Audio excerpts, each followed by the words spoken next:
Hey guys, you are watching your anime world. How are you all? Please support to subscribe this channel for watching new interesting stories. So in this video, we will see second part, what if Deku got a spider quirk before One for All.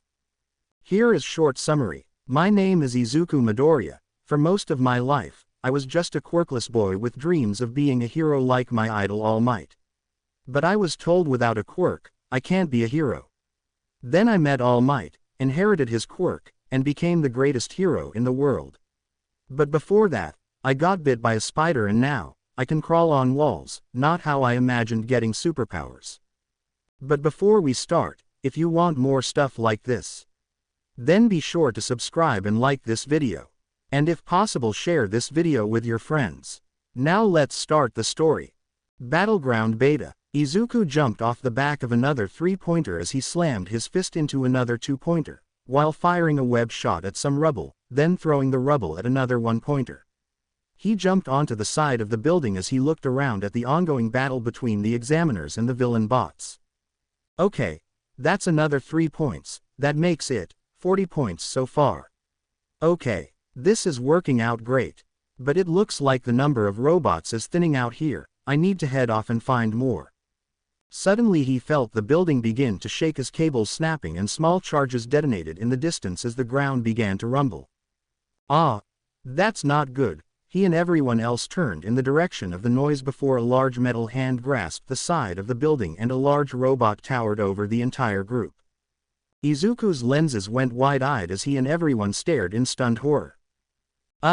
Isn't that a bit much? Izuku yelled as the robot fist swung back and slammed into the ground, kicking up a huge gust of wind and dust. Shit, he yelled as he used his wall crawling to stick the building. But his eyes widened as he saw bits and pieces of rubble falling towards the other examinees. Oh no, he yelled as he swung out and shot nets of web at the pieces, catching them before they could crush the other students. He landed on top of a lamp post as he turned to the students. Everyone, get out of here. I'll try and hold it off. He yelled at them as he turned back to the zero-pointer and swung towards the machine. Ida stood there for a moment before he turned around and ran from the fight.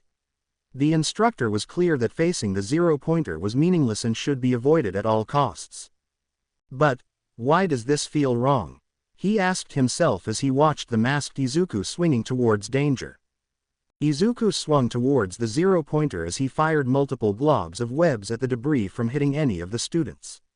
The webs caught the debris in large spider-like webs, and stuck them to the buildings, as the students took this chance to run. Izuku landed on the side of the building as he looked between the zero-pointer and the students. Damn it, it's taking nearly all my cartridges just to keep it still. He then noticed the wheels of the machine and got an idea. Need to stop it from moving.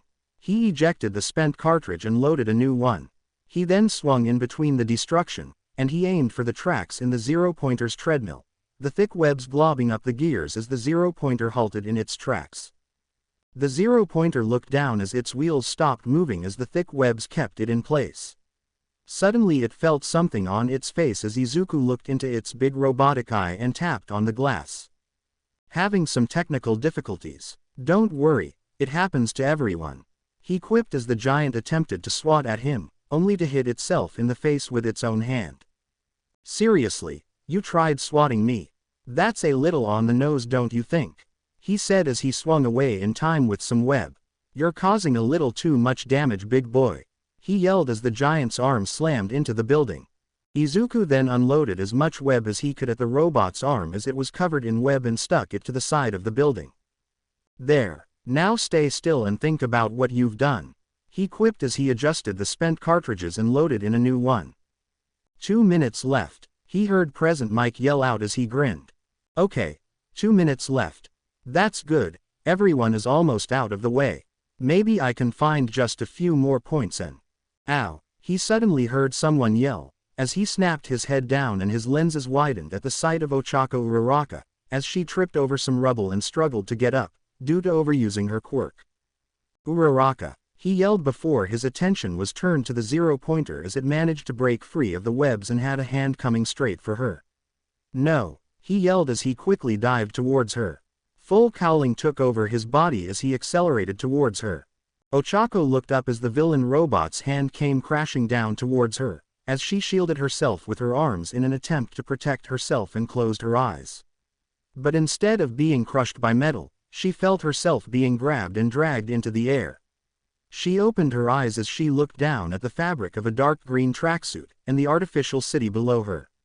Confusion on her face, before she instinctively held onto whoever had just saved her. What the heck? She screamed as she and her savior swung high into the air. You okay? A familiar voice asked as she looked at the masked boy that had just saved her. Did you get hurt? He asked as she shook her head. That's good, I'll find you somewhere safe and, shit. Hold on. He was cut off as the zero-pointer had turned its attention to them and threw its fist at him. Time seemed to slow down, as the fist came rocketing towards him and Ochako screamed. At that moment, Izuku channeled 100% of One for All into his right arm, as the sleeve of his tracksuit ripped, and his web shooter exploded from the energy, as his whole body was covered in green electricity. Detroit, the zero-pointer's fist came close to the pair as Izuku swung his own fist and screamed from the top of his lungs. Smash! Flesh and metal collided as a powerful shockwave reverberated before the sound of tearing metal, twisted steel and large explosions resonated louder than most. Everyone stared in stunned awe as the zero-pointer was blown literally in half, as the entire right section of the robot was reduced to twisted metal. The zero-pointer's red optics cracked and flashed red before dying and collapsing into the street. Whoa! Izuku looked on at the destruction. That was unexpected. It was then that gravity caught up with them as they began to plummet. Oh shit! He yelled as he went to shoot a web line but gasped in pain as his right arm was red and slightly swollen. Shit, I must have pushed my body too far with One for All. Damn it, I can't shoot a web line and hold her at the same time, shit. He cursed to himself as he and Ochako fell. Only to suddenly stop in midair. He and Ochako floated above the city, suspended above the chaos down below. What is happening? Are you okay? He turned his head to Ochako as her palm was on his chest, as the 5 tips of her fingers glowed pink for a moment. A girl is touching my chest. No, not important. Focus. He shook himself from his stupor and nodded. Yeah, this is your quirk again, right? You can affect gravity, right? He asked as she nodded but seemed to be straining herself. Are you okay? I'm fine, but if I overuse my quirk, I get sick, so do you think we can get down safely? She asked as Izuku looked at his right hand and cursed. No good. My right arm and web shooter is completely busted, I can't hold on to you and swing us to safety. If I could switch the setting on my left to shoot a web net to catch us, we'd be safe. But I can't with my right hand busted up, he explained as she nodded while trying to keep herself from blowing chunks. And not to be a pain, but I don't know how much longer I can hold us in the air, she told him as he nodded and weighed his options and formulated a plan. Okay. Do you think you can switch the setting on my web shooter? He asked as she hesitantly nodded. Oh okay.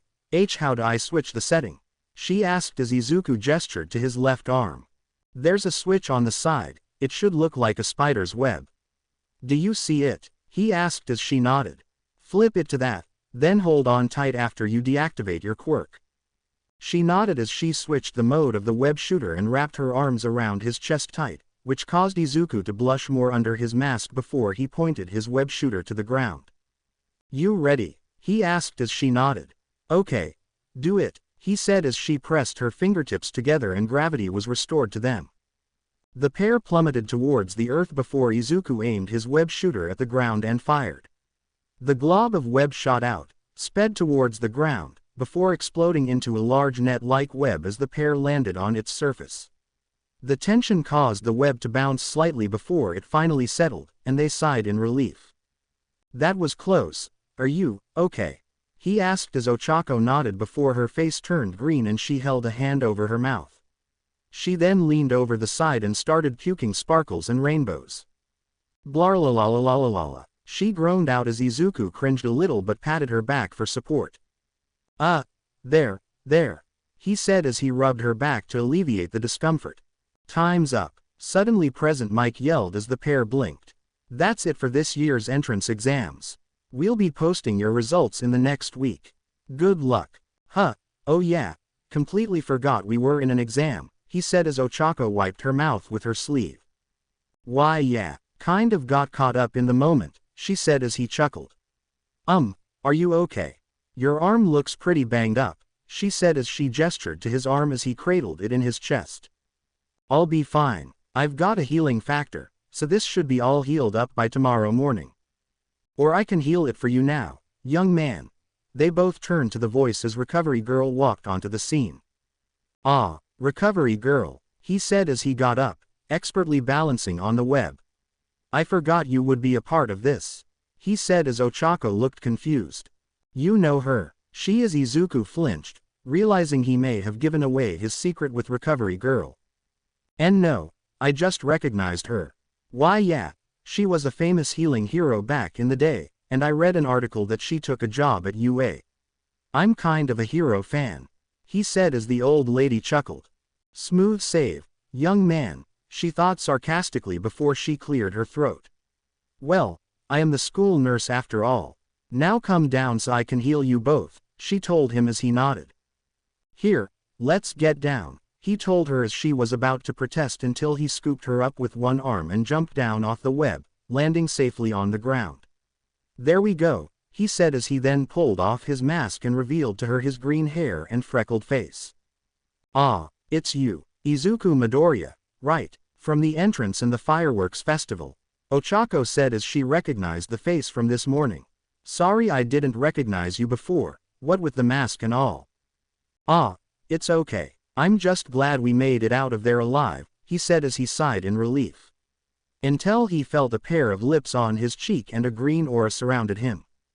The other students stared in shock at the old lady that just planted her lips on the young man until they noticed his arm rapidly healing until it was back to a healthy color and undamaged shape. Ah, that's so much better, thank you, Miss Recovery Girl, Izuku said as he moved his arm around.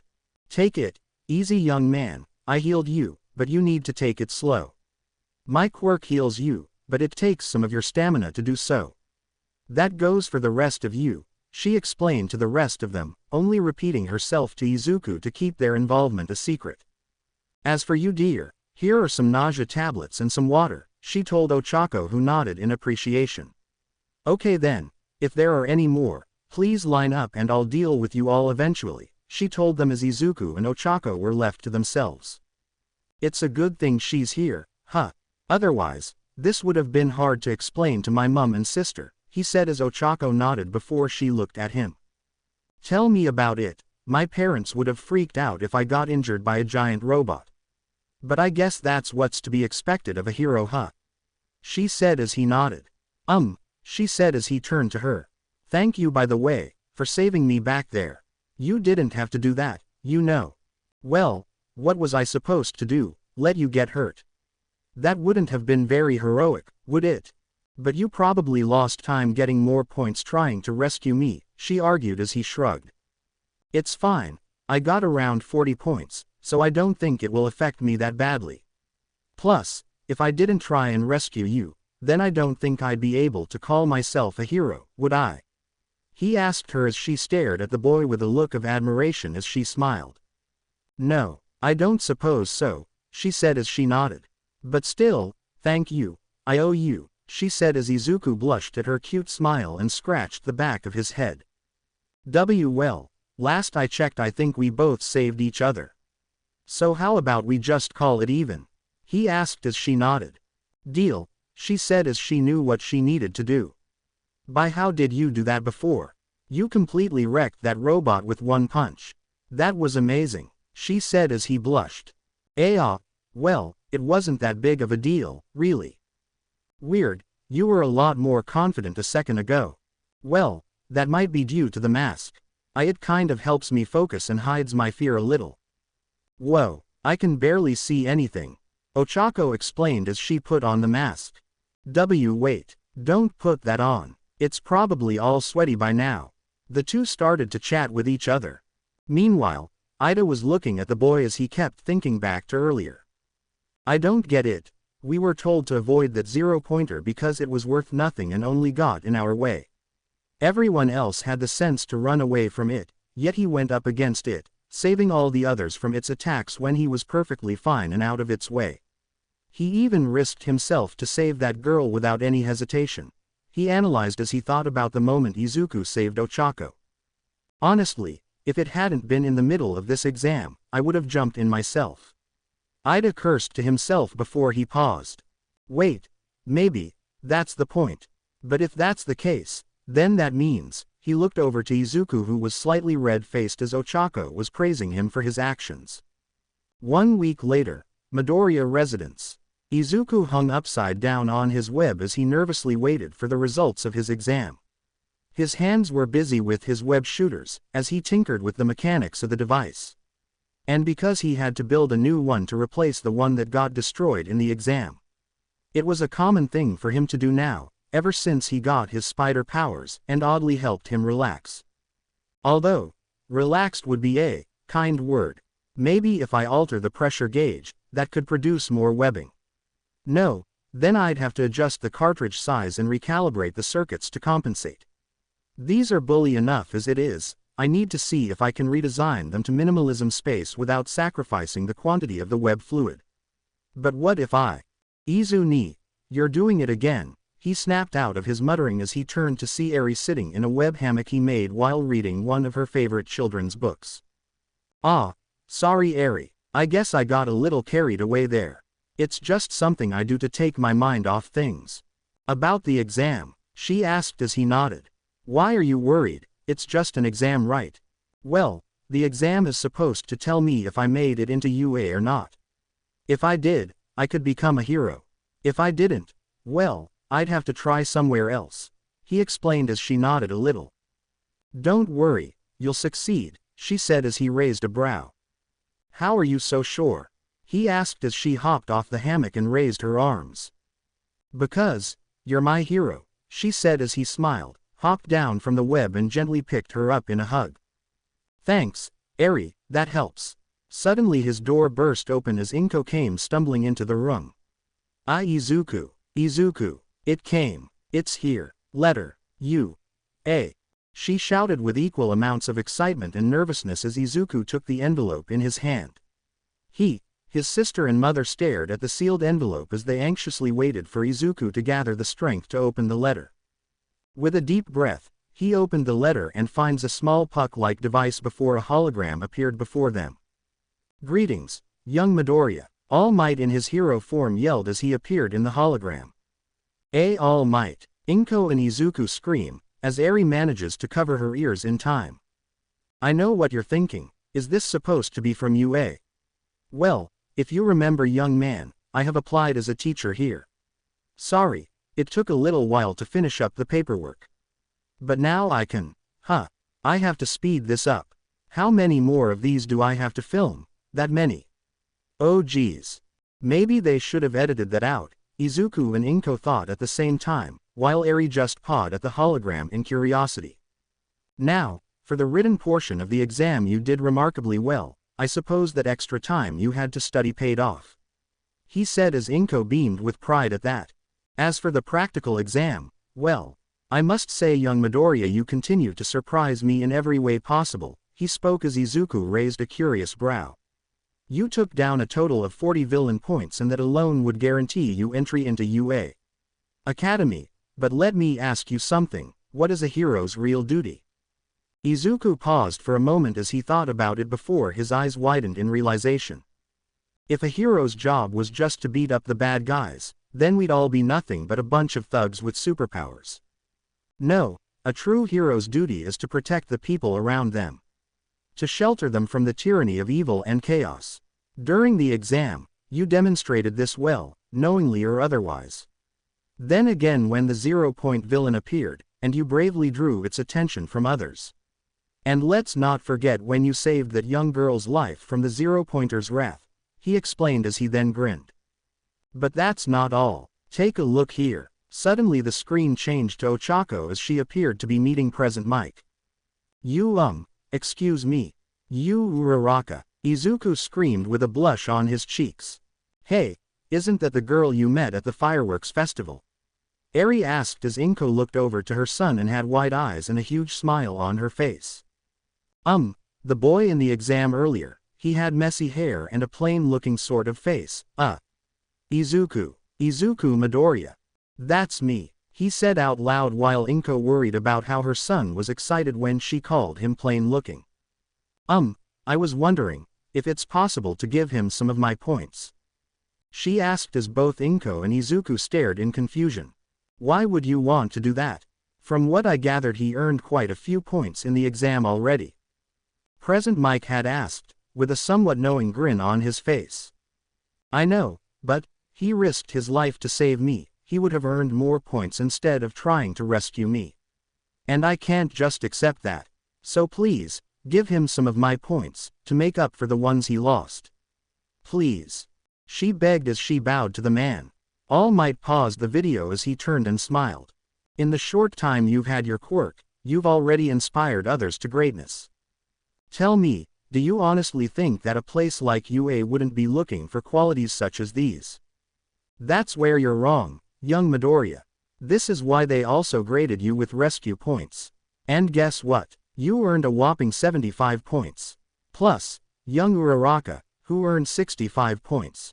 Combine your 40 with the 75 rescue points and you earned 115 points. Putting you at the top of the leaderboard, he said, as Izuku stared at the projection in stunned awe and the man smiled at him from the projection. Welcome young Midoriya, to your hero academia, he finished as the projection cut off. Izuku turned to his mother as a smile crept on his face before tears started forming in his eyes.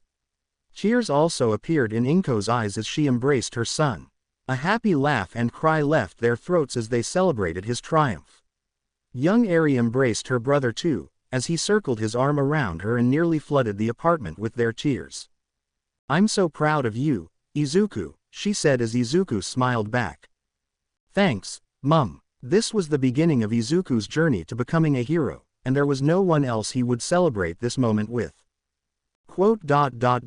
So, who's this Uraraka girl? His mother suddenly asked as his face exploded in blush and his invisibility kicked in. Mum, Omake. Hide. Izuku was relaxing in his room, a happy smile on his face as he relished the fact he made it into UA. He made it into his dream school on his first try and he was one step closer to reaching his goal of becoming a hero. All those months of training, all that handwork and all that time he spent studying and developing his web shooters had finally paid off. He was going to the UA Academy. The school was renowned for creating some of the greatest heroes in the world. Not only that, but he also managed to impress the judges enough that he got the #1 ranking in the entire exam. All Might himself had a perfect score of 200 points when he applied. And that record was hard to beat with few ever reaching anything past 98 or more. And now Izuku Midoriya was the probably second person to ever have a high score. A high score, #1. Suddenly his eyes snapped open as he realized. Uh-oh. Loud banging started resonating from his front door and a familiar voice screamed out.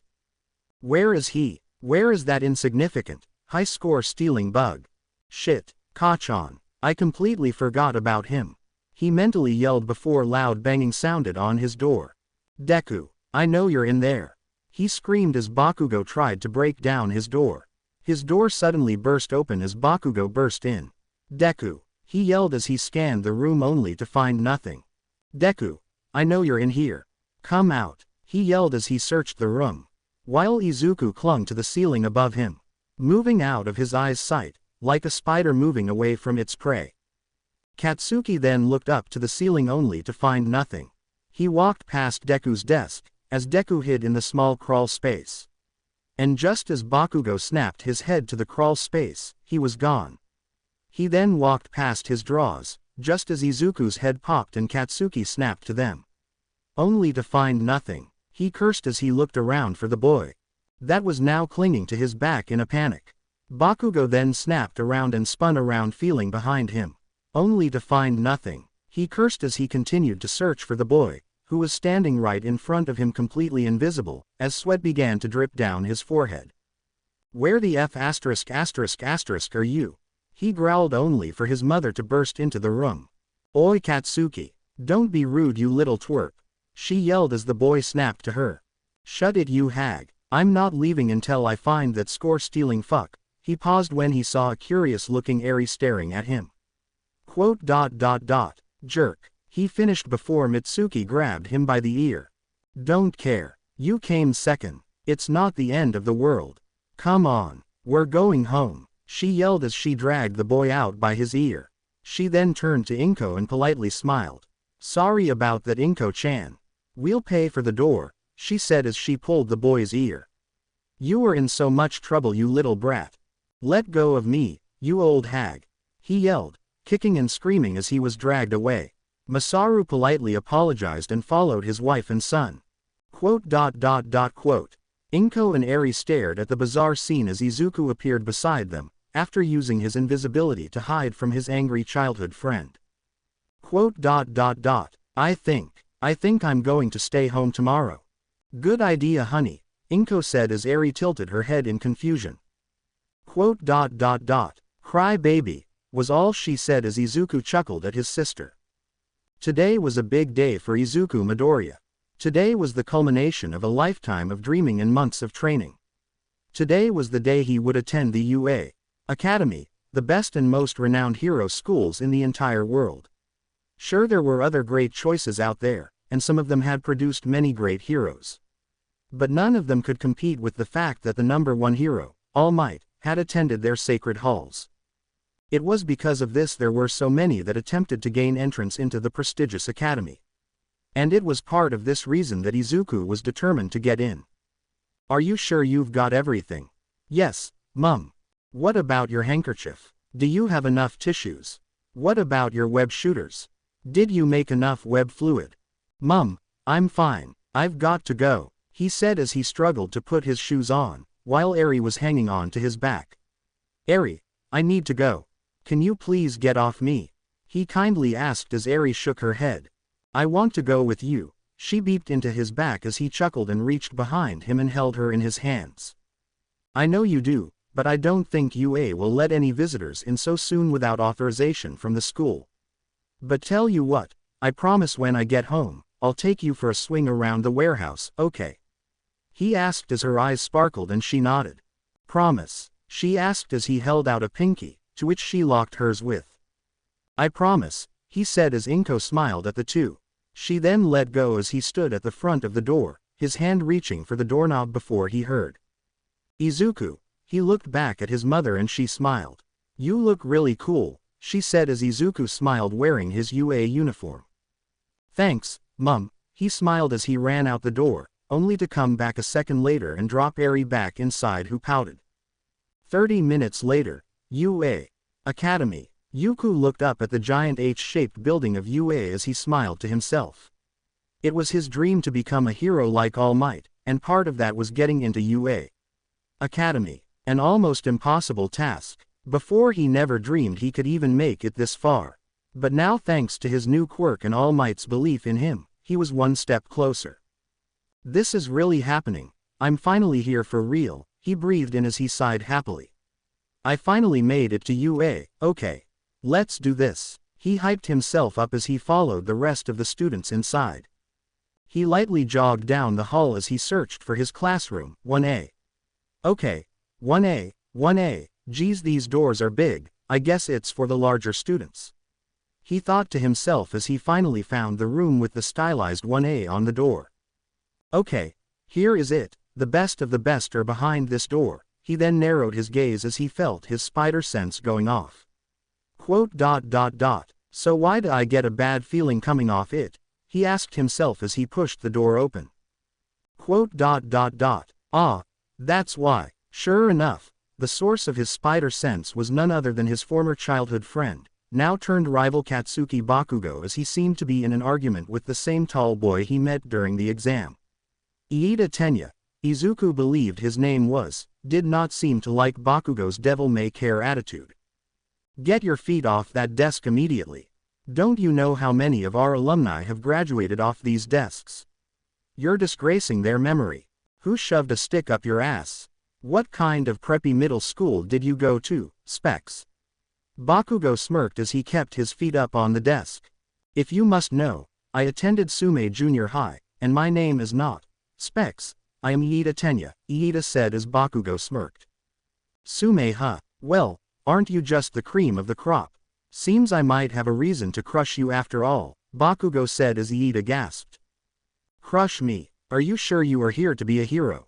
Iida asked with full seriousness, something Izuku had questioned his whole life, as he stared at the scene before him and did his best to stay quiet.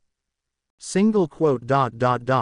You know, it might not be too late to transfer. I hear Ketsubutsu Academy's not bad, and Shiketsu might still have some positions open.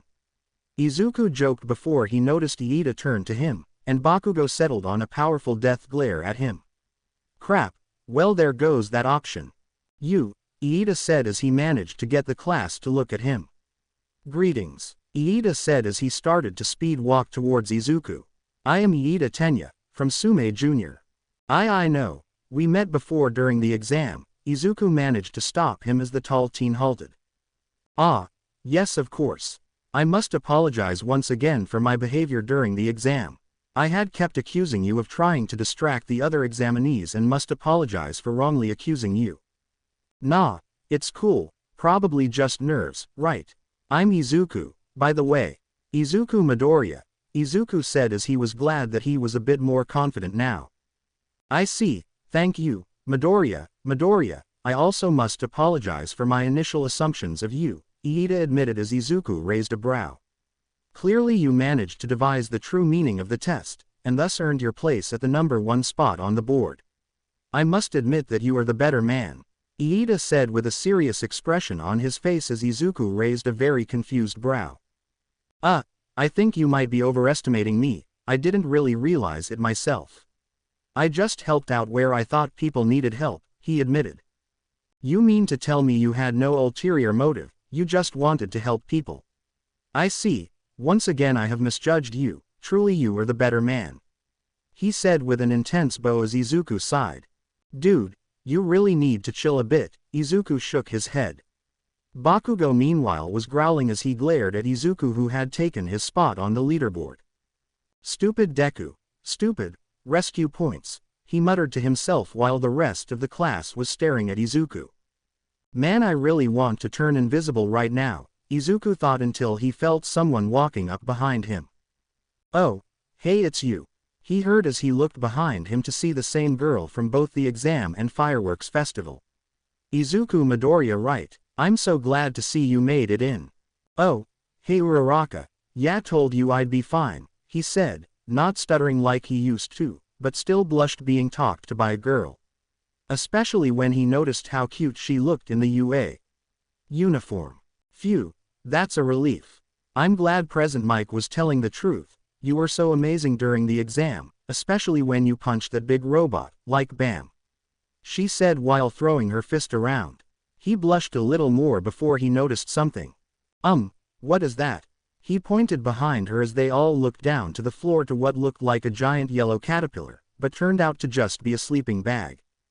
Glad to see at least one of you is more aware of his surroundings than others, the man in the sleeping bag said as he was still laid on the floor and sipping on a juice pouch.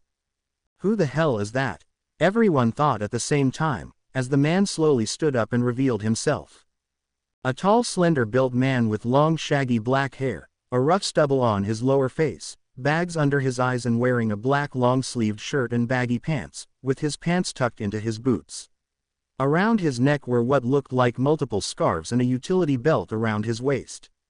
Welcome to the Heroics Department Class 1A, my name is Aizawa Shota, I will be your homeroom teacher, he said with a rather dull and tired-out voice. He's a teacher. He's our homeroom teacher, the class thought as they stared at the man. He must be a pro hero, he kind of looks familiar, Izuku thought as his heroic encyclopedia brain was working overtime to match his face to the heroes he knew.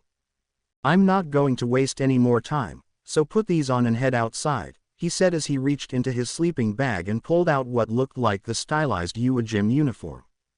Quote. Huh, they all said at once. Did I stutter? Grab your gym clothes and meet me outside, you have 15 minutes, he said as he threw one of the uniforms to Izuku and then walked out of the room. That was weird, Ochako said as Izuku nodded. Yeah, He stared at the uniform before asking, "Can I at least get one that didn't come out of his sleeping bag?" 15 minutes later, soon the entire 1A class was standing outside in the track arena, as Aizawa stood before the assembled class. It was now that Izuku took notice of his other classmates, some of them ranging in different sizes, heights and body shapes. One of them was even invisible and just floating clothes. And one looked like he had grapes on his head. "Wow, genetics be crazy," says the guy whose DNA was changed by a spider bite, he thought before returning his attention back to Aizawa. "I'm going to cut to the chase and tell you why I made you come out here. Before I can accept any of you as students, I want you all to perform a quick assessment test," he explained. "What?" most of the more vocal students said, as they stared at the teacher. "But what about the orientation ceremony?" Uraraka asked as Aizawa shrugged. "In our line of work, heroes have no time for small things like ceremonies or guidance counselors. If you want a different profession, don't be a hero then. Besides, here at UA, the teachers aren't tethered to the traditions that normal schools function. Here the teachers are given more free range to teach how we want," he explained as most of the students look apprehensive at the man. "As you are aware, most of you have done standardized testing since middle school. But those tests are worthless because you didn't use your quirks. It's an outdated system so all the kids at school can feel equal to one another, but that is not the case here. Izuku Midoriya," he said as he snapped his gaze to the boy. "You received the most points during the exam. What was your highest score during the softball throw?" he asked with a subtle glare to the boy. If I'm honest, he said with a hint of embarrassment. He barely even got a foot away. Bakugo interrupted, as Izuku sighed and nodded, while Aizawa turned to him. "I don't appreciate interruptions, but in this case, Bakugo, would you like to perform the softball pitch, while using your quirk?" he asked as Bakugo blinked then grinned. "Sure thing, teach," he said as he shoved past Izuku, grabbed the ball from Aizawa and stood at the center of the circle. Bakugo raised his arm back, took one smirking look at Izuku before he threw the ball as hard as he could. Ignited the sweat on his palm and rocketed the ball away while screaming. "Die!" A large shockwave blew dust everywhere as most of the students looked impressed, while Izuku just stared bug-eyed at Bakugo. "Die," he thought as Aizawa looked at his phone. Did he imagine I was at point-blank range from that throw? "Before anything else, we need to know the maximum potential of your quirks. This will then become the basis of your hero foundation, and build you up from there," he said as he showed the class the score of 705.2 meters. "Whoa," most of the class said as Bakugo smirked. "That is so cool. Yeah, I wanna go too. This is going to be so fun." The temperature suddenly dropped as Aizawa stared at the assembled class. "So, you think this will be fun, huh? Is that how you're going to spend your next 3 years here?" "Oh," Izuku thought as the man suddenly smirked. "Well then, why don't we make this interesting? You'll be competing in 8 physical tests to gauge your abilities. The person who scores in dead last will be automatically and immediately expelled." The entire class, minus the girl with the black ponytailed hair, gasped in shock at this revelation. "What? But that's not fair. We only just got here. You can't kick us out before we even start. That's just not fair," the class yelled amongst themselves as Aizawa shook his head. "Oh really, it's not fair. What about tsunamis, massive earthquakes and ego-mad villains? Does that seem fair to you? Or what about kids that are taken off the street and abused by terrible people?" He spoke as the class piped down. The last one made Izuku think about Eri and her years of captivity as he gripped his fist. At any moment one or all of these things can happen at once. It's our job as heroes to reverse and preserve our fragile society. If you think you can attend this class, and then head down to the local McDonald's for a friendly chat, well too bad. Because the next 3 years will be filled with hardship, pain and suffering. I expect you all to pass these trials and go as this school's motto, beyond yourself and go, plus ultra, and by the end, you might become heroes, he said as the class felt a moment of trepidation. But Izuku, he held his fist tight as he glared right back. Aizawa noticed this and smirked slightly at the determination in his eyes. "Now, let's get started. Test 0150 meter dash. Iida rocketed far ahead of his competition as he easily passed his opponent. The engines on his calves started to cool down as the robot read out his time. 3.04 seconds. That was a bit of a workout. I had to shift into third gear, Iida thought to himself as Aizawa nodded. Well, no surprise he got the top score in the 50-meter dash so far. Now about the others, he looked over to Iida's opponent, a frog girl named Asui Suyu that passed with 5.58 seconds. Ochako made her clothes weigh less, as she and a boy with a tail, Mashirao, both passed with a time around 7.15 seconds. Up next was a boy with a strange belt around his waist, named Aoyama, and a girl with pink skin, hair and small horns named Mina Ashido, as they got lined up. Well, she did, he just turned around and faced away from the line. Then when the timer started he fired off a powerful laser from his stomach and shot himself forward, passing her by. Only he tumbled halfway there, got overpassed, and then repeated the process. Ending with a time of 5.51 seconds each. Magnifique. No, if I shoot any longer than a second, my tum-tum will collapse on itself, he spoke as everyone raised a brow. We didn't need to know that, they thought altogether. Bakugo and Izuku lined up as Aizawa had his eyes settled on Midoriya. He was aware of the young man's entrance exam as he had watched the footage.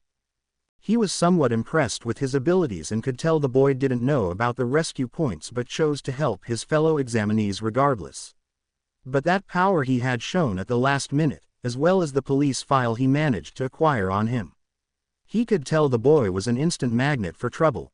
He needed to see for himself what this boy was capable of and if he was serious about being a hero to help others. Or just be another showboat like all the others. Bakugo looked over to his opponent as he was determined to upstage Deku. He knew his quirk was stronger than Deku's, but he wanted to show it to everyone else, prove that he was going to be the #1 hero and they were just in his way. Deku, prepared to be shown who's the top dog around here, he smirked as Izuku breathed out and concentrated. This Aizawa guy looks serious. If I don't go all out, he may just cut me from the class. I need to go to my limit and prove I belong here, otherwise, all my training will be for nothing, he thought as he concentrated and got into a startup position. Go! Bakugo took off with a blast, using his quirk to propel himself forward and try to leave Izuku in the dust. But then his and everyone's eyes widened a little as red marks appeared over Izuku's body before they faded and he was softly glowing green electrical energy. One for all. Full cowling, 15%. He mentally screamed as he shot past Bakugo and crossed the line first. 2.08 seconds. The machine called out as all the more vocal members of the class called out in awe. Whoa, he beat that speed guy's score by a full second. Seriously man, that was intense. Way to go Izuku, Otsuka yelled out as she cheered him on. I must admit even I am impressed, even though he beat my score. Once again I underestimated it. Iida yelled while bowing. Bakugo just started with a stupefied face before it slowly morphed into a look of rage, and small crackles popped around his hands and he was about to charge at the boy. I wouldn't try that, Aizawa said as Bakugo snapped to him as the man glared at him. You came in second, now move aside. Bakugo growled and was about to yell but the glare from the man had made him wisely shut his mouth and he shoved his hands in his pockets. No one at his old school had talked to him like that. It made him angry. Aizawa meanwhile looked at Izuku as he studied the boy. Izuku felt a little more confident as he flexed his hands. Test 02 Grip Strength. The group was given a device that measured the exact strength of their grip as they were all allowed to use their quirks. Supposedly they were designed by the UA R&D department to be resilient against any type of strength-enhancing quirk. Or at least, they were. Izuku stared at the shattered remains of his gripper as it sparked and fizzled before dying. He didn't mean to break it, he just wanted to pass the test. It's not his fault he didn't account for his spider-enhanced strength +1 for all at 15% would be enough to break the darn thing. He let the pieces fall to the floor, as everyone around him was staring at him, as he flexed the last bits of metal from his hand. Sorry, he said nervously as Aizawa sighed and shook his head. Nice grip, the boy with multiple limbs said with a nod of respect, as he beat his score by, well, a lot, and of course, left Bakugo fuming with rage. Test 03 Standing Long Jump. During this course of the test, it was clear that both Asui and Izuku would win as both of them had impressive leg strength. Easily passing over the hurdle. Although Izuku felt her staring at him a lot during the exam as if she was staring at his soul. Maybe it had something to do with both their physiology being natural enemies, or mutual partnership in one case with the Chiasmicales ventrimaculata, also known as the dotted humming frog, and the burrowing tarantula Xenthus amanus. Really, they do, look it up, people. Either way, Izuku didn't know whether to be afraid of Suyu or not. Hi. Quote. You've got nice legs, Ribbit, she said as Izuku nodded. Thank you, he said with a blush on his face, not noticing the glare from Uraraka before she shook her head. Test 04 Sideways Jumps. The sideways jump was more about endurance as Izuku was able to get top marks in that department due to his months of training in spider physiology. But unfortunately, that title was passed on to the boy with purple ball-shaped hair, as he bounced between two balls. To be fair, it wasn't against the rules, he still used his quirk. Heck, the ponytailed girl used a clamp on the last test. He eventually found out her name was Momo Yaoyorozu, and that she could create anything she wanted so long as it was not alive, meaning she could even make things out of wood or cloth. Basically, she could create anything as long as she knew what it was made of. I mean, it's technically not cheating if she made it with her quirk, right? He thought as Momo slid back and forth on a skateboard. Quote. Okay, that might be cheating a little. Test 05 Pitch Ball Throw. During the ball pitch, Momo produced a cannon from her stomach as she fired the ball high into the air, surpassing Bakugo's score by a landslide. Only to be beaten later by Ochako as she threw the ball and it drifted up into the stratosphere. Legend says it's still floating up there to this day. Quote. Okay, we're never going to see that ball again, Aizawa said as she still showed her score of an infinity. To which she received praise from her future classmates, and a pissed-off glare from Bakugo. Izuku Midoriya, you're up, he said as Izuku walked forward, grabbing the spare ball. Okay, so far so good, I'm not going to be the last one. But Kachan looks like he's about to rip my head off, he thought as he looked over to Bakugo as he growled at him. I could lower it down a bit, but I get the feeling that would piss him off more. Win or lose, I'm getting yelled at. Great, he thought as he rolled his shoulders ready to throw. He charged up 15% of One for All into his arm and fired, and launched it far off into the distance. The shockwave blasted out and nearly threw everyone off their feet as the ball calculated the distance. Aizawa looked down at the results and then back up at Izuku, who nodded. 1.8 kilometers. Not bad, kid, he said and resumed the tests. Whoa, that guy is insane, a blonde kid with a lightning bolt on his hair said as some of them were impressed with Izuku's powers. Tell me about it. Guy has some serious game, another teen with cylinder-like growths on his arms said as Bakugo was growing increasingly angrier with each time Deku beat his score. Way to go, Izuku, Ochako said as she praised the boy who blushed at her praise. Thanks Uraraka, it's not that big of a deal, he said. He felt embarrassed. Shut up, he's still the same worthless Deku he was in middle school, he yelled as he stormed off the next test. Deku, Ochako asked as Izuku shook his head. It's nothing, he said as he sighed and moved on with the rest of the class. But Ochako gave him a concerned look, as she wondered what the story was between Izuku and Bakugo. Meanwhile, All Might lurked around the corner of the building as he observed the test from afar. He was so far impressed and proud of his young protege for doing so well in Aizawa's infamous Quirk test.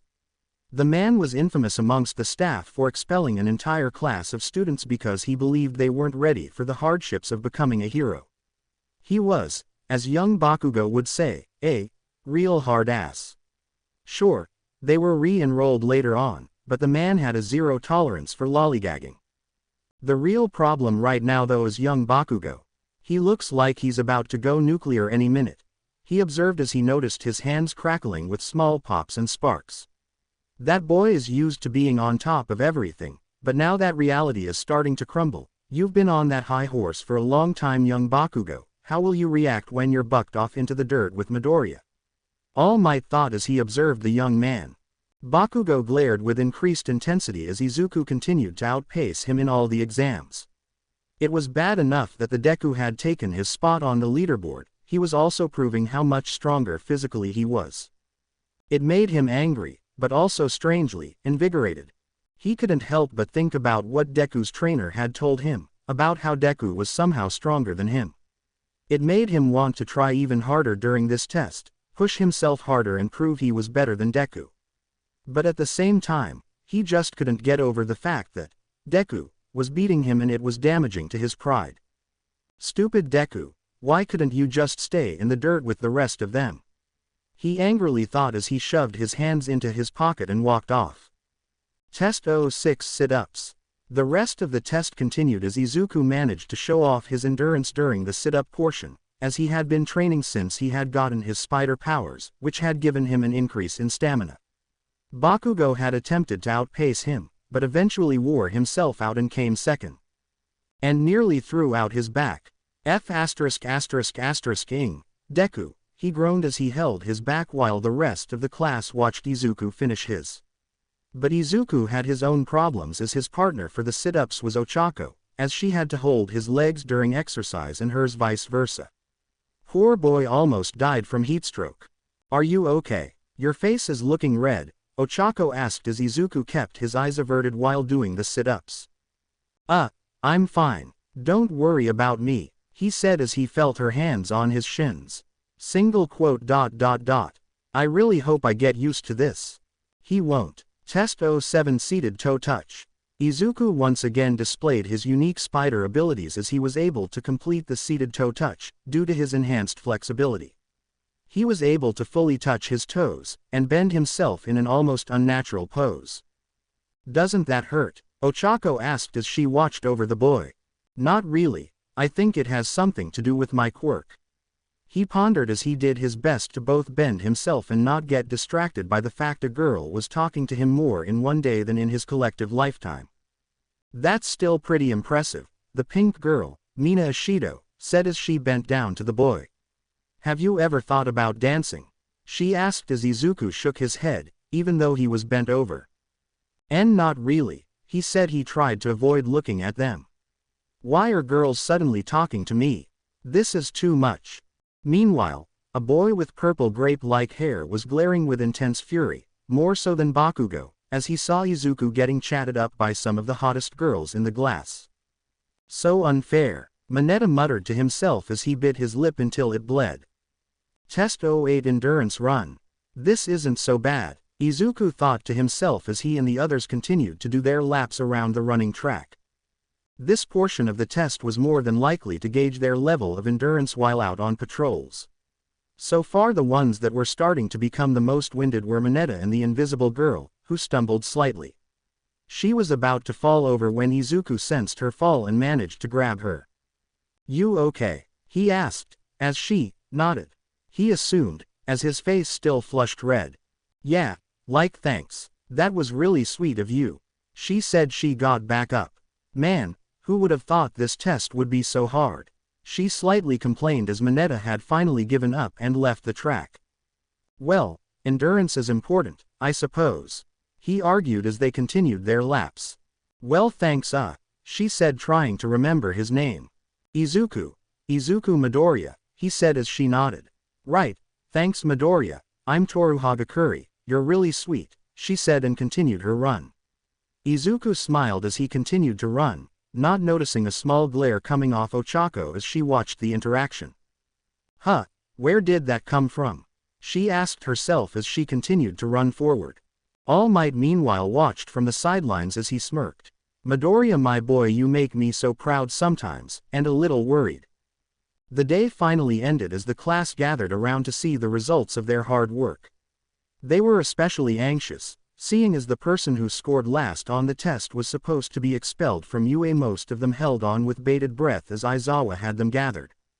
I don't need to remind you what's at stake here. The person who came in last will be going home, he said as they nodded and he showed the scores. Now bear in mind this was only the aggregate total of your scores. If I had to fully tally all your scores, it would take far too long and it sounded like a hassle to me. Single quote ... So laid back, everyone thought as he displayed the list. At the top of the list was Momo's name, mostly due to the fact she used tools during her exam made from her quirk. There was no way around that, but below her was Izuku Midoriya, followed by Shoto Todoroki came in third, followed behind by Bakugo. Izuku sighed in relief when he saw his name come in at second, but felt his spider sense going haywire, as he looked behind to see Bakugo fuming with rage and small sparks popping in his palms. Yeah, I didn't need to be warned about that, so then, who came last? He asked himself as he noticed the name, Minoru Mineta, as the small boy was quivering with tears in his eyes. "Aw man, now I feel bad," he thought to himself, wondering what was going to happen to him before Aizawa said, "Oh, by the way, the whole expulsion thing was a lie." The entire class stared wide-eyed as the man plastered the biggest grin on his face. "That was just to get you motivated to give it your all, my bad." Quote ... What? Most of the vocal class members yelled. Of course, it was a ruse, didn't you people figure it out? Momo asked them as she had guessed that the expulsion was a ruse. And with that, class is over. Head back to class and look over your curriculum sheets. You're going to need it for tomorrow, he said as the class began to walk away. Just a minute Midoriya, there's something we need to discuss. Aizawa suddenly stopped Izuku, who turned back to him. Yes Mr. Aizawa, he asked as the man walked up to him. Have I done something wrong? He asked as the man stared at him and leaned into him. I know, he suddenly said as Izuku looked confused. About the incident a few months back, about your illegal act of vigilantism, he said as Izuku's eyes widened. I know you were the one that actually fought those thugs back there and not All Might. It didn't take a genius to figure it out, he said as he glared into his eyes. From what I read in the report, you did it to save the life of a little girl. Commendable, but reckless. That kind of recklessness is dangerous. You could have gotten yourself and that girl killed, or worse, innocent civilians with that stunt you pulled, he told the boy as his hair suddenly started moving upwards, and his eyes glowed red with a pair of goggles around his neck. Wait a minute, those goggles, you're the underground hero, Eraser. Izuku realized but shut up when Aizawa glared. I'm not done talking. Now I may not like people that half-ass their work, but the thing I can't stand the most is someone who doesn't consider the consequences of his actions. When you're out there as a hero, it's no longer your life on the line, but the lives of everyone around you. And to be truthful, I wasn't lying about the expulsion, he admitted as Izuku's eyes widened. Honestly, I was planning on expelling one of you from my class, maybe even you, considering how reckless you were, but then I noticed your eyes and I realized, you've seen death, haven't you? He asked as Izuku nodded. Quote ... Why yeah, the same night I rescued Eri, he admitted as the man nodded. Not many people your age see death. It's something that can either break someone, twist them or strengthen them to do better. I saw how you put your all in today, but my question now is this, do you truly have what it takes to be a hero, or not? He asked as Izuku stared at the man, and then to his hand as he remembered back to the night he saved Eri. Honestly sir, it's not about me anymore, he said as Aizawa raised a brow. The girl I saved, someone really bad out there wants her back, and I can't let him take her back. Being a hero has been my dream since I was a kid because I wanted to be like All Might. But now it's only part of my reason to become a hero. The main part now is to protect her and make sure that what happened to her never happens to anyone else ever again. What I did was reckless, yes, but if I had to do it all over again, I wouldn't change anything, so even if you had decided to kick me out of here, I won't stop trying to be a hero, because so long as guys like him are out there, I'll never stop, and that's a promise, he said with strong conviction in his voice as he glared directly into Aizawa's eyes as the man stared at him. Then smirked. Well, you're on the right track, keep it up, he said as he turned away and began to walk away. But bear in mind, he said as he walked away, I am not fully lenient. You try anything like that stunt in the alley, and there will be consequences, got it? He asked as Izuku nodded. Yes sir. Mr. Aizawa sir, he said as the man nodded and walked away. Good, he said as Izuku rushed past him to get back to class. He kind of grows on you, doesn't he? He heard a voice as Aizawa turned to see All Might in his heroic form. Huh, so you were here, Aizawa casually said as All Might grinned. I'm really surprised. From what I recall, you expelled an entire class because you believed they weren't ready. What made you change your mind? Was it perhaps young Midoriya? No, Nezu said he'd increase my work hours if I expelled one more class, he replied with a deadpan expression as All Might nearly fell over. But I will admit, he suddenly said as Aizawa looked back to the class. He's different from the rest of them. He has more experience against villains than the rest of them, which will be useful later on. Plus he's not like the rest of them that want to be a hero just for the kick of it. He honestly wants to protect people, and that's something I respect, he said as he placed his hands in his pockets and started walking away. Just as I thought, we aren't going to get along after all, All Might said as he continued to watch the man walk away. End of school day, front gates. Izuku sighed in relief as he walked out of the school. That was intense. I seriously thought he was going to kick me out for a second. Really need to watch where I step around him, Izuku said to himself as he thought about today. Still, as far as first days go, not so bad. Greetings Midoriya, he suddenly heard as he turned to see Iida walking fast towards him. Are you headed to the train station as well? He asked as Izuku nodded. Yeah, I get off at Mustafa Station. I live in Tokyo, so I will be with you for most of the way. I tell you that Aizawa-sensei really got to me with that ruse of his. I assumed all the teachers at UA were like him, but I see that each teacher clearly uses different methods to motivate us. He said as Izuku blanched a little. Should I tell him that Aizawa-sensei wasn't joking? Somehow, I doubt he'd listen, Izuku thought to himself. Hey, wait up you two, he suddenly heard as he turned to see Ochako running towards them. You two going to the station? She asked as Izuku nodded. Ah, I see you're Infinity Girl, correct? Iida asked as Izuku raised a brow. Infinity Girl? Oh right, my pitch ball. No, my name's Ochako Uraraka and you're Iida Tenya, right? She asked as he nodded. Indeed, he replied. Well, I already know Izuku's name, she said as Iida raised a brow. How do you know him? He asked. Well, we met back at the fireworks festival in Okazaki. He caught me before I fell over with some boxes. Then we met again during the exam, saved my life from that giant robot.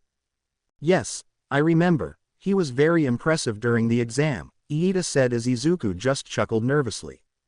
I wasn't that impressive. No way, you were so cool. With those web shooter thingies you have and that super strength. You were totally amazing, she said as he blushed. Please stop, you're embarrassing me, he muttered under his breath while trying to hide his face. But there is something I'm confused about, she asked as he unfolded his arms. That Bakugo kid kept calling you Deku, but I knew your name was Izuku, what's up with that? She asked as Izuku's eyes sullied a little. Yeah well, that's just a nickname he's called me since we were kids. It's another way of reading my name. It means that I'm worthless, and until last year, it was true, Izuku explained. It was only when I manifested my quirk when I had a chance to believe otherwise. That is unacceptable, Tenya protested as he chopped the air with his arm rapidly. No one should grow up like that. It's fine, really, I've gotten used to it by now, at least from him anyway, he tried to reassure them as Ochako shook her head. Well, I don't think you're worthless, especially after you saved me, she said as he smiled a little at the praise. And you know, I kind of actually like the name Deku, it kind of has a never give up sort of vibe, you know. Plus I think it's kind of cute. The moment she said that, Izuku went stiff as a board, face fully flushed red as his brain lost control and his mouth took over. Call me Deku, Midoriya, Iida shouted in shock. I thought you said that was an insult. Why would you suddenly be okay with it? Iida asked with a lot of confusion in his voice. Izuku's only response was to hide behind his arms. I don't know. My brain took a vacation and my mouth took over. I'm not used to cute girls talking to me. He hissed to himself as Okako looked at him. What? She asked but didn't fully register it. And nothing, he said as they continued to walk towards the train station. The three of them chatted away as they talked about any random thing, whether it was hero-related, school-related or just something in between. And for the first time in a really long time, Izuku felt that he was truly accepted and he hoped that this moment could happen again and again. Meanwhile, All Might watched the students from his vantage point in the UA building as he held in his hands his Silver Age costume. You've done well for yourself today, young Midoriya, but tomorrow will be the real challenge. I just hope all that training you put yourself through is enough to get you ready for this, he said to himself as he gripped his costume. A few hours later, Midoriya residence. I'm home, Izuku called out as he walked in through the front door, kicking off his red shoes as he placed them with the others. Already he heard the pitter-patter of Eri's feet. Izu-ni, she shouted as she jumped into his arms, as he spun around and caught her. You're late, you promised to take me swinging after school, she pouted as he chuckled. Don't worry, I haven't forgotten, I just need to change out of my uniform. Then we can go swinging, okay? He asked as his sister nodded in excitement and ran off to grab her own mask. Something Izuku made for her whenever they went swinging. Izuku, how was your day? Inko asked, nervous about how his first day at UA had gone, compared to how his old school had treated him. But she was relieved to see him smiling as he nodded. Yeah, it was really great, I think I made some friends today. He said as she blinked, then smiled as she felt her heart lighten hearing those words. For years she had watched her son come home from school, lonely and miserable, as everyone had treated him like a pariah. All because he was born without a flashy superpower. When he got his quirk from the spider, she had initially been worried that nothing would change, and he would walk in through that door as miserable as he was in middle school. But now she felt pure happiness for her son and was thankful in a way to that spider that gave him the chance to fit in. Izuku walked back in wearing a dark green hoodie, black pants and his mask while strapping his web shooters onto his wrists. Eri, are you ready? He called out as the small girl came running down the hall. I'm ready, Eri called out as she ran back in with a similar mask to Izuku, but had a hole in the back for her long hair and was white instead of black. Okay, let's get going, we need to get there before dark and I have homework to do, so let's make this quick, okay? Okay, she cheered as she grabbed Izuku's hand and smiled brightly at him, as he smiled back. We'll be back in a bit, Mum, he yelled out as they left the apartment. Be careful, she called out as the door closed and she sighed. She then went to her son's room as she had to do the laundry. As she did, she noticed one of his hero notebooks opened on the desk, as she noticed designs for a prototype hero costume. She looked at the design as she smiled softly. Izuku had always wanted to be a hero ever since he was 4, and I'm finally glad he has the chance to become one, she said as she thought back to the day he was diagnosed as Quirkless and her inaction to encourage her son.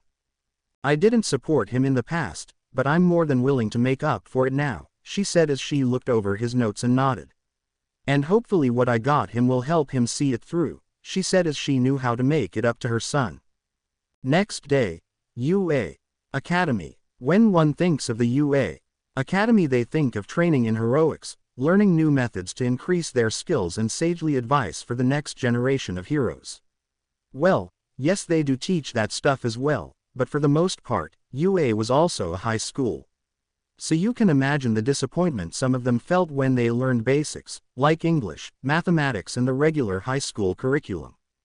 At noon they had normal lunches served by the famous cooking hero, lunch Russian normal classes after that. But come afternoon, the real class was about to begin in the hero basic training, a class taught by none other than I am here, coming through the door like a normal person. All Might proclaimed in his hero form, as he walked into the room in his Silver Age costume. All Might, Izuku cheered as everyone in Class 1A were wide-eyed in awe, as they had heard he was going to be teaching at UA but to see it for themselves was another sight. Holy cow, it really is him, All Might, I can't believe it, this is so cool. My middle school friends are never going to believe this. All around everyone was in awe of the number one hero.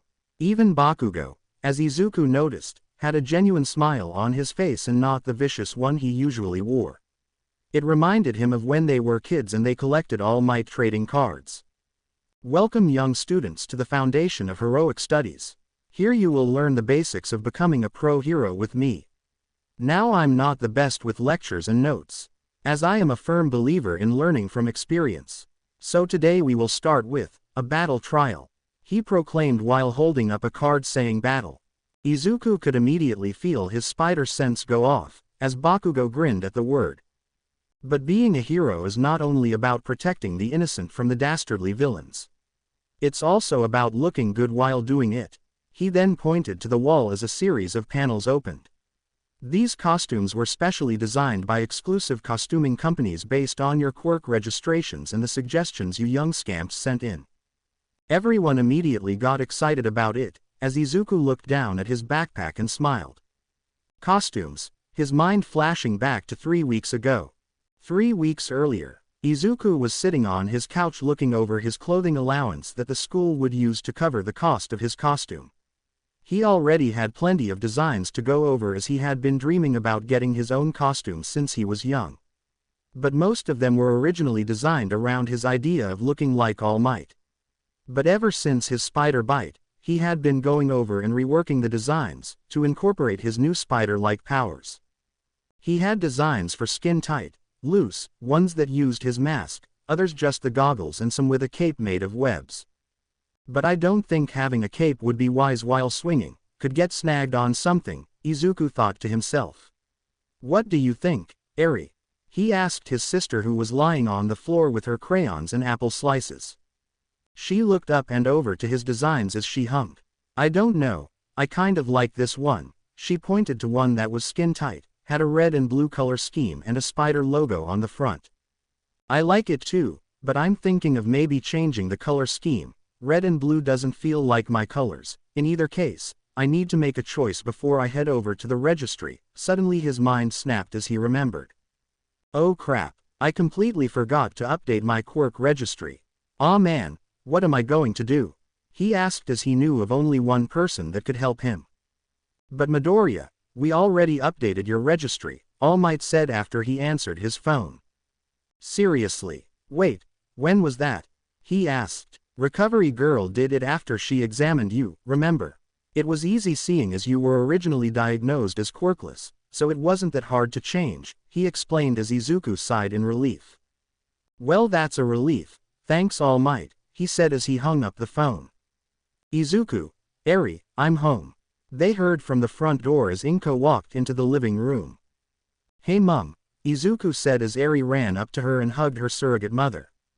Hello Mama Inko, she said and held up her piece of paper, showing the three of them in a childish drawing.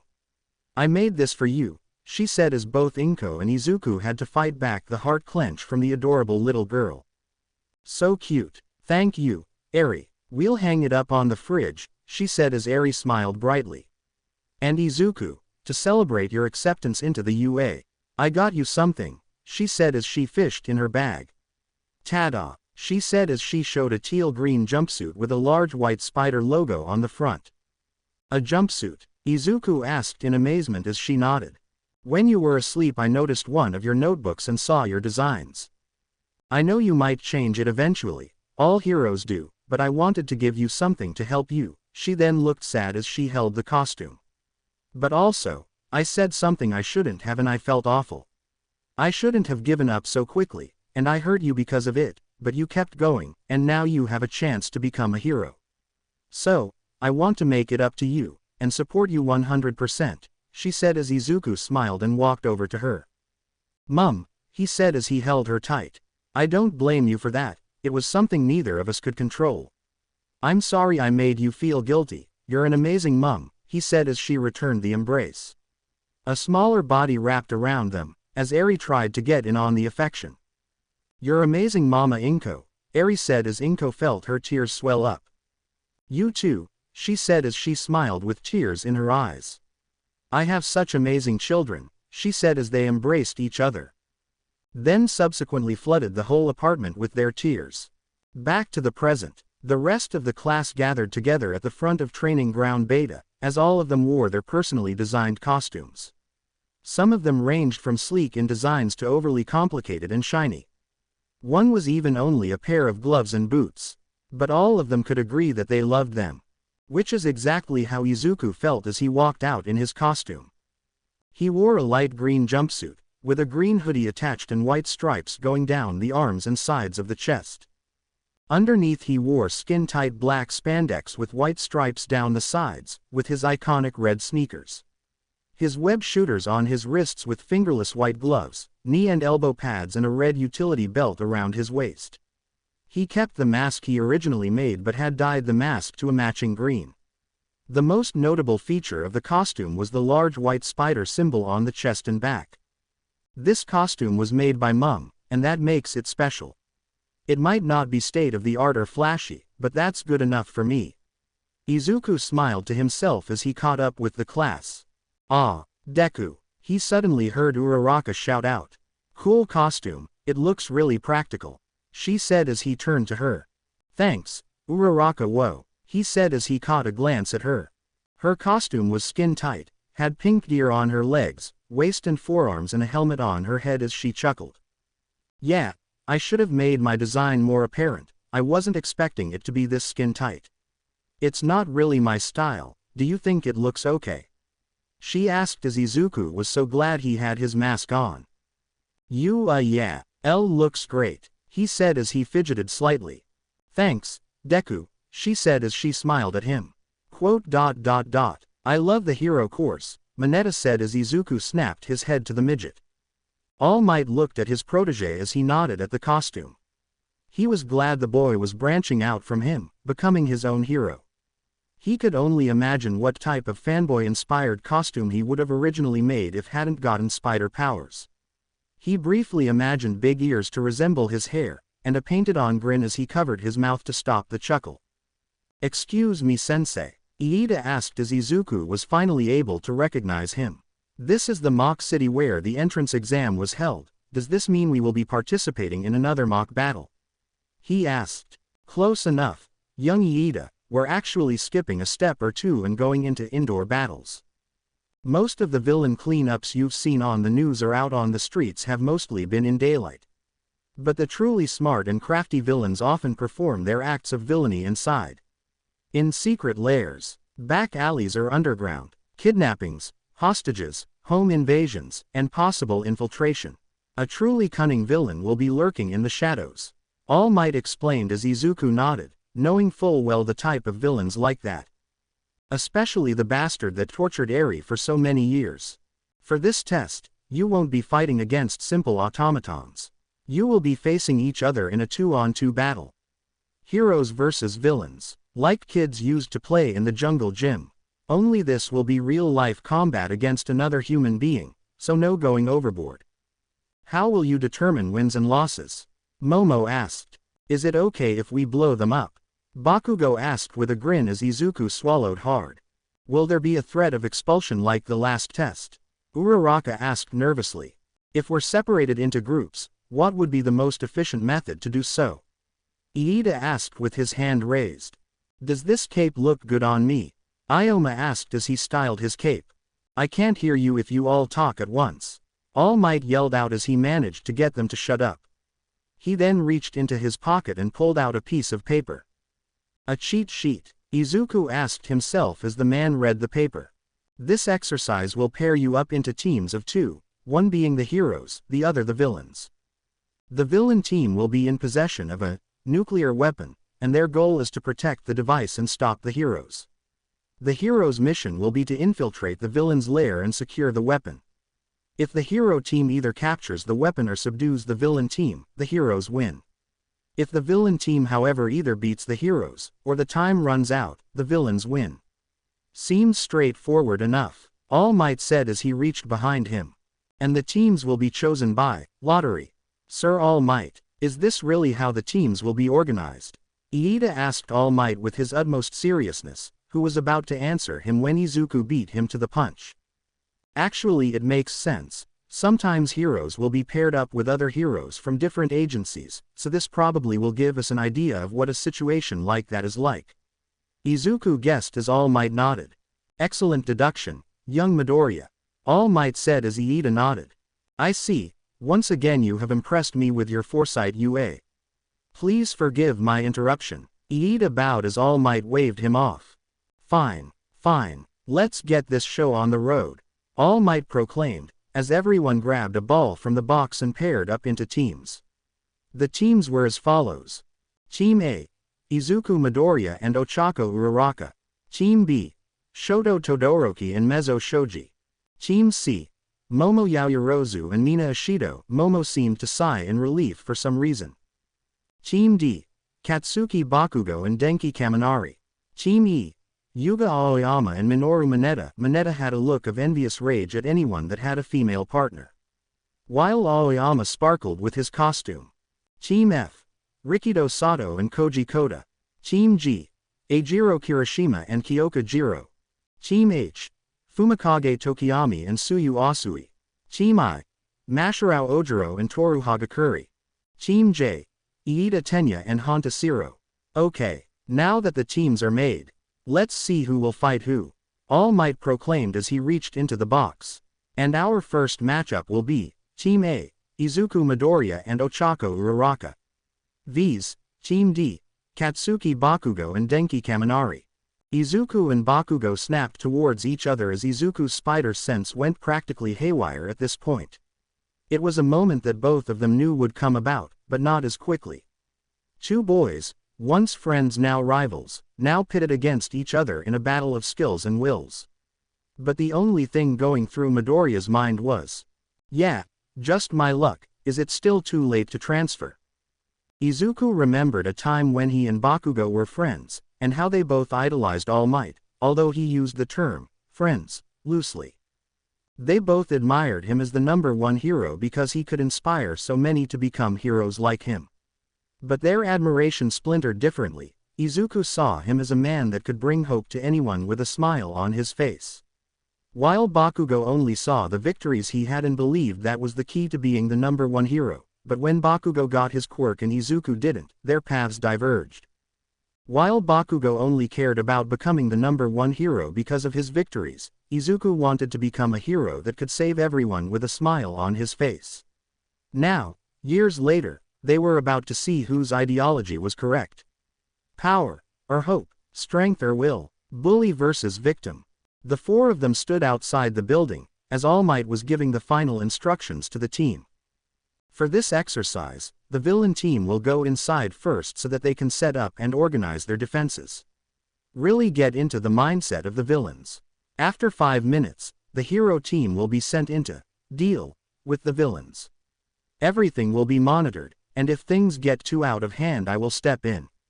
All Might explained to the four as they nodded, while Izuku and Bakugo swapped a quick glance at each other. Bakugo and Denki then walked into the building, as All Might and the rest of the class went to the underground observation room to watch the match. Well, looks like we have some time, we should probably look over the map, huh? Ochako asked as Izuku nodded and pulled his mask up to get a better look. Top floor, Team D. Meanwhile, on the top floor, Denki and Bakugo were just finishing setting up their weapon, as they placed the large bomb at the far end of the room. So this is what we're protecting? Denki asked. You don't think it's real, do you? He asked as he tapped the bomb hesitantly with his knuckle until he heard a hollow sound. Oh, it's fake, sweet, he said as Bakugo scoffed at his idiocy. So do you have a plan or anything? Denki asked. Yeah, stay here and watch the bomb. I'll go down and fight Deku, got it? He ordered as Denki raised a brow.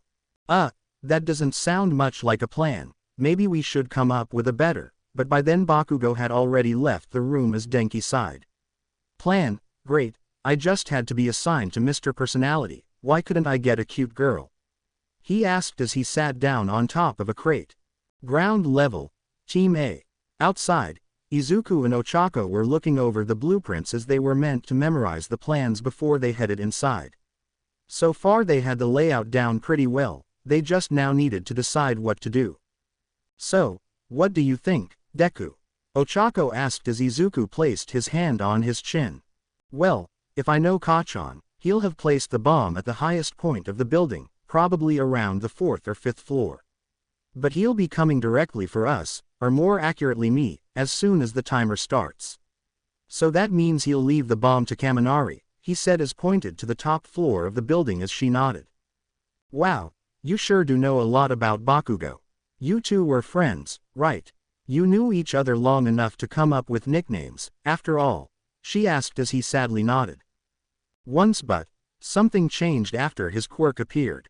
I don't know why, but he seems to hate my guts for some reason.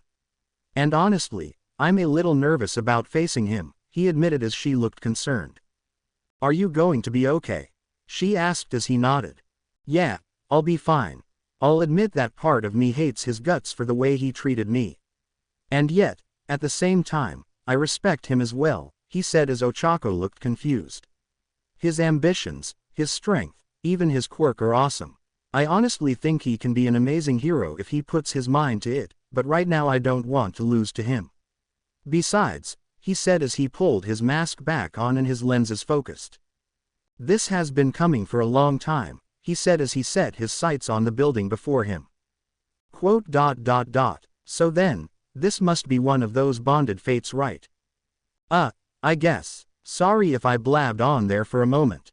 It doesn't really need to concern you, he said with a small blush out of embarrassment. Don't be. We're partners, after all. So let's go in there and win this, she proclaimed as Izuku blushed harder at her more outgoing nature compared to his more reserved one. Man, talking to girls is so much harder than it looks. He thought to himself, at least she is a nice one. So, how do we get up there? She asked as Izuku looked up, and then back to her. Could you float us up there? He asked as she hesitantly nodded. I can, but if I use my quirk on myself or exceed my limit of 3 tons, I suffer from severe nausea, she explained as Izuku nodded and then got an idea. He was so lucky his mask covered his blushing face. How good are you with heights? He asked as she raised a brow. I'm fine, why? She asked as he gestured to his back. Hop on my back and I can climb up to the 3rd story, should cut our time by a good margin, he said as she raised a brow. You can do that, she asked. I thought your quirk was like super strength or something. She asked as he shook his head. Actually my quirk gives me the physical abilities of a spider.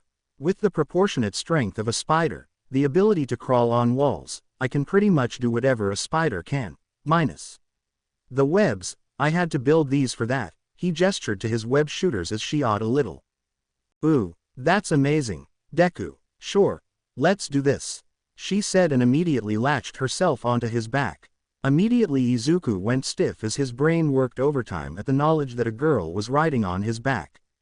He was so glad his mask was on, otherwise, she would see his beet red face. Are you on tight? He asked as she nodded. Oh okay, here we go, he said as he bent down and used his leg muscles to jump up high onto the 3rd story of the building. His fingers immediately latched on the outer wall as he looked behind his back to Ochako. Why you okay back there? He asked as she nodded and held on tight around his neck. Okay, we'll enter on the 4th floor. Then make our way to the 5th, he said as she nodded and he started crawling up the side of the building.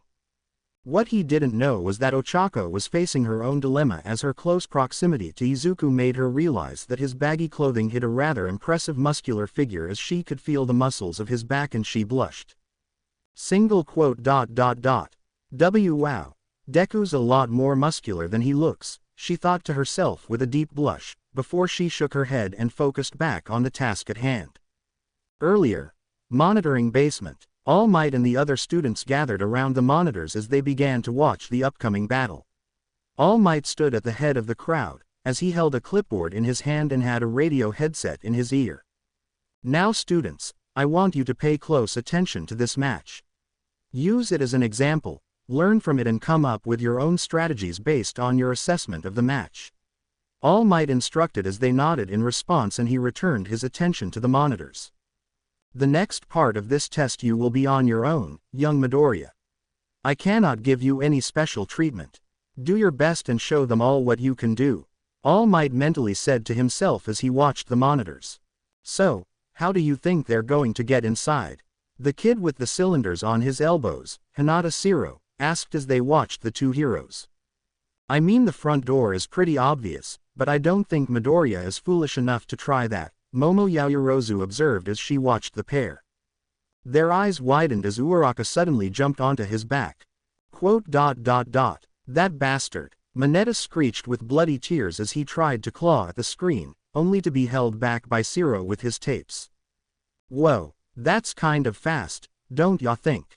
Mina said with a grin before Tsuyu shook her head. I don't think that's the case, she said as they then watched Izuku jump high into the air then cling to the side of the building. Ochako on his back, as he started climbing the building like a spider. I had a feeling he had something like that, Tsuyu said as her initial suspicions about the boy came true. Whoa, he can crawl on walls. A large muscular teen, Rikido Sato, yelled in shock. How is he doing that? Ha ha ha, young Midoriya has a unique quirk that gives him all the powers of a human spider. All Might explained as he grinned at his monitored student. Although, I believe it's best you watch and see for yourselves, All Might instructed as they turned back to the monitors. Izuku placed his fingertips on the window as he slowly opened the pane of glass and looked inside. His lenses adjusted as he looked around for any sign of Bakugo or Denki. I think we're clear, he said as he crawled onto the ledge, allowing Ochako to squeeze through and then follow after her with a roll, but not before feeling most of her body brushing over him. Pushing his feelings aside, and being glad that he wore baggy pants, Izuku focused on the mission.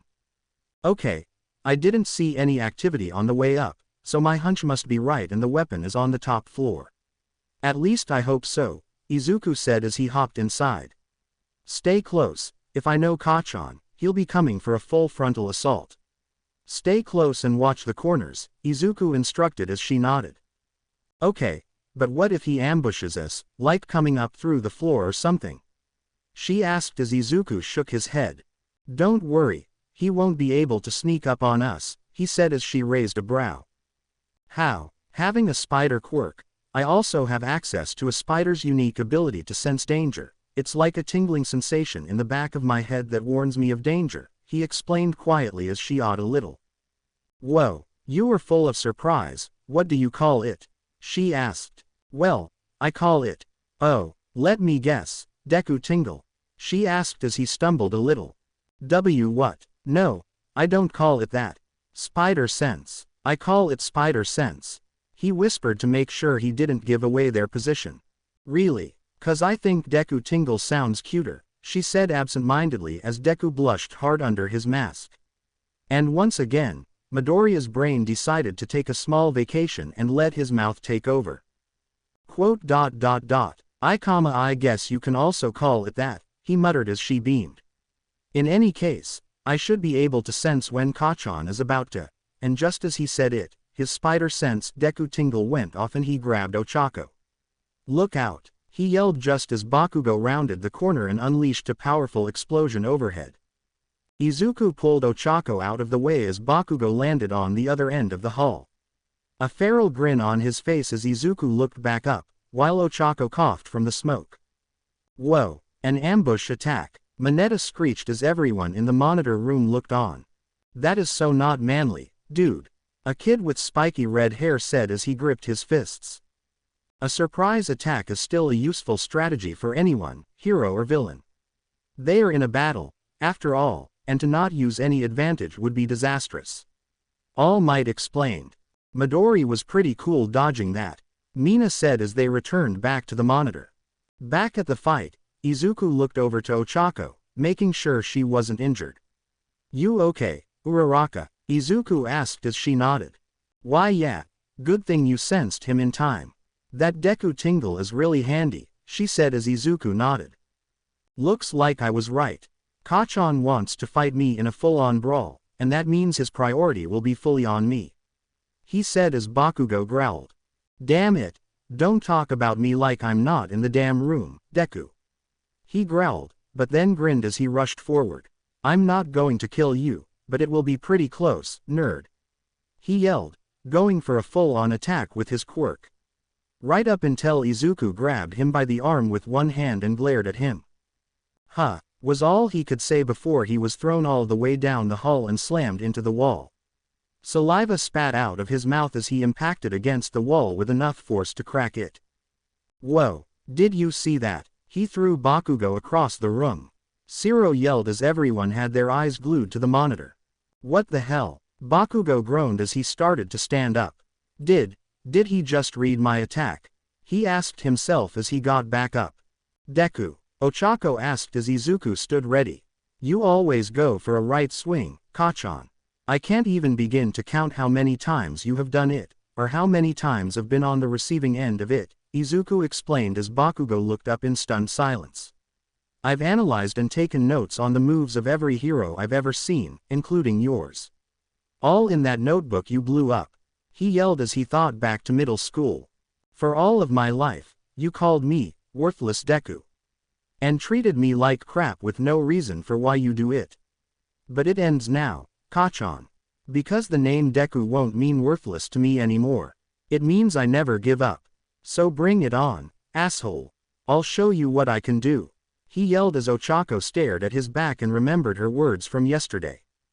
"Deku," she muttered before he turned back to her. "Uraraka, I'll handle Kachan. Find the bomb, I'll meet up with you shortly," he ordered as she snapped out of her daze and nodded. "Oh okay," she said and bolted from the hallway. Bakugo stared at the masked Deku as his mind went back to when they were kids and he would stand there exactly like that, scared out of his wits, while trying to protect someone he was picking on. But this time was different. This time there was no fear in his voice, only pure confidence. And that just pissed him off more. "Deku," he slowly growled as sparks popped off in his palms. "You're really starting to piss me off." He blasted his way down the hall and threw his palm forward for a powerful explosion. But Izuku already jumped over the attack and landed on the ceiling. Bakugo quickly used his quirk to redirect himself and shot up to the ceiling, only for Izuku to jump the adjacent wall and shoot a glob of webs right into Bakugo's face, causing the buddy to hit the ceiling. MPH. DMHP. FHMP. What the F asterisk? Bakugo yelled as he slammed onto the floor and pulled at the web on his face. DMHPTMHPSHMPGOMOUMPOMP mump. Did this shit come out of you? He yelled as Izuku shook his head. Special webbing I designed myself, Kachan. What? Did you really think I wouldn't figure out a way to make my own webs? He said with a smirk on his lips. Bakugo just growled louder and used his quirk's lowest yield to burn the web off his face. You are dead meat, Deku. I will smash you like the bug you are. He threw random explosions, as Izuku easily dodged and evaded out of his way. Whoa, this battle is intense, Sato said with shock. I heard both of them were in the top rank of the entrance exams. And that kid with the webs is really quick. No wonder they're good, Zero said as All Might smirked at the screen. Young Midoriya has always been quick on his feet. That notebook of his was full to the brim with notes and analytics of heroes and their quirks.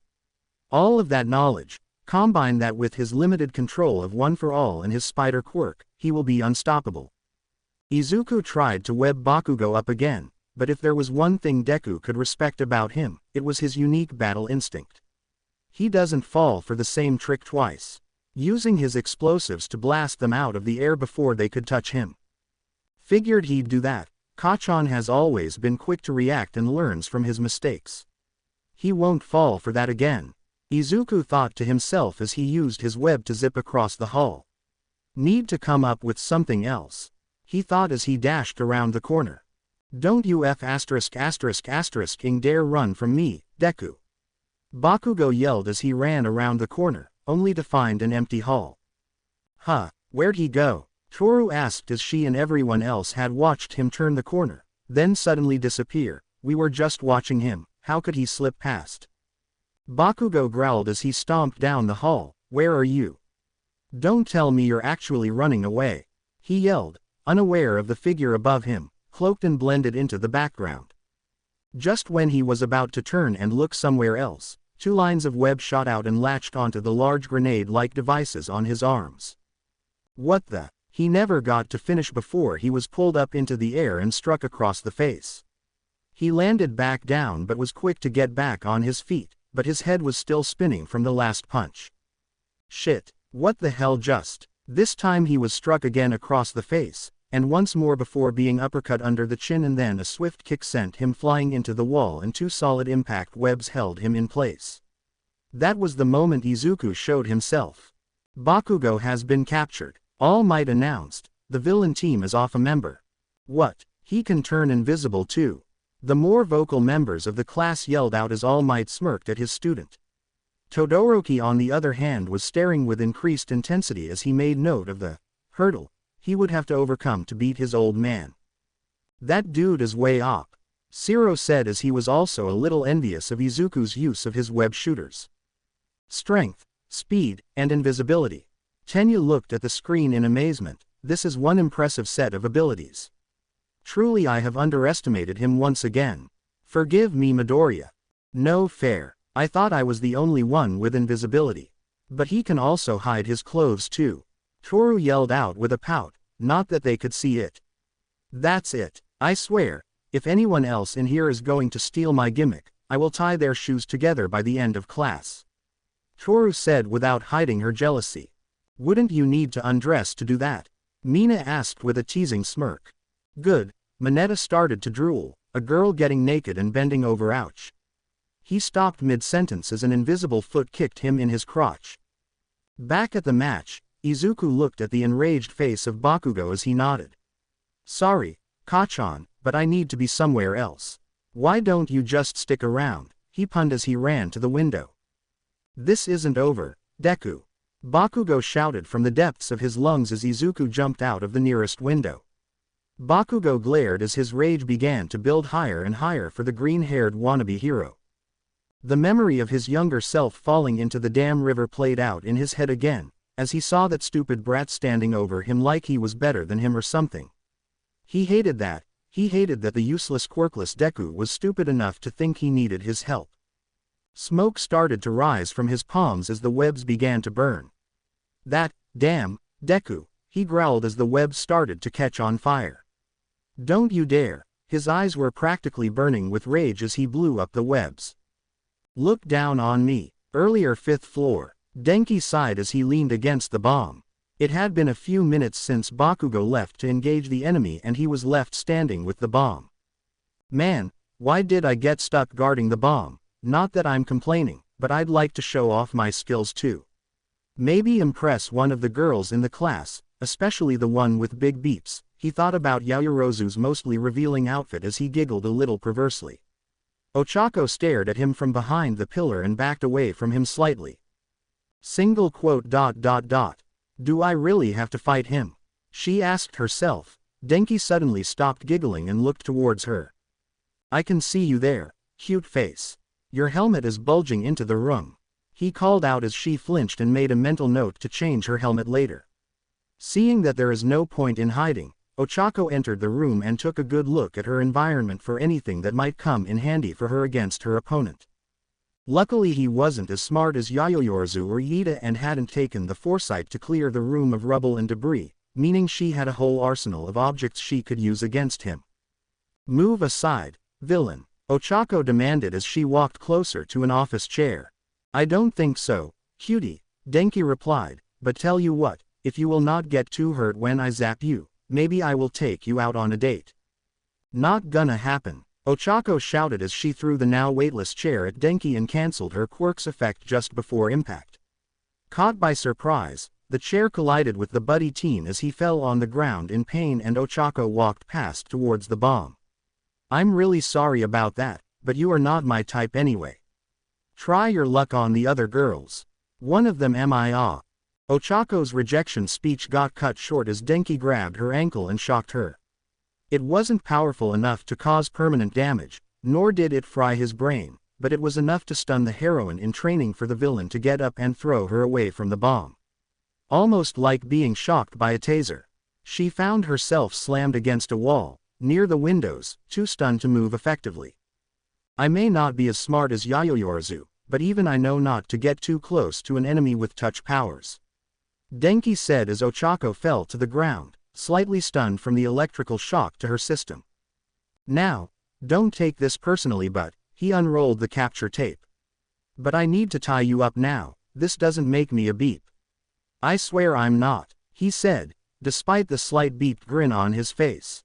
Back in the monitor room, most of the girls and guys stared at him with a deadpan expression as they stared at his beeped face. Toru, Tsuyu, Mina, Yaoyorozu, and Jiro all stared at the screen as they said as one. Beep, they all said, while Mineta was blushing with a beeped look on his face. Yes, now tie her up nice and tight. Use the hogtie method and especially focus on her beep ska. But was swiftly kicked in the balls by Toru again. Why do you keep doing that? He groaned as Toru huffed and crossed her arms. All Might just sighed in disappointment, as he knew he would have to have a conversation with young Kaminari about the proper etiquette for being a hero. But then his disappointment turned into a grin as he saw the outside feed. Izuku had just jumped out of the window as he fired 2 lines of web at the 5th floor. The tension from the jump and the elasticity of the webs made them the perfect slingshot for Izuku as he shot straight for the window of the 5th floor.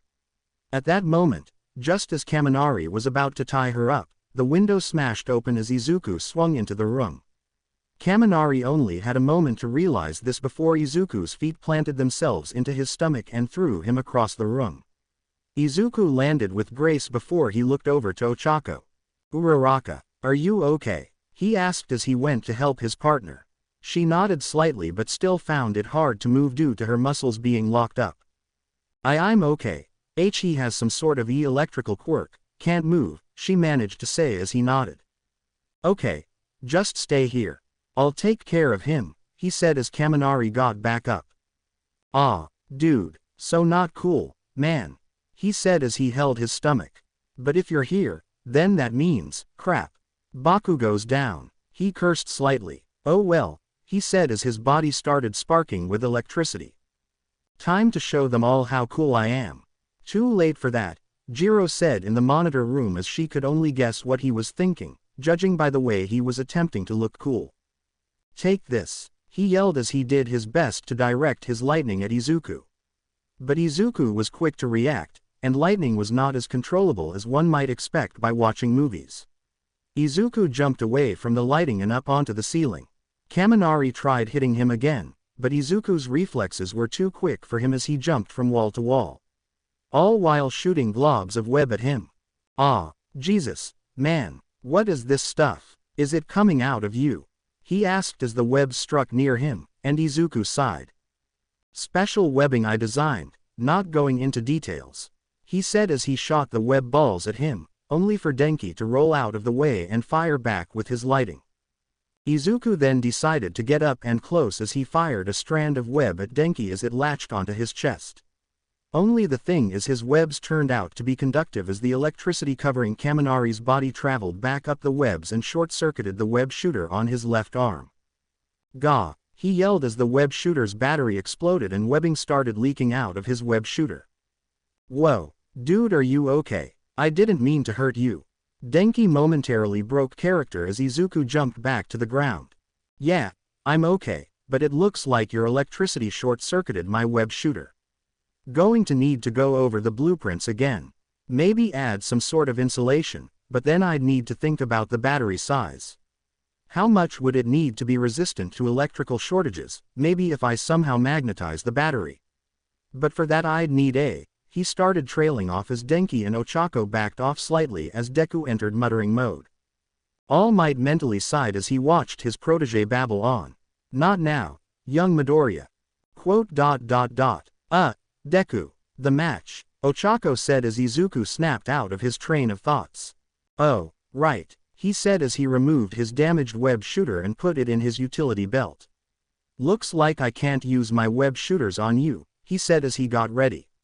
So I need to do this the old-fashioned way, he said as he shot a web line at one of the debris and threw it at Denki, who managed to just cover himself with electricity to destroy the object. Whoa, man, you're getting serious. Well then, if I'm going down, might as well go out with a bang. He said as his body began to surge with electricity.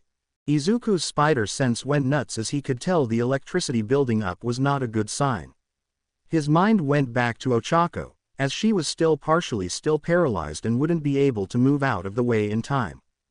Uraraka, he yelled as he jumped back towards Ochako as Denki yelled. Indiscriminate shock. 1.3 million volts. He yelled as massive amounts of electricity shot out of his body and blasted everywhere, scorching the room with his discharge. Izuku moved his body in front of Ochako as the lightning struck him and he yelled out in shock. But as he was shielding her, the electricity acted strange around Izuku, as he noticed the electricity wasn't as painful as he thought it was. And it almost seemed that the electricity was being absorbed into his body as the inside of his arms glowed with electrical currents and he briefly saw his nervous system glow beneath his skin and costume. What the was all he could think about before the room was blinded by the electrical charge. Deku, she yelled as the lightning blinded her for a moment. When the light died down she desperately searched for Deku, as she found him sitting against a pillar. Deku, she shouted and immediately managed to get up as she hobbled over to Izuku. Deku, are you all right? She yelled, worried about him. But he just nodded as he started getting up. Why yeah, I'm fine actually. That didn't hurt as much, he said as she raised a brow. What? How is that possible? When he touched me I was down for the count, how are you still standing? She asked as he noticed the glow in his arms fade. No idea, oh shoot. Kaminari, get ready, he might be ready for a. He trailed off as he saw Denki standing in the middle of the room. Both hands up with extended thumbs and had the derpiest looking face. He said as gazed stupidly around the room. Saliva rocketed out of Ochako's mouth as she tried her best not to laugh at the boy. Back in the monitor room, Jiro also had to cover her mouth to stop herself from laughing as she and the others stared at his face. Huh, I think he must have shorted his brain out or something. Izuku guessed as he walked up to Denki as the boy started just moving around the room. Makes sense if you think about it. That much electricity going through your body at once, not really good for you. He said as Denki continued to wander around the room. Well, at least his electricity is all out, now we can capture him. All right, I think we just won this. Suddenly, his spider sense went nuts as he snapped his head to the entrance of the room and his eyes widened in both shock and fear. There, standing at the doorway was Bakugo, an enraged look on his face, as smoke started drifting from his palms from the burning webs that had held him in place. Deku, he managed to sound out with intense hatred, as his red eyes were glaring into Izuku's soul. Bakugo, but I thought he was captured, Yaoyorozu said as she and the others watched from the monitors. Well, looks like he got out, Mina said as everyone noticed the particularly angry look on his face. Bakugo, All Might yelled into the intercom. You cannot return to the match after being captured. Villains do not give a crap about the rules, so why should I? He yelled as he raised his gauntlet up. Deku knows all about my quirk, how my sweat is like nitroglycerin, and that I ignite it with my palms. Now if the tech boys got the specs right, all the excess nitro sweat I accumulated should be stored into these gauntlets. Izuku's spider sense was going nuts as he began to pull the pin. Young Bakugo. Stop, you'll kill him, not if it doesn't hit him head on. He yelled as Izuku's body instantly reacted, as he managed to push both Denki and Uraraka out of the way, just as the pin was pulled. Ping! The softest ping soon gave way for the loudest bang, as a large explosion engulfed the room and the bracer launched all the stored-up sweat into a massive explosion. The force of it was enough to rock the building, as a large chunk of the fifth-floor wall was blasted away, and the weapon they were meant to be guarding was thrown across the room and buried under rubble. What was he thinking? He could have gotten them killed. Iida yelled from the monitor room, as he and everyone else looked on in muted shock at the insane display of power. What about the others, are they okay? Toru asked as they waited for the smoke and ash to dissipate. Black smoke drifted in the room, as Ochako and Denki, who was still brain-fried, coughed out the black smoke from their lungs. What is the matter with you? You're trying to get us killed. Ochako heard as she waved away the smoke. Her eyes wandered around for her partner as he was seemingly nowhere to be seen. Before they settled on the figure before her. Standing in front of them, with his arm held up to block his face, was Izuku, as half of the top section of his costume was singed, and his left arm was burnt pretty badly and the lenses of his mask were cracked. Deku? She asked as the young man pulled his mask off his face and threw it to the ground. Well, that's ruined, he said as he turned around and smiled as best he could. Hey, you're okay, both of you, that's good, he managed to say as he stumbled slightly on his legs and gritted his teeth in pain. Why yep, just walk it off, Izuku, it's just your bones, and your muscles, and your organs, he said to himself as Ochako rushed to him. Deku, she said as she held him, then turned up to Bakugo. What the hell is wrong with you? You could have killed him, she yelled as Bakugo stared at the boy with his usual glare. TCH, damn nerd, what the hell was he thinking? Why didn't he move out of the way? He asked himself. Young Bakugo, what you did was highly inappropriate and against my orders. I have no choice but to suspend this match and… Wait, don't stop the match, Izuku suddenly said as he stepped up. Deku, not yet, not just yet, I want to finish this, he said as he took a step forward. Young Midoriya, I must insist. Bakugo has broken the rules and as a teacher, I cannot. I need to do this. He suddenly yelled, causing All Might and Ochako to flinch. Kachan won't stop until I give him what he wants, so I'll give it to him. Besides, in situations like this, the bad guy could always escape his bonds and come after the heroes, right All Might? He said as All Might stared at the screen and into the eyes of his determined protege.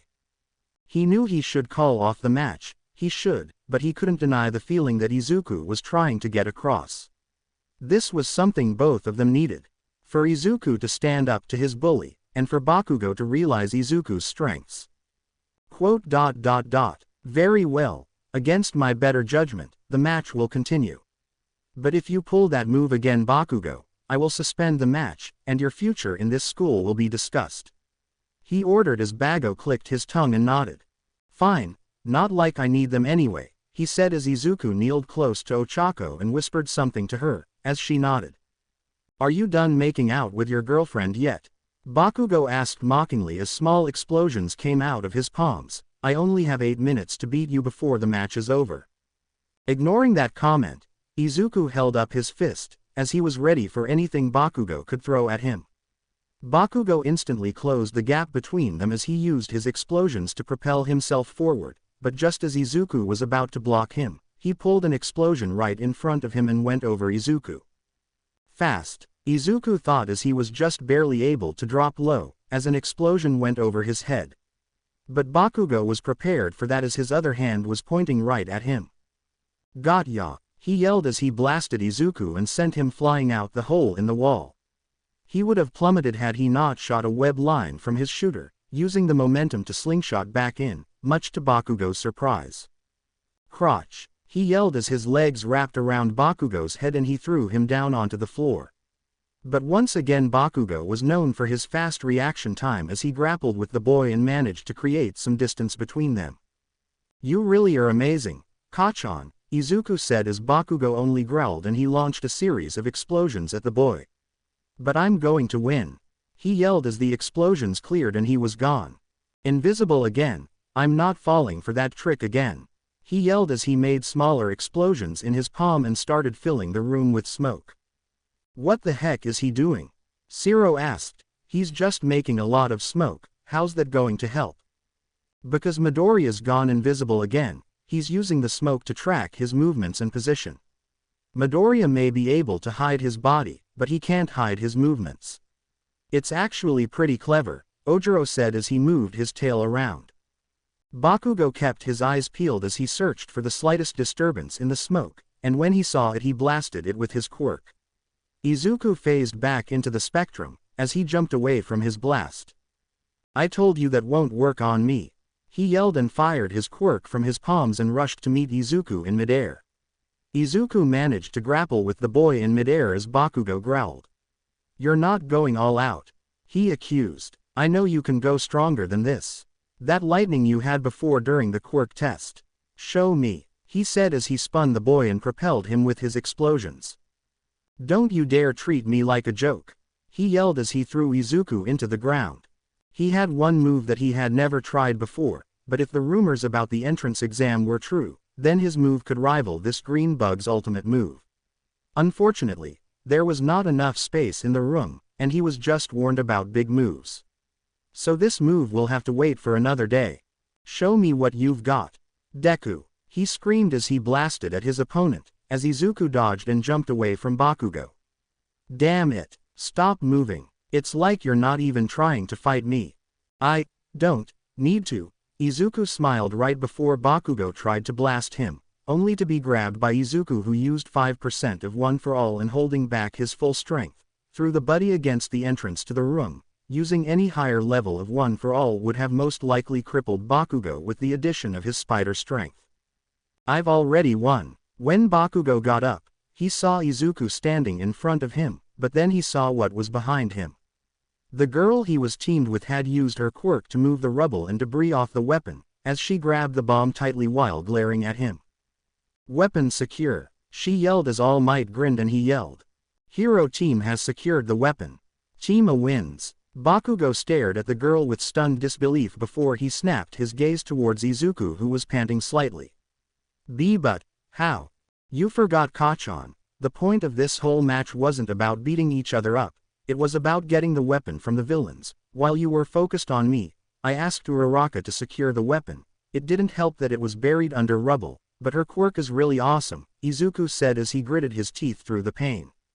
So I win this time, Kachan, he said as he stumbled to his knees and Ochako ran up to him. Bakugo's eyes had taken on a look of utter disbelief as he felt like everything around him was numb. He looked to his right arm where Deku had grabbed him as he replayed the events in his mind. Deku had toyed with him, kept his mind focused on the goal, while he had been blinded by his rage. Deku read him like a book and used that knowledge against him. So in short, even though we were going at it, I lost to Deku. Bakugo's mind screamed at him, as he felt a cold shiver go down his back. His mind was trying to comprehend the knowledge that he had lost, to Deku of all people. The boy that had stupidly chased after him since they were kids, the weak little kid that had no quirk until a year ago. The one person that was nothing more than a stepping stone to him, had beaten him. His ultimate goal of being undefeated in everything had come crashing down around him. How could he have let this happen? How could he have lost sight of the goal? How could he? His mental rant was cut off as All Might placed a hand on the boy's shoulder. That's enough, young Bakugo. It's time to go back, get critique on your performance. He instructed as Bakugo looked over to Deku, Ochako, and Denki as they were escorted out. You lost today, but no matter if you win or lose, take a moment to look back on this and reflect upon your actions. Only then can you learn from this experience, and grow as a hero, All Might said as Bakugo hung his head. But not to mention I will have words with you about your behavior. I never want to see you act like that again, understood? He applied a small pressure to Bakugo's shoulder as the boy scoffed slightly and walked away. That boy, he'd be a great hero if he learned to get off that high horse of his. Later, monitor room. After having his arm bandaged up, and a small boost from Recovery Girl's quirk, Izuku stood with the rest of the team as All Might began to go over their battle. For this match, I'd say the most important player of the game was young Midoriya. All Might said as he turned back to the class. Anyone wants to tell me why? He asked with his usual flair. Momo raised her hand as she began to talk. It's because Midoriya was focused on the task at hand, and kept that in mind throughout the whole match. Bakugo was clearly more focused on some form of a personal grudge match against Midoriya that he left his teammate to guard the weapon alone.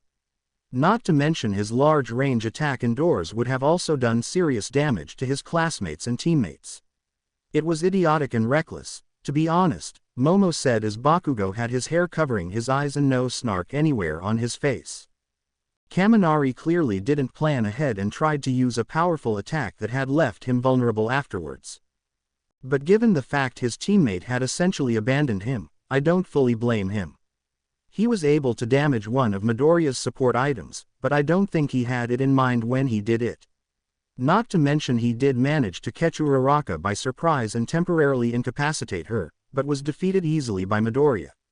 In all, Kaminari did the best he could with what little he had, she said as the boy was still partially brain-fried as he stuck a thumb up. "We," he said as Jiro had to hold her laugh. Uraraka didn't do a lot during the battle, but she was key to securing the weapon after Bakugo had foolishly let loose his power move in an enclosed location. Her quirk had made it easy for her to move the rubble and debris off the weapon and secured the victory. But she had been slightly careless when it came to her opponent and allowed Kaminari to temporarily incapacitate her with his quirk. She should have been more aware of her opponent's abilities and approached him with caution, she said as Ochako nodded slightly. And finally Midoriya, he had kept his focus on the mission. He knew that his opponent had some form of grudge against him, and used it to keep Bakugo distracted. His use of his invisibility and spider quirk was also very decisive, and he made use of his terrain with precision. But he was also reckless, he nearly got himself killed trying to tank that blast from Bakugo. If this was a real battle, he could have been killed and left his partner by herself. He was also caught up in the same personal grudge with Bauko and should have allowed the match to be suspended. But he did keep his mind focused on the goal and instructed Uraraka to complete the mission. So while Midoriya is the MVP of the match, he still has areas to improve. The whole class was silent as they stared at the girl while All Might held a shaking thumb up. Holy crap, she really said it all, he thought to himself as he was both amazed at her analytical skills and stunned by her bluntness. Still, young Midoriya showed a clear example of his heroic nature in protecting his teammate, and young Uraraka was not aware of Kaminari's abilities, so she was unaware of his static touch. But you are correct, young Yoeorzu. This was after all a training match, not real combat. If we don't cheer each other on with full heart, then we will never become top heroes. She said with a bit of pride in her voice. Bakugo merely said nothing as he absorbed the critique of his actions.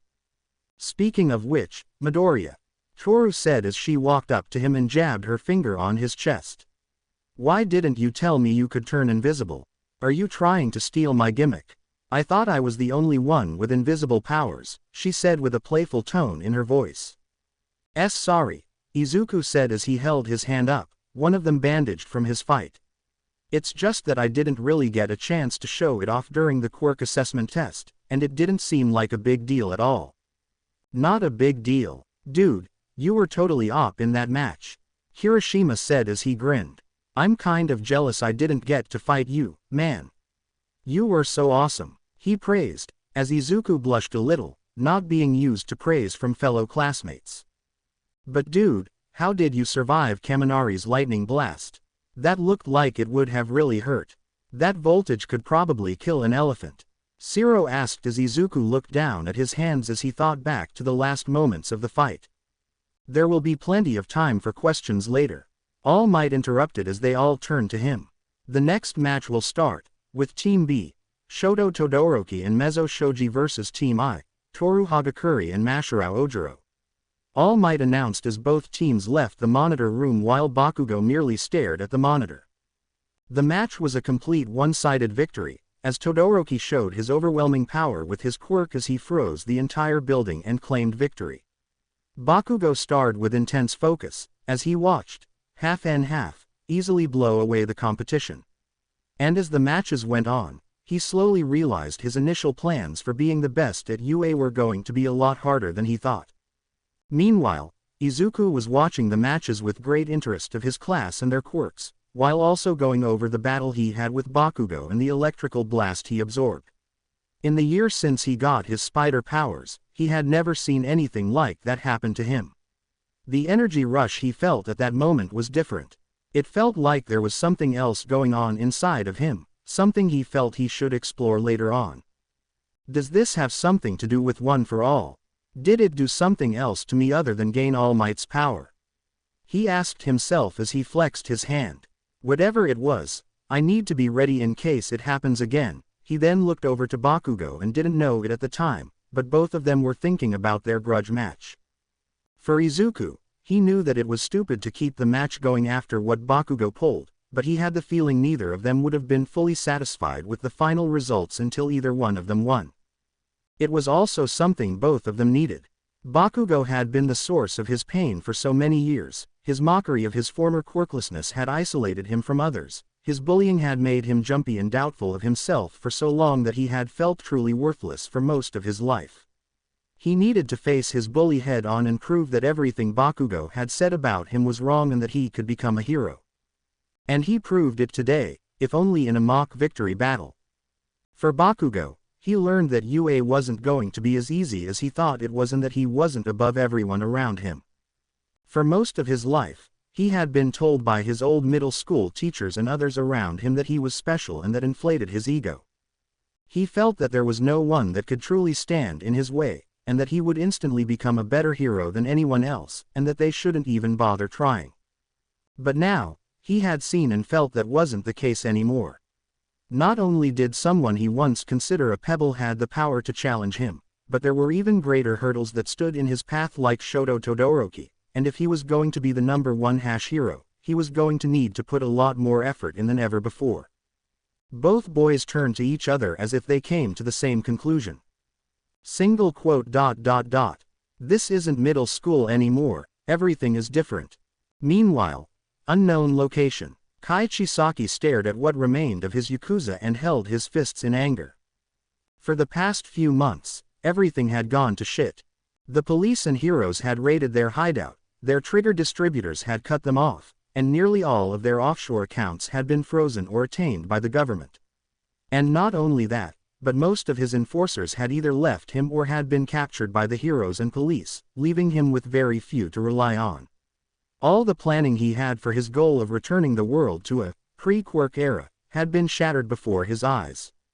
And it was all because of that damn spider brat in the alley that took away the key to his ultimate goal, Eri. Everything he had done was to rebuild the Yakuza to their former glory, to repay the debt he owed to the boss of the 8 precepts, to repay the man that had taken him off the streets and raised him to be a Yakuza. He had respected the boss greatly, even if he didn't agree with the old man's code of ethics that had limited them. It was the reason why he put the old man in a coma in the first place so that he could use his granddaughter's quirk to bring about his goal. But now it was all in ruins, and he blamed it all on that spider brat. He looked over to where the former boss of the 8 precepts lay, still in a comatose state and kept alive with what little Kai could scrounge together, as shook his head. "I will make him pay, and I will bring the Yakuza back from the ashes," he said as he looked up with hatred towards a board with multiple documents and a rough sketch of the brat's mask, as he had gathered as much information as he could. But there was very little to go on, as most of his contacts and corrupt cops had been arrested or under investigation. Not only that, but apparently some serious string had been pulled to keep Eri well hidden, even from him. He knew she was somewhere in Japan, but couldn't pinpoint her location. And there were so many other reports of spider quirks, that trying to find the one that matched the brat that had stolen Eri from him was like finding a needle in a haystack. But he did know one thing, that brat had to still have Eri with him. More than likely trying to raise the child in a normal environment, something that made him laugh. Eri wasn't a child, she was a tool for him and him alone. Only he could harness her true power, not some brat in a mask. So, if he could find him, he would find Eri, and once he found her, he would make him pay for everything he had done. But, he said as he looked at the sketch of the spider brat, and the string connecting him to All Might. "I can't do anything so long as All Might is in the picture. He pretty much destroyed half of my enforcers alone with that overpowered quirk of his. I need to buy my time before I can make my move on Eri. I need help." He turned to see Shinmoto and Chronostasis walk up behind him, as he nodded to 2 of the few that had remained loyal to them. "We need to start putting together a team, one that will put the Yakuza back on top once and for all," he said as Chronostasis put down a list of potential villains, starting with a picture of a man with knives and a sword strapped to his body. Aizawa glared at Bakugo and Izuku as he and All Might stood behind Nezu's desk, the furry principal seated at his desk as the 2 students had been called into the principal's office after the battle trial had been concluded. "I think you 2 know why you're here," Aizawa asked rhetorically, as he glared at them. "We're here because of the battle trial fiascos that you 2 instigated," he said as he turned his glare to Bakugo. "Bakugo, you disobeyed your teacher's direct order and continued fighting, despite the fact you had already been captured, by Midoriya. Then used a move that was extremely dangerous and reckless, indoors no less, that could have not only gotten Midoriya killed, but Ochako Uraraka and Denki Kaminari killed. On those grounds alone, I should have you suspended from the hero course, or expelled altogether. Aizawa said as Bakugo merely clicked his tongue and looked away. And Midoriya, he said as he looked at the green teen who flinched a little under the man's glare. You should have let All Might cancel the match the moment he launched his attack against you. Yet you convinced him to continue regardless. I should have you suspended as well, but the principal believes that would be a waste of potential heroes, he said. So for the time being, Bakugo, you'll get 3 weeks detention. Midoriya, 1 week after school. I want this to be a lesson for both of you. When your instructor tells you something, you listen to him. And Bakugo, this isn't your old middle school. Things are different here and we do not tolerate students that think they're better than everyone else. Do I make myself clear? He said as Bakugo breathed through his nostrils heavily and nodded. Good, now leave, Aizawa said as they both nodded. Just a moment, young Bakugo, All Might said as he looked at the boy. I didn't get a chance to say to you that I was disappointed that you didn't obey my orders, and you've more than had an earful from the teachers already. But you must understand that while pride is an important part of becoming a hero, there is also humility and discipline that are needed to be a hero. So learn from this and grow stronger. There is always room to improve. Speaking of improving, All Might and I need a chat about student safety, Aizawa said as All Might flinched, and the 2 boys left. The boys left the office as they then stood outside awkwardly. Izuku looked to Bakugo and was about to say something when he walked away. Well, that could have gone better, right? Izuku said to himself as he went and followed him to the locker room. Later in detention, after getting changed and headed back to class, the day went on as normal as ones can expect at a hero academy. But the entire time Bakugo was strangely silent, almost like the weeks following the slime villain incident. No boastful attitude, no snide remarks to anyone, just silence. Izuku wanted to confront him about it, but he knew he'd probably just make it worse for him. And really, what could he say to him? Nothing that wouldn't get my head bitten off, I suppose, Izuku thought as he looked over to Bakugo while they sat in detention. I know I should have just let All Might end the match, but I needed to fight him. I needed to face him and show him that he was wrong, he thought to himself as he shook his head. But I think that was mostly arrogance and just wanting to beat Bakugo at something. I've been acting really different ever since I got my powers. Am I even the same Izuku as I used to be? No, I'm not. Things are different now. I'm not the worthless Deku anymore. I'm the Deku that can do anything. And Kachan is going to have to accept that one way or another. He turned to Bakugo just as the bell rang and Aizawa allowed them to leave. Bakugo instantly made his way to the door, as Yojiku followed behind him wanting to catch up. Kachan, hey Kachan, he called out as the teen just kept walking. Izuku sped up as he grabbed his arm. Hey, we need to talk. He managed to catch him just outside the gate. What do you want, Deku? He asked with no anger in his voice, just a sense of tiredness. Look, what happened back at the battle trial, it needs to stop. Whatever this grudge you seem to have with me, it's over.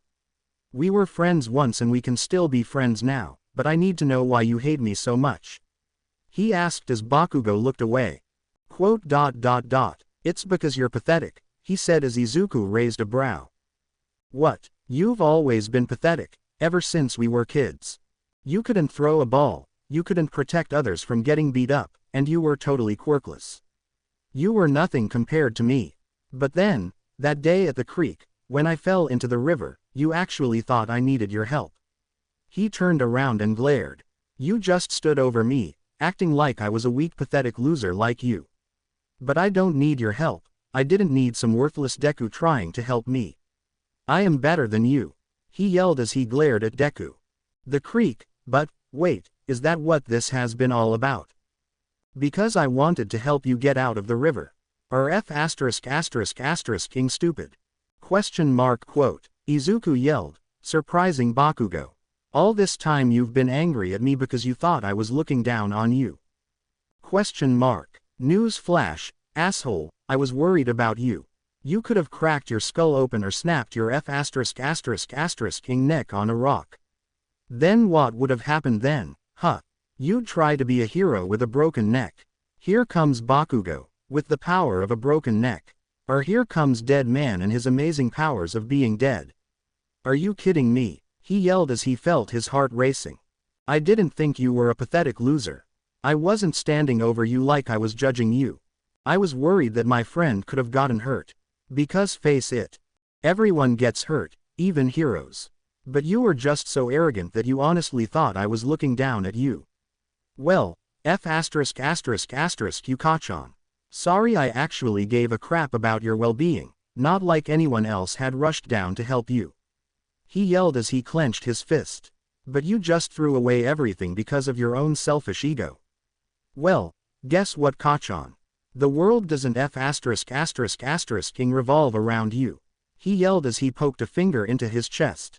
I meant it when I said that I think you were amazing, Kachan. I even think you could be the best hero in the world if you didn't act like such an asshole. He said as he breathed heavily. You know what? Forget it. You want to be an asshole and try and push everyone around like middle school. Fine, but I meant what I said.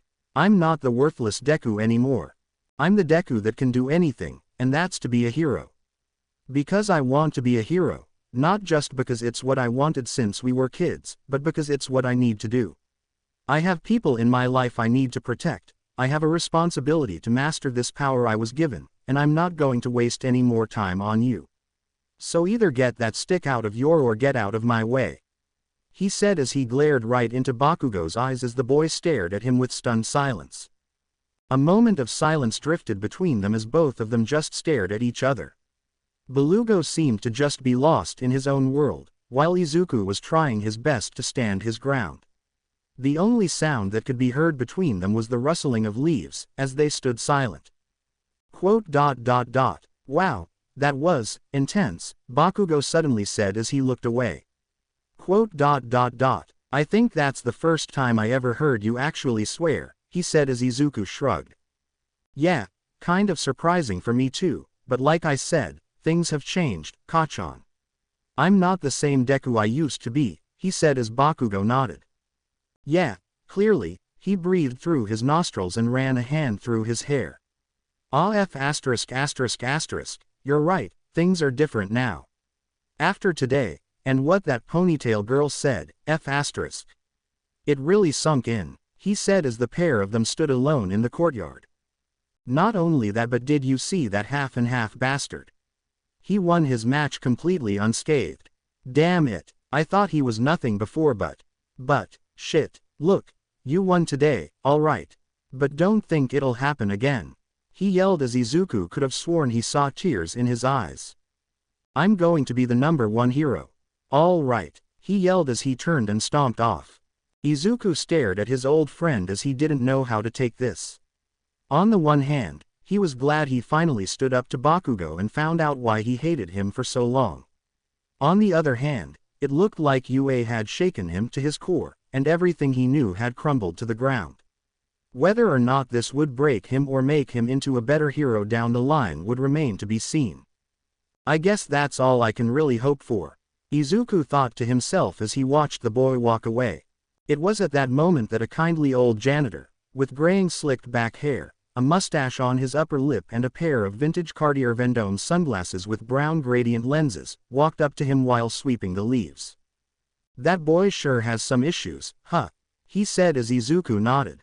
Tell me about it, he said as the man hummed to himself. You know, if he was a girl, I'm sure he'd be a tsundere. He said as Izuku snapped his bug eyes to the man as he walked away. Huh, was all Izuku could say as he shook his head. Is such a weird place. That's an understatement, young Midoriya. He turned to see All Might in his shrunken form, as he wore an overly baggy business suit instead of the hero costume he wore earlier. All Might, you don't look so hot. No pun intended, he said as the pro-hero chuckled. It's fine, Aizawa and Principal Nezu finished chewing me out about student safety, and now I have to read my teacher's manuals and provide a written apology to the principal, it's almost like I got homework again, he said as Izuku hung his head. I'm sorry about that, All Might. I should have just listened to you, and had the match cancelled, he apologized as the hero shook his head. It's fine, young Midoriya. The battle did get a little hairy and I should have been more firm, but I think it was necessary for both you and young Bakugo. Speaking of which, I think you should be careful about what you say. I overheard your conversation with him, and I think you nearly spilt the beans about One for All, he said as Izuku paused for a moment as he played back the talk in his head before his eyes widened. Oh shoot, I'm sorry, All Might, I don't know what came over me. He apologized as the man waved his hand. It's fine, it looked like Bakugo was too fixated on the fact you swore to even register it, and his pride had taken a blow so his mind was not fully focused at the moment. But you need to be more careful, the secret of One for All must stay a secret. If word got out about it, there's no telling who would come after you for it. And with Kai Chisaki still searching for your sister, discretion is high, he said as Izuku nodded. I understand, All Might, he said as the man nodded. Now, what about that electrical move before? I didn't know you could do that. He asked as Izuku looked at his hand. Me neither, but I guess it's something else I need to figure out, huh? He asked as the number 1 hero nodded and they both walked away from the school. But as Bakugo was walking away, something in the back of his brain resonated, slowly and quietly. Something that wouldn't trigger until far down the line, when everything would change. But something Deku had said caught his attention, no matter how small it was. What did he mean? Master this power I was given. Bah, it's probably nothing. He thought to himself as he walked home, having to rethink his plan to become the number 1 hero. Later, Midoriya residence. Izuku managed to get home after that ordeal. I'm home, he called out as he took off his shoes. Izuku, where have you been? Eri and I were starting to get worried. What happened to your arm? She yelled as she turned the corner. Eri instantly ran up to her brother, looking worried about him. Relax, Mum. It's nothing serious, things just got a little tense with training today, that's all. He tried to reassure her as he took off his jacket and tie. But what happened? She asked with concern. It was complicated, he said as she sighed. Bakugo. Bakugo, he admitted as she sighed. That boy, I just don't understand why he does these things to you. You used to be best friends with him, she asked as Izuku shook his head. I don't know if we ever were friends, I think he just tolerated me until he got his quirk. But then for some reason, he thought I was looking down on him. Me, the Quirkless Deku, looking down on him, he chuckled sadly as he shook his head. All these years, and I was chasing a guy blinded by his arrogance, he said as Inko looked worried about her son. Izuku, but it's fine now, he suddenly said as he looked up and smiled. Because today has made me realize that UA is nothing like middle school. Things are different now. I have a quirk, I have a sister, and I have people I need to protect. And I have friends, one of them is this girl that somehow took a name I hated and completely flipped it upside down. Now for me, Deku is no longer Kachan's insult. To me, it means, I can do anything, and that is exactly what I'm going to do, he said as he smiled softly. He felt a small tug on his sleeve as Eri looked up to him. So, does this mean I can call you, Deku ni? She asked as he felt his heart clench at the adorableness and hugged her. Yeah, you can call me Deku ni, he said as Inko smiled at her 2 children. She was glad to see that UA was proving more and more beneficial to Izuku than his old school had been.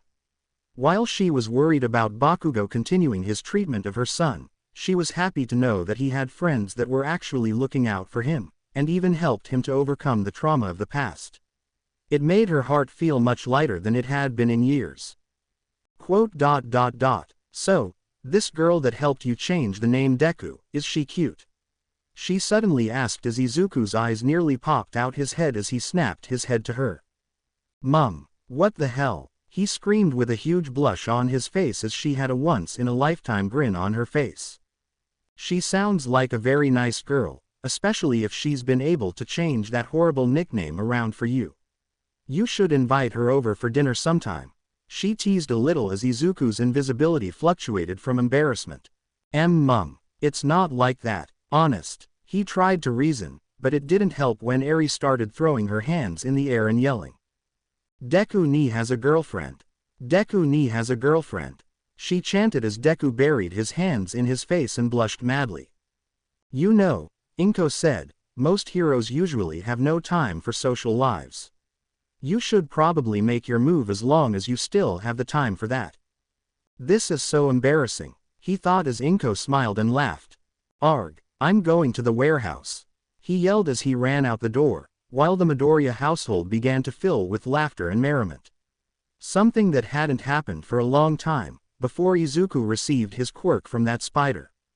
Later, warehouse, spider experiment, web shooter insulation, electric absorption, test 01 day 1. The camera flicked on, as it showed Izuku was in the warehouse, as he shot a web cable to the wall, and had a jumper cable in his hand as it was connected to a junction box. He was experimenting to see if he could both insulate his web shooter and recreate the electrical absorption he felt. He looked between the jumper cable and the web and was considering that maybe this was a bad idea. But that never stopped him before, as he slowly inched the cable closer to the web line and reached for the web with his other hand.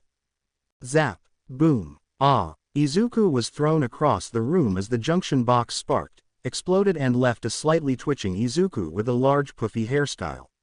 Okay, that's not it, he said as he looked at his hand. And no electric absorption, great, he touched his hair that was now all puffy.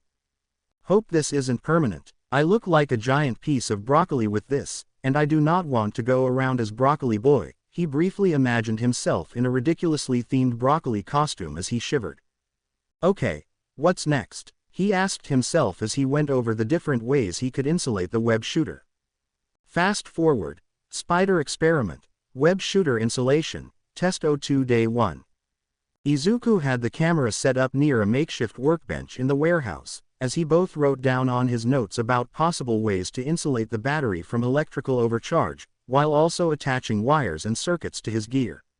So far he had scavenged together some circuit breakers from the junkyard and was attempting to fit them onto the web shooters. Izuku held up the large bulky web shooters that had the circuit breakers strapped on and wired up to the battery. He shot a web line at the wall, and attached the jumper cables to another junction box, as he strapped himself up with rubber and protective gear and inched slowly to the web line. Okay, here it goes, he said as he attached the jumper cable to the web line and a little power gauge measured the voltage running through the webs. The gauge started building up rapidly, as the circuit breakers started to work, until the voltage got too high and the circuit breakers exploded. Whoa, he yelled and quickly shut off the power and grabbed the fire extinguisher. Dousing the flaming contraption with foam. After making sure the fire was out, he sighed and threw the extinguisher away. At this point, I might as well invest in the fire extinguisher companies, he lightly joked as he walked back to the table and looked over the web shooters MRK2 as he dubbed them. Yeah, back to the drawing board I suppose, he said as he placed them down and sighed while rubbing a hand through his hair.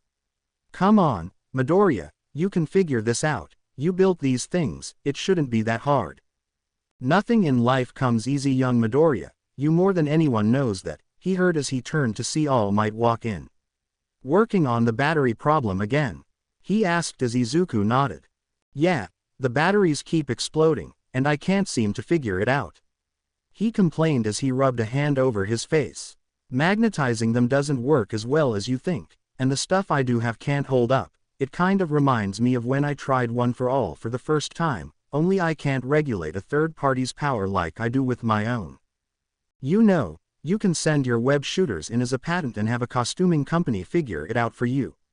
Heck, the school even gave you a budget for the costume, why not just go through the proper channels? All Might suggested as Izuku nodded. I could, but, the thing is, I built these things myself. I need to be able to know how they work, what I need to fix them, and how to improve them. Sure, it would be easier to just send the patent in, but then they'd probably make them too big or not get the psi levels right. I need to be in charge of my own costume, and make it myself, does that make sense? He asked as All Might nodded. I think I understand, You made something yourself and want to see it through all the way. You never take the easy route, huh Midoriya? He asked as the boy nodded. That's not my style, he said as the pro-hero chuckled. You know, you could get some advice and help from a student in the support department, he suggested as Izuku turned to him. It's not uncommon for the heroic department and the support department to cooperate on a project together, and it would be wise to have a friend later on down the line in that field, he suggested as Izuku pondered the thought. I'll think about it. Thanks, All Might, he said as the man nodded as they both shared this mentor-mentee moment. Until the web shooter exploded again and was set on fire. Ah! Izuku yelled as he blasted the flames with the fire extinguisher, leaving nothing but a foam-covered bench. Are you sure you don't have some sort of fire quirk? All Might joked lightly as Izuku gave him a light glare. Ha! Ha! Izuku laughed sarcastically as he shook his head and got to work cleaning up the mess. Next day, UA. Entrance gate. A crowd of reporters were gathered outside the UA building as they clambered to get inside the school. The news of All Might being hired on as a teacher had spread across social media like fire. Every reporter and television station was itching to get an exclusive interview with anyone that had seen All Might in the school or worked with him. Whether it was the teachers or the students. Excuse me, you're in the hero course, right? A reporter asked Uraraka as she held a microphone up to the gravity user. Can you tell us what it's like to have the #1 hero teaching at your school? She asked as Ochako hummed. He's very muscly, she said as she posed in a flexing position as if to emphasize her point. Seeing nothing useful, the reporter turned to Iida. Can you tell us your thoughts about having the symbol of peace as your teacher? She asked as she instantly regretted it as Iida ranted on. It is a true honor to have the symbol of peace teaching us. It goes without saying that his pure authority and power are truly awe-inspiring, but so too are his sense of humor and his diligent efforts into training us to become pro-heroes. We will be able to learn much from the man that has been the cornerstone of our peaceful society. Furthermore, okay, that's enough, she said as she turned to Bakugo who was walking past. Excuse me, can you, wait, aren't you that kid that was involved with the sludge villain? She asked as Bakugo growled. Stop talking, he threatened as he walked faster to the school. Can you please give us an exclusive interview with the #1 hero? She asked Aizawa as the man just waved his hand. All Might's not here. Go away, you're disturbing my students, Aizawa said as he tried to usher them away from the campus. Seriously, how does All Might deal with these vultures hanging off his cape? He thought to himself when he saw Midoriya being cut off by the reporters. Damn it, these pesky vultures won't just leave us alone, he thought as he made his way to help his student. You young man, what can you tell us about the #1 hero? The reports asked in different variations and tones, as Izuku felt himself backed into a corner. Damn it, I knew I shouldn't have stayed up working on my web shooters, now I'm going to be late because of these guys. But then again, with the #1 hero teaching at UA. I can see how this can be a journalistic gold mine, he thought to himself as he tried to think of a way to escape the horde of journalists and cameramen. I could just turn invisible, but with them crowding me I won't be able to sneak past, unless, he thought as he came up with a plan. Aizawa noticed a subtle grin on Izuku's face as he paused for a moment. Look, I can't really give you anything more than what you all, oh my god. Is that All Might over there? Izuku suddenly shouted and pointed behind the crowd. Every head turned to the boy's direction with the intent to see the symbol of peace. Only to find nothing but a bird flying away. All Might's not there. What are you trying to? Hey, where did he go? The female reporter asked as she turned to confront him, only to find that Izuku had disappeared. Izuku then decloaked as he crossed the UA gates and he waved a little cheekily at the reporters. Sorry, my bad. It was just a bird, he yelled as Aizawa actually cracked a smile at the boy. Not bad, he thought to himself as he turned back to school. Hey, you can't just do that to us. We have a right as journalists to get all the information about the #1 heroes working at UA. That's it, if you won't give me the details, I'll just get them myself. The news reporter said as she was about to step into the school. Only for an alarm to go off. and a series of metallic plates shot up out of the ground and erected a barrier between her and the school. What the hell? She yelled as she fell on her ass. I tried to warn you, that's the infamous UA barrier. It's designed to keep anyone that isn't a student, teacher or has a special pass to enter the school ground, one of the reporters told her. It nearly took my head off. Damn UA, thinking they can keep the public out. We just want one interview. She yelled as other reporters complained. While they complained, a young man with messy grayish-blue hair of varying lengths stared at the school before him as his wrinkled eyes looked upon the school with a look of indifference, and a small smirk appeared on his cracked lips. Later in Class 1A, Izawa stood before the class as he looked out amongst the entire group. I took a look at the footage from yesterday and can say I was impressed with all of your progress, with a few minor indiscriminacies. Bakugo, we've already had this chat before, but don't act like a crybaby when you lose. Get over yourself and listen to your teacher, or I will expel you, got it? He asked, demanded of Bakugo, who scoffed and looked away. Fine, he muttered as Izawa sighed. And you Midoriya, he said as the green-haired boy looked up. I understand your situation and was impressed with your skill. But next time, leave the final judgment call to the teachers. Don't make me have to repeat myself about this again, he said as Izuku nodded. I promise not to do it again, he said. But since we all know what Midoriya is like, it was a hard promise to keep. Anyway, it's time we focused on an important task, Izawa said as the students of 1A got nervous. Is it another Quirk test? They all thought. Today you will elect your class's representative, Izawa explained with a tired voice. Oh phew, it's something normal, they all thought with relief. In order to keep you all in line in and out of my hair, one of you will become class's president and will take full responsibility to make sure you are all following my orders and instructions, while also leading you during out-of-school social meetings. I would have let you decide on what your election method would be and get back to my nap, but due to yesterday's incident, I have some instructions. Each of you will put the name of whoever you find most suitable to lead the class inside this hat. You only get to vote once, and you can vote for yourself if you deem yourself worthy of this job. Who you choose is up to you, but keep in mind that your choice must be rational. Iida, can I trust you to count the votes fairly? He looked at Iida and handed him a hat. Of course, sir, Tenya replied, it will be my honor to serve this cause, regardless of the results. Just hurry up, I want to sleep, he said as he handed the hat to Iida and went into his sleeping bag. So laid back, they all thought as the hat was passed around and a vote was cast for who would lead the class. Now normally class representatives would be responsible for a bunch of extra work and it was considered time-consuming back in middle school. But at UA, especially in the heroics course, it was an opportunity to show that you can lead a team like a real pro. Some have even had the opportunity to be scouted by hero agencies thanks to it. So it was no wonder everyone wanted to be class rep. I might as well cast my vote in, I mean it's not like I'll be elected class representative. Izuku thought to himself as he wrote his name down. 5 minutes later, class representative election results. Izuku Midoriya 5 votes, Momo Yaoyorozu 2 votes.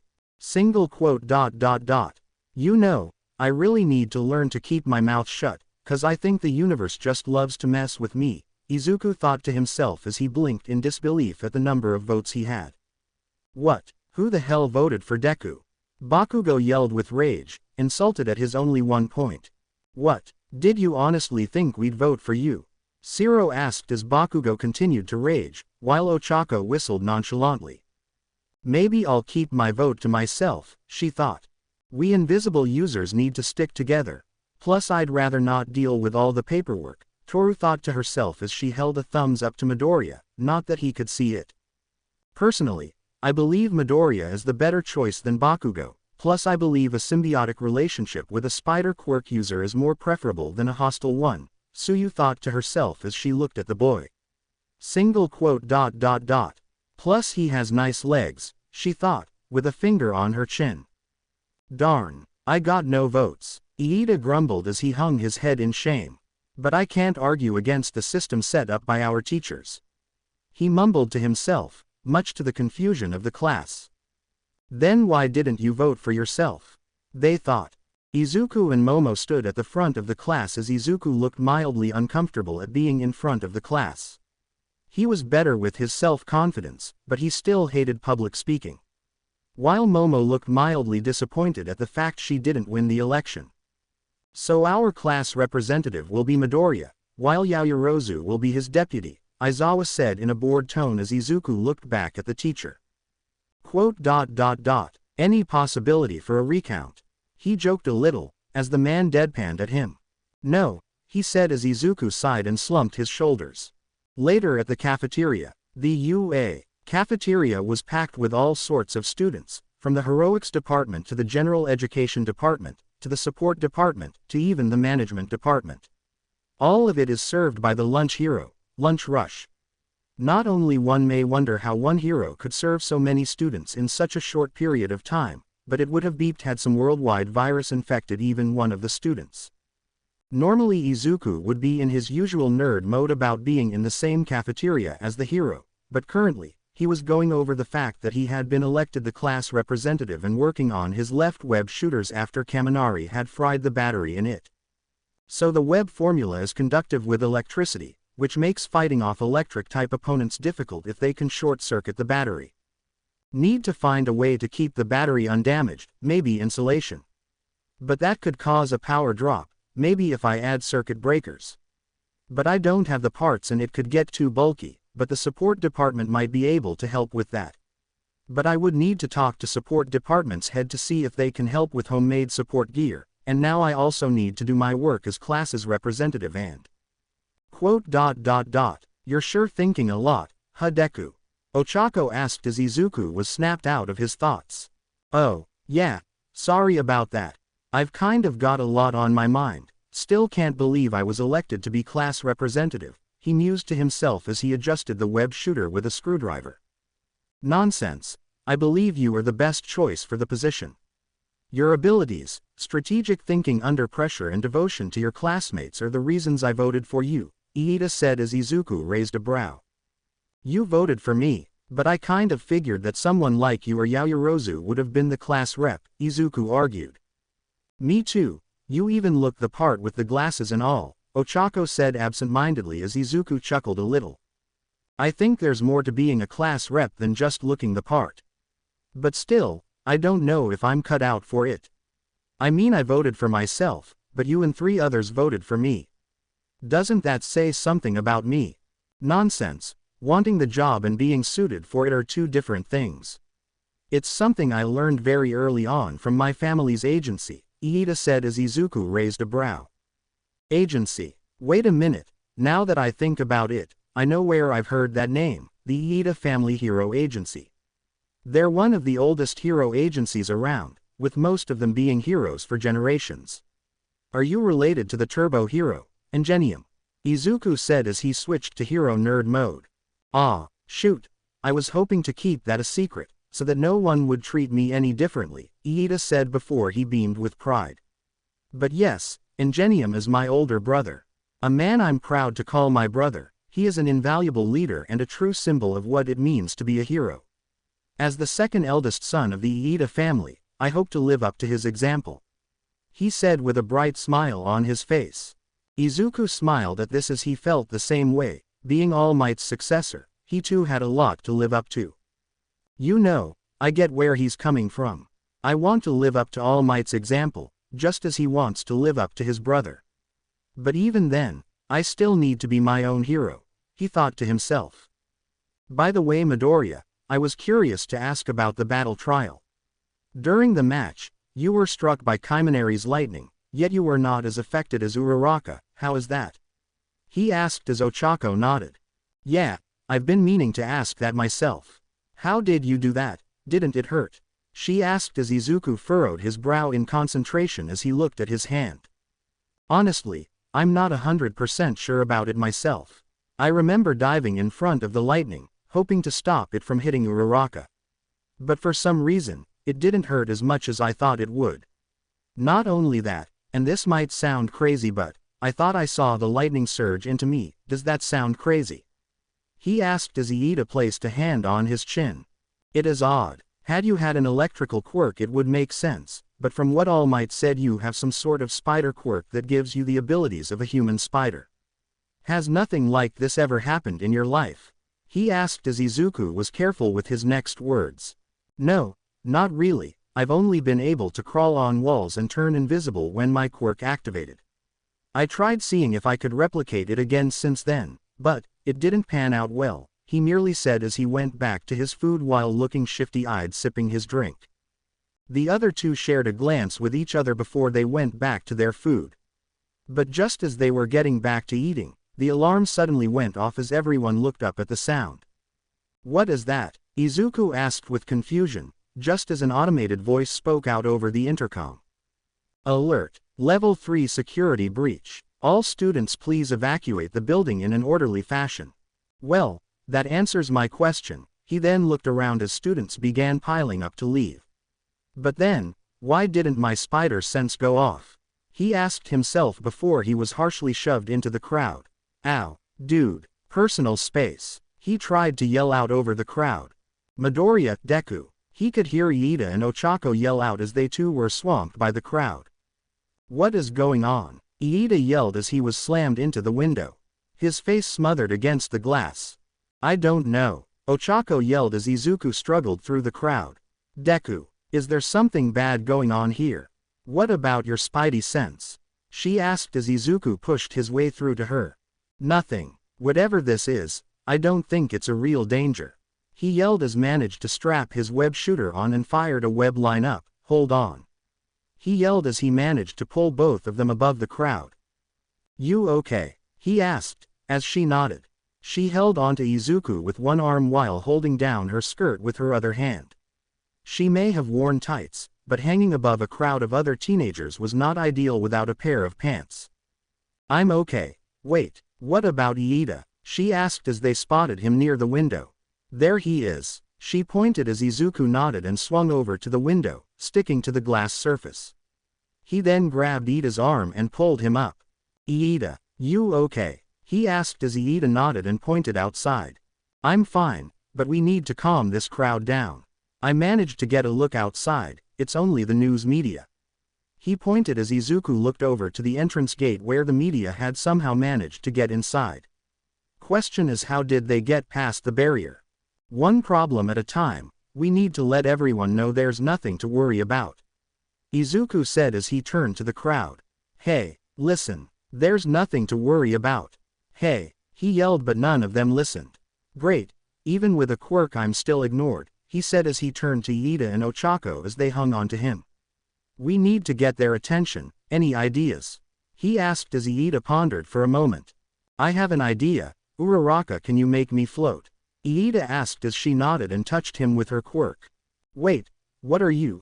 Izuku never got to finish as Iida used his engines and shot over the entire crowd, spinning wildly out of control, as he managed to gain everyone's attention and he slammed into the wall above the exit. Ooh, that has to hurt. He and Ochako grimaced as Iida faced the crowd. Everyone, please remain calm. It's only the media. Please compose yourself and act like UA students. Show everyone why we are the best of the best. He yelled as everyone began to calm down. Izuku himself smiled as he gently got himself and Uraraka down. That was some quick thinking, Deku. She said as Izuku nodded. But then turned back to the window. Still, how on earth did the news media get past the barrier? He asked himself as he stared at the reporters being escorted off the school grounds by police. The UA barrier was supposed to be impenetrable, so how did a bunch of news reporters get in? Did they use some sort of quirk, or did they have help on the inside? Whatever it was, he wondered what this meant about his time at UA. Midoriya, can you help me get down now? Iida asked as Izuku snapped back to him. Oh, shoot, sorry, he yelled as he climbed up to help Iida get down. Later in Class 1A. Okay, now that everything's been sorted, it's time to begin. If you would, class rep. Momo asked as Izuku nodded. Sure, but before we do anything, I would like to formally hand in my resignation and have Iida Tenya be the new class rep, he said as he got a surprised look from Iida and the class. I know it might seem stupid, and I'm sorry for those that voted for me. But I personally think Iida is the right guy to lead us. He managed to get everyone in the cafeteria to calm down when I couldn't and showed his dedication to keeping order. In my personal opinion, I think Iida should be in charge, he said as he got some approval from the rest of the class. Yeah, man, Iida was so cool jumping up to the wall like that. I'd be cool with it, Kaminari said as Kirishima nodded. Yeah dude, it was totally manly. He kind of looked like that emergency exit sign. I got it. Emergency exit Iida, that fits you man, he said as everyone nodded. Whatever, just get on with it, we're not getting any younger here, Aizawa said from his sleeping bag as everyone jumped back. So laid back, they all thought as Iida stood up and nodded. Very well, I will accept this position. But I will only do so if you agree to be part of our council. He asked as Izuku nodded. I will, he said as he and Iida shared a smile, while everyone else was happy for emergency exit Iida, well almost everyone. Quote. What about me? I got 2 more votes than him, Momo complained, not that anyone heard her. Outside, however, the teachers and the principal were looking upon the destruction of the UA barrier as they had never seen it damaged like this before. This was no ordinary malfunction, and there's no way one of the reporters was capable of something like this. This was something else entirely. Someone else was behind this and was able to bypass our defenses to gain access to our school, Nezu said as he, recover, Midnight and 13 looked upon the flakes of the UA barrier. But what was the purpose of this? Was it a show of power, or a declaration of war? He asked both himself and the teachers as they contemplated the meaning of this break-in. Later, UA Support Group Department. After handing the reins of class representative to Iida, and being glad he didn't have to deal with all the paperwork that came with it, Izuku decided it was a good time to sort out his gear, as he walked down the hall towards the support department. He had with him all his notes about the possible web shooter and costume designs that he had. After his battle with Kaminari and Bakugo, his costume was severely damaged and he needed help to insulate the battery from electrical overcharge. All Might's advice from yesterday had struck a chord with Izuku, as he realized that despite his best efforts, he would need more professional help with upgrading his gear. He still wanted to retain control over his own suit designs and equipment, but not even he could deny that getting some help every once in a while wasn't so bad. Maybe his hesitation to get help was influenced by growing without anyone ever willing to help him, but now he had to learn how to depend on others in order to become the best hero he could be. Maybe there was a reason for Hero Society to remove heroes' responsibility from their support gear. Here we are, the support department studio. Someone here should be able to give me a hand in insulating my web shooters, maybe even help upgrade my suit, Izuku said as he reached for the door when suddenly his spidey sense went off. Why is my boom? He never got to finish as the large metal doors exploded and he was thrown back by the blast and he felt something soft slam into him. Ow! What the hell? Izuku coughed as he lay on the ground. He heard someone else cough as there was some weight on top of him. Ow! Ow! Ow! Okay, energy levels exceeded expectations on that one. I need to adjust the levels for the next test. He heard what sounded like a very hyperactive female voice. Damn it, I told you not to build that thing. Just because an idea pops into your head, doesn't mean you should go ahead and build it. It's only your 3rd day here. You nearly blew up the support studio. A man yelled as he emerged from the smoke. The man was wearing what looked like a large yellow helmet in the shape of a rectangular excavator claw, the top piece of which protruded outwards to cover his head and most of his face, and the bottom piece left to act as something of a long jaw guard. He left himself shirtless and wore a pair of large, fingerless gray gloves with metal guards that extend down his arms, as well as a pair of plain cyan pants. Izuku recognized him as the excavation hero, Power Loader, a hero that was renowned for disaster relief efforts and was the head of the support department at the UA Academy. Ho ho ho ho ho. But failure is only the mother of innovations, Power Loader. Every setback is just another step towards progress. He heard as the girl again looked, and he noticed her features. She was a young girl around his age, with quite a mature build. She had shoulder-length salmon pink hair, although it was varying, which styled into thick dreadlocks and side-swept to her right. Her eyes were wide and sloped upwards with some notably long upper eyelashes. The irises of her eyes were green-yellow with a cross in the center, making them look somewhat like scope lenses. She also wore a plain black tank top with workshop coveralls tied casually around her waist, with the red and gold steampunk-style goggles on her head. "Oh, hey, sorry about that, you okay?" she asked with a bright smile, as Izuku was about to answer her, when he noticed a big pair of bodies pressed against his chest. Beep beep beep beep beep beep beep beep beep beep beep beep beep beep beep beep beeps. His mind started going haywire and his eyes rolled back into his head, trying to avoid looking at her. Luckily she didn't seem to notice, or care for that matter, as she sat up, still on top of him and smiled. "Hey there, I'm Mei Hatsume, first-year support course." Who the heck are you?" she asked with a bright innocent smile on her face which Izuku tried hard to focus on. I'm Izuku Midoriya, 000 of CCC Class 1. He tried to say but his brain was still fried. "Oh, from Class 1A of the Hero Department. Nice to meet ya, goodbye," she greeted then departed as she got off of him and spun on her heel back towards the studio. Whoa, wait a minute, Izuku finally snapped out of his shock at her beeps, as he reached out for her. "I want to get some help upgrading my suit and gadgets," he said as she suddenly stopped and spun around with a bright and curious smile on her face. "Costume, gadgets, why didn't you say so?" she said and zoomed right up into his face. "What do you have in mind?" she asked with glee and anticipation. "Hatsume," Power Loader growled out as she flinched.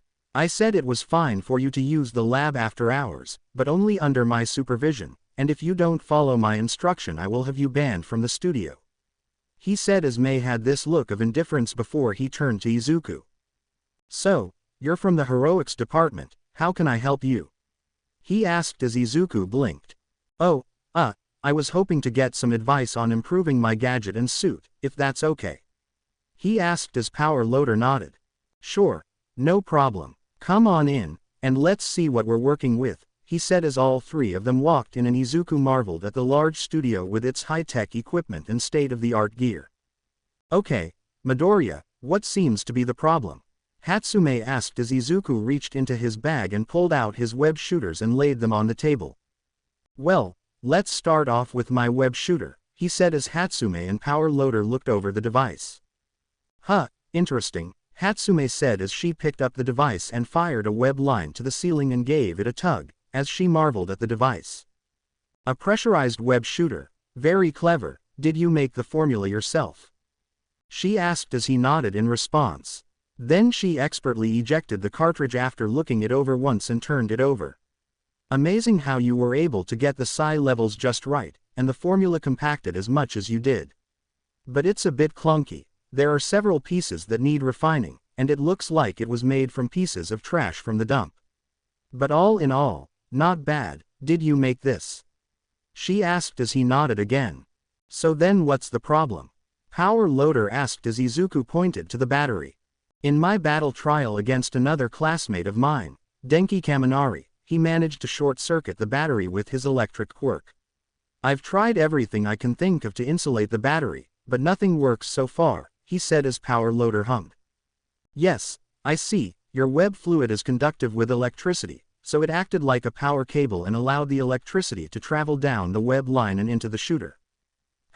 We would need to build it again from scratch. We have some materials that should make the metals non-conductive and insulate the battery from electrical overcharge," Power Loader rambled off as he got ideas. "We can also cut down the size and make it more compact. We even have some more practical cartridges that can store more of your web fluid than you could before by reforming the structure," Hatsume said as Izuku nodded. "Yeah, I was hoping for something like that. These took me months to build, but they are a bit clunky to deal with, but I don't think I'm smart enough to figure it out," he said as the Power Loader shook his head. "I'm impressed. Either way, kid. Not everyone in the hero department can build something like this from scratch, so good work," he praised as Izuku smiled at the compliment. "Now, how about your costume?" Power Loader asked as Izuku rolled out his costume as both hero supporters stared at the costume. Quote. Did you get in a fight with a stick of dynamite or something? Hatsume asked as Izuku chuckled a little at that. Yeah, something like that, he said as Hatsume and Power Loader looked over the costume. Well, the upper portion and arm are totally ruined, and the material is clearly not suited for whatever combat you were up against, Power Loader said as he felt the charred material. Looks like you're going to have to make a whole new costume from scratch, he said as Izuku sighed. Yeah, I figured as much. Kachan just can't hold back, I guess, he said as Hatsume picked up his mask. Hey, I couldn't help but notice, are you using Ditko brand focusing lenses?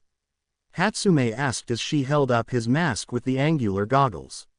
These are a really good brand for those with heightened senses, she said as she inspected the goggles sewn into the mask, as he nodded. Yeah, I was hoping to keep those in the next costume and maybe upgrade the mask a little with a bit of tech, but not too much tech. I don't want the whole thing to be wired with gadgets, he said as Power Loader nodded. Sure, we can do that. As for the costume itself, we'd need to reinforce the material, make it more durable but light. I'm assuming you're more acrobatic? He asked as Izuku nodded. Yeah, it's part of my spider-like quirk, I can climb walls and jump really high, he said as Hatsume nodded. Well, we have materials that are easy to move in and breathable, but I'd still recommend some talcum powder in the joints as well as regularly disinfecting the mask. You'd be surprised how often I have gotten heroes complaining about rashes from skin-tight costumes ever since I got here, Hatsume said as Izuku blinked. Whoa. Skin-tight. I don't need it to be skin-tight, I just need, He suddenly yelped as Hatsume suddenly started feeling his chest. What are you doing? He asked as she continued feeling him up. I'm just taking measures for your suit. I know how to convert it to numbers by feeling the body. Hatsume declared as she absent-mindedly pressed her bodies against his upper arm and ran her hands down his abs and lower back. Wow, you are far more muscular than you look. I can't wait to see our baby. Izuku's question died in his mouth, as Hatsume's hand passed his abs and started to measure the beginning of his lower half. He tried to think about something else to distract himself from this new and unexpected experience, like heroes like All Might, but those thoughts lead to MT. Lady, Midnight, and Mirko posing, Ms. Bubbles and Yaoyorozu's overexposing outfits, and the ways Uraraka had hanged on him in the last 2 days. How long was Hatsume touching that area? This part should probably stretch more than others, otherwise you will feel uncomfortable in your tight suit, and I can't have one of my customers come here and leave uncomfortable, Hatsume claimed, presumably unaware of the results of her action towards Izuku. Hatsume, let him go. You will get us sued. Power Loader came to the rescue as he managed to get Hatsume to stop. Fine, I got all the data I need, she said as if it was the most normal thing in the world. Meanwhile, Izuku was hunched over and held himself dramatically. Quote. Forgive me, future wife, whoever you are, but I can never be a proper groom, he said with small tears as Power Loader shook his head. Sorry for that, kid.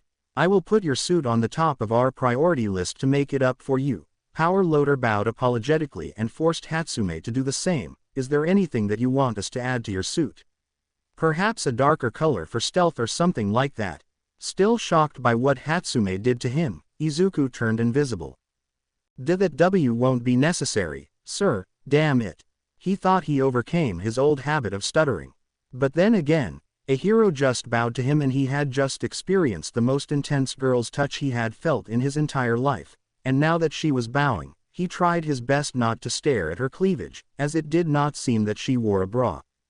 I'm still trying to figure out my powers, but you should find a detailed list of my powers in my Quirk application. But at the very least, I want to keep the design relatively simple and follow the same theme as the original, he said as he gestured to his old costume and the designs he had as Power Loader nodded.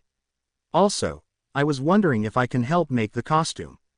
He asked as Power Loader raised a brow, at least Izuku assumed he did under the helmet. Why? Normally heroes don't work on their own costumes, that's why they have the support department, he said as Izuku nodded. I know, but, he ran a hand over his old costume. This was given to me by my mother, and it means a lot to me. I want to both honor her belief in me and be a part of defining who I am as a hero. I hope that's okay." He asked as he could see both support heroes smile at him. "Sure kid, that sounds fine, but only if you can balance it with whatever your teachers assign you with," Power Load said as he started to like this kid. "We have this separation for a reason, you know," he said as Izuku nodded, fully determined to balance his life and become a pro hero. "Now then," Hatsume said as she grabbed one of her inventions. "How about I show you some of my babies?" she said as she held up a large drum-like device. "This is one of my favorite babies. Invention number 87, she said as Izuku suddenly felt his spider sense go off. Wait a minute, Hatsume, I think that thing is going to." Kaboom! All three of them were thrown out of the room, as they just lay there for a moment. "God damn it, Hatsume," Power Loader groaned, while Hatsume merely laughed in triumph. Izuku merely twitched as he wondered if this was a good idea. And so started Izuku's journey into upgrading his costume, both in creating his own heroic identity, and forming a partnership that would continue well on into his adult career. Assuming he manages to survive, the girl known as Mei Hatsume and all her babies. Why would she call them that in front of strangers without giving them context, who knows? Aizawa stood before the classroom as he placed down the class's itinerary for the day. Today's class will be a little different from usual. Instead of one teacher, you're going to have 3 supervising you today. Myself, another and All Might, Aizawa said as Izuku raised a brow. "Ah, sir, does this have something to do with Kachan and me?" he asked, as Bakugo grunted in annoyance. "No, but due to the break-in yesterday, the principal wants to take extra precautions. It's nothing to worry about, and having 3 heroes from different aspects of the heroics course might allow some insight for the upcoming event," Aizawa said as Izuku sighed in relief a little. "Sir, what will we be doing today?" Shiro asked as Aizawa held up a small card that read, "Rescue." "Today you'll be participating in a rescue training exercise, to teach you all how to perform in rescue situations," he said as some of the class got excited about this. Well, everyone except Bakugo. "No combat, not interested," he thought as he turned away from the class. "Finally, I get to show how good I am in the water," Tsuyu said as she was looking forward to the water sections of the class. She looked over to Midoriya as he raised a brow. "Yeah?" he asked as she placed a finger on her chin. "Can spiders swim?" she asked as Izuku had to hold a chuckle as he nodded. "Some species can, but I'll remember to bring my floaties," he joked, as she surprisingly gave a small chuckle. "Cool your jets, I'm not done talking," Aizawa said as he pressed a button and the wall opened up to the hero costumes. "As I was saying, today we'll be doing rescue exercises, but it will be up to you if you want to use your gym clothes or your hero costumes. Remember, some of you haven't fully gotten used to your costumes yet, and you may find errors in your designs that will hamper you in the field. Take this as an opportunity to learn about what you can do to improve yourself as well as learn how to rescue others from natural disasters," Aizawa instructed as the class nodded. Izuku smiled as he had been waiting for this moment. Reducing people, just like All Might. He couldn't help but get excited. "Finally, I'm going to learn how to help people," he said to himself as he smiled. "This training is at an off-campus facility, so once you've gotten changed, head down to the bus area and await further instructions," Aizawa said as everyone nodded. Shortly afterwards Izuku and the rest of Class 1A stood near the bus stops, as they were all decked out in their respective hero costumes. All aside from Izuku as he had his gym uniform, with his web shooters, utility belt, elbow and knee pads and his white and red gloves. "Deku," Ochako said as she walked over to him. "Why are you wearing your gym clothes? Where's your hero costume?" she asked as Izuku gave her a chuckle. "Yeah, I wonder, what happened to my costume? Hey, Kachan, you happen to know what happened to my costume, he asked with sarcasm in his voice, as said boy just grunted as he looked away. "But in all seriousness, you saw what happened to it, totally trashed. I had to bury dirt on what was left of it." A moment of silence for Costume Alpha. "May his sacrifice be not in vain," he said while holding his hands in prayer, an imaginary version of his alpha costume giving a thumbs up appeared in his mind as it ascended into heaven. "Oh, thank you, may you find peace," Ochako said as she copied his gesture. "So then, what are you going to do about a costume?" Iida asked as he took a moment from his representative duties to talk to his friends. "I'm working with the support department to make a new costume. But it will take a while, so for today, it's just my gym clothes and a spare mask I had that I managed to upgrade yesterday," he said as he held up another black balaclava mask with the Ditko brand lenses before he pocketed the mask, and Ochako raised a brow. "You're working with the support department?" Ochako asked as he nodded. "Yeah, don't ask me why, but I feel like I need to be a part of making my costume. Something about making my own identity, as well as making sure they know exactly what I need if I want to become a hero," he explained as Iida and Ochako nodded. "An admirable goal. Once again I have underestimated your resolve to become a hero, please forgive me," he said with a bow.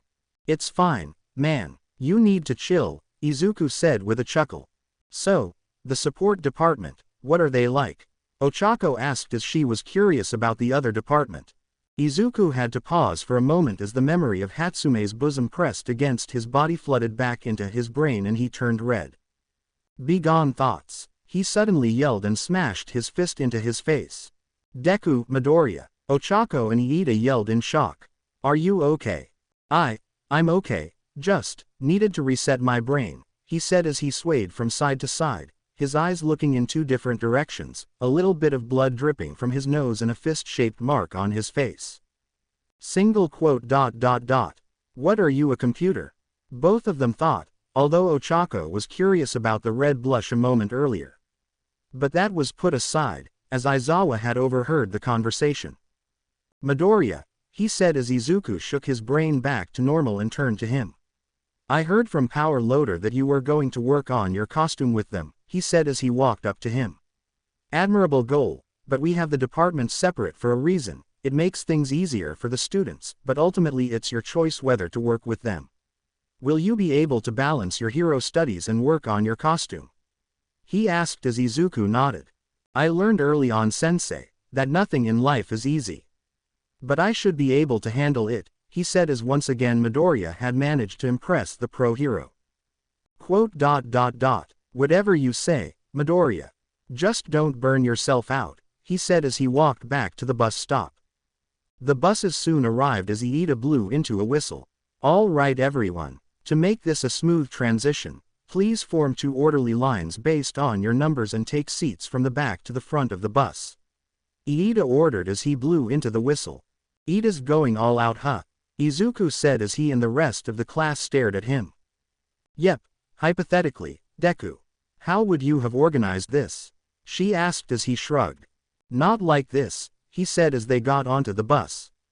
Unfortunately, the bus's layout was open-seated and completely threw Iida's seating plan out of whack. "Darn it, foiled again," Iida cursed as Mina patted his shoulder. "You need to chill out," she said as most of the other students chuckled at him. "If we're pointing out the obvious, there's something I've been meaning to ask." "About you, Midoriya," Tsuyu said as Yojiku turned to her. "Yeah, Asui, I told you to call me Su," she said but then focused on her question. "How exactly does your quirk work? All Might said you have the abilities of a human spider, but that was kind of vague and we had to rush through the rest of the lesson. But you have powers that aren't typical of a usual spider quirk user, not to mention you don't seem to have any physical features that animal-based quirk users like myself have. Why is that?" she asked as Izuku flinched a little. Man, she's blunt, he thought as he began to rely on the excuse he had practiced for this moment. "Well, my quirk isn't exactly normal. Instead of growing things like spider appendages or a thorax, I mostly gained the physical abilities of a spider. Strength, climbing and agility are just part of it," he tried to explain. "So you have the powers of a spider, but none of the gross animal parts?" Mina asked before she sent an apology to Tsuyu who didn't mind. "Exactly, think of me as being a human-sized spider, minus the physical aspects," he said. "So wait, if you have the physical abilities of a spider, then how can you make webs?" "Because if I sort of remember biology class, spiders make their webs out of their, Kirishima tried to say without sounding gross. Out of their butts, Izuku asked as Kirishima nodded. Well, luckily for me, I didn't get that part. But I wouldn't be much of a spider if I couldn't make webs of my own, so to compensate for that, I had to make these puppies, he said as he showed his web shooters to the class. It took me months to figure out the right compounds I needed to make the web formula and the components to make the web shooters. You made those yourself? Momo asked as he nodded. Impressive, you must be very smart to come up with them, she lightly praised as he shrugged. Sort of, but I just worked hard and tried everything I could to make it work. Because I believe that if you put your mind to it, you can achieve anything, he said as he got a few nods from his classmates. So manly, Kirishima said as he felt inspired by Izuku's hard work. Plus they can do some cool tricks, he said as he web shot a string, made it into a triangle between his fingers and swung a little web ball in between the hole. See, it took me a month to get that down, he said as he got a chuckle out of the class. I have a question, how are you able to turn invisible? Toru shouted from the back seats. My quirk only affects me, and not my clothes, so how are you able to fully turn yourself invisible?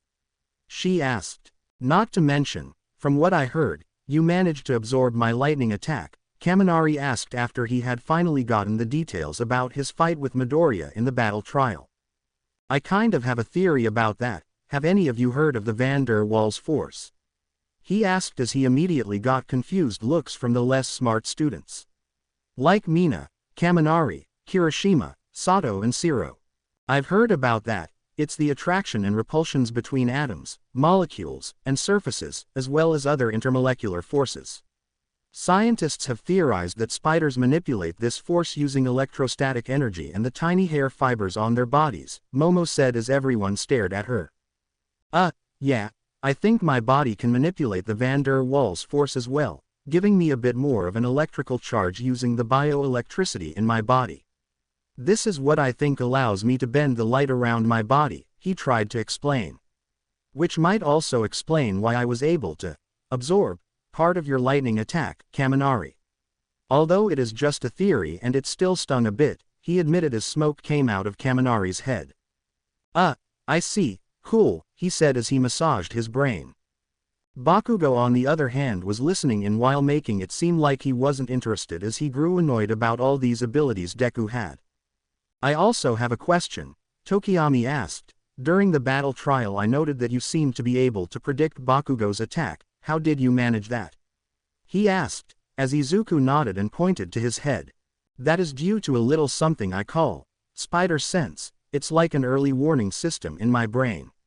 I'm not 100% sure how it works, but for some reason my body just senses danger to myself and gives me a heads up about it, he said as Bakugo raised a brow at this. So that's how he knew I was coming, damn it, he thought to himself.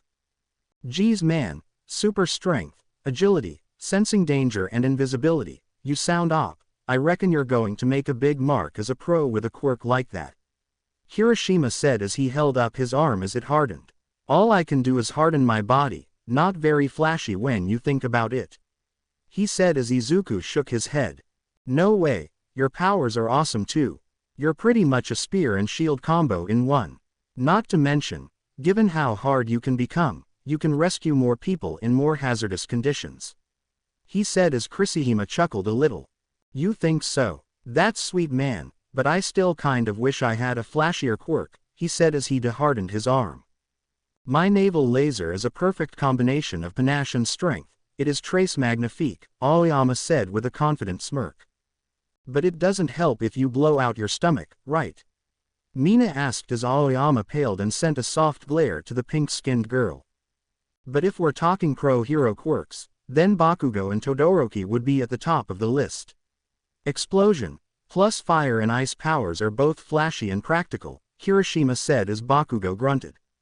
Problem is Bakugo is always angry, so he'll never be popular, Tsuyu said as Bakugo gained a tick on his forehead. What did you say, frog bitch? He yelled as she pointed at him. See what I mean, she said, not even fazed by his outburst. Not to mention he showed how reckless he can be by putting his teammate in the line of fire back in the battle trial. Not very heroic, she said as Bakugo growled in anger. She's got a point, man. We've only known you for almost a week now, and already we can tell you have the personality of crap mixed with flaming garbage, Kaminari said as Bakugo got angrier. Well, at least I don't end up useless when my quirk short-circuits my brain. He yelled as Kaminari flinched at that. He does have a point. You need to work on that, Jiro said as she both leaned back from Bakugo, and chuckled at the memory of Kaminari's derp face. Hey, not cool, he beeped as Izuku found himself internally chuckling. This is hilarious, for once Bakugo is getting picked on, shame I can't enjoy it, he thought as he knew what it was like to be picked on, and wouldn't want that on anyone. Even if it's Bakugo, Izuku thought. Alright you kids, we're here. The bus driver yelled out as he pulled. Have a safe day, he said as everyone got off the bus, while Izuku blinked in surprise at the bus driver. Wait, weren't you the janitor from yesterday? He asked the elderly man with the vintage sunglasses who just smirked. I can have 2 jobs, now go out there and be a hero, true believer. He said as Izuku shrugged and walked out of the bus. What a weird, but very nice man, he said as he and the others soon stood outside a large dome-like building. Whoa, Izuku said as he and the others looked upon the dome. Welcome everyone, I've been expecting you, a reverberating voice said, as everyone looked to see a hero clad in what looked like a puffy space suit, with yellow sneakers, caps on the fingers and a black dome-like helmet with 2 white eyes. Whoa, it's the space hero, 13. The chivalrous pro-hero that's saved people from multiple disasters across the world. So cool, Izuku said in his nerd mode, as Ochako nodded her head excitedly. 13 is my favorite hero, she said as 13 gestured towards the building. Please follow me, I can't wait to show you what's inside, 13 said as she led the students inside the building.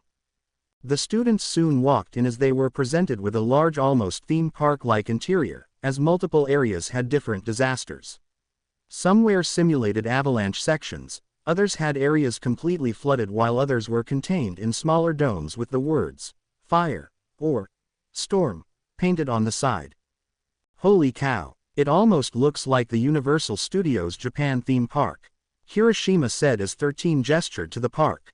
Almost. I designed this practical training facility to replicate some of the most common, yet dangerous disasters that you, young heroes, will have to encounter during your careers. I call it the Unforeseen Simulation Joint.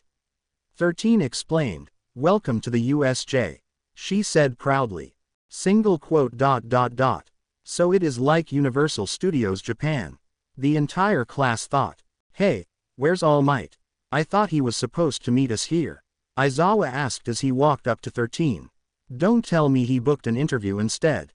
He did too much hero work on his way to school and used up his time. He's in the teacher's lounge resting up, she whispered to Aizawa as she held up 3 fingers.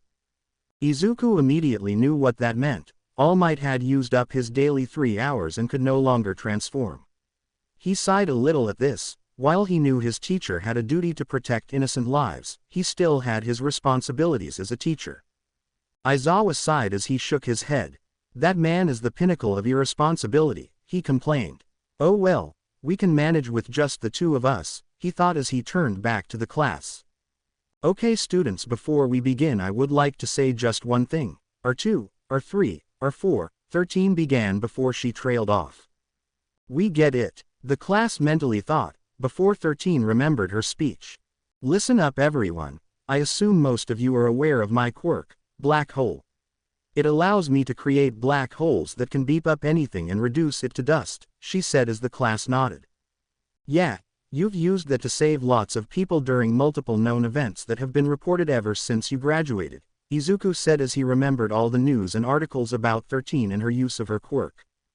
True, but the thing is I can also just as easily use it to kill. The same goes for everyone here, she said as everyone stared at her. You must all realize that in our superhuman society, everyone is born with a potential quirk that could be used for either great good or terrible evil. This is why we have to strictly regulate how quirks can be used, to prevent them from being misused. Your powers can be deadly if you lose focus, even if you use them to help someone, which is why we try to teach you to control them here at UA. From Aizawa, you learned the potential scale of your quirks. From All Might you learned how dangerous your abilities can be against another person. Izuku nodded at this as he remembered long ago when he busted a punching bag open. He knew that right now his power could easily kill another human being if he wasn't careful or lost control of his emotions. And that is even without the additional strength and speed of One for All. But here in my class, you will learn how to use your powers to help others in peril. You won't be using your powers to attack enemies on each other, only to help. After all, that is what being a hero is about, helping others, she said as the class cheered, minus Bakugo and Todoroki. Izuku smiled as once again he felt truly blessed to be in the UA Academy. That was until his head started pounding and his spider sense went haywire. Gah, he grunted out as he held his head. Midoriya, Aizawa asked as he and the other turned to the boy holding his head. What's wrong? He asked. Deku, Ochako asked as she grabbed his shoulder, while Izuku grunted. My head, it's like a jackhammer is rattling inside my brain, he managed to say. I think it's my spider sense, but I don't see. He stopped when suddenly the lights above flickered and an electrical charge went through them. What the? He said before he felt his spider sense drawing him to the courtyard as he and Aizawa noticed a black mist seeping into existence.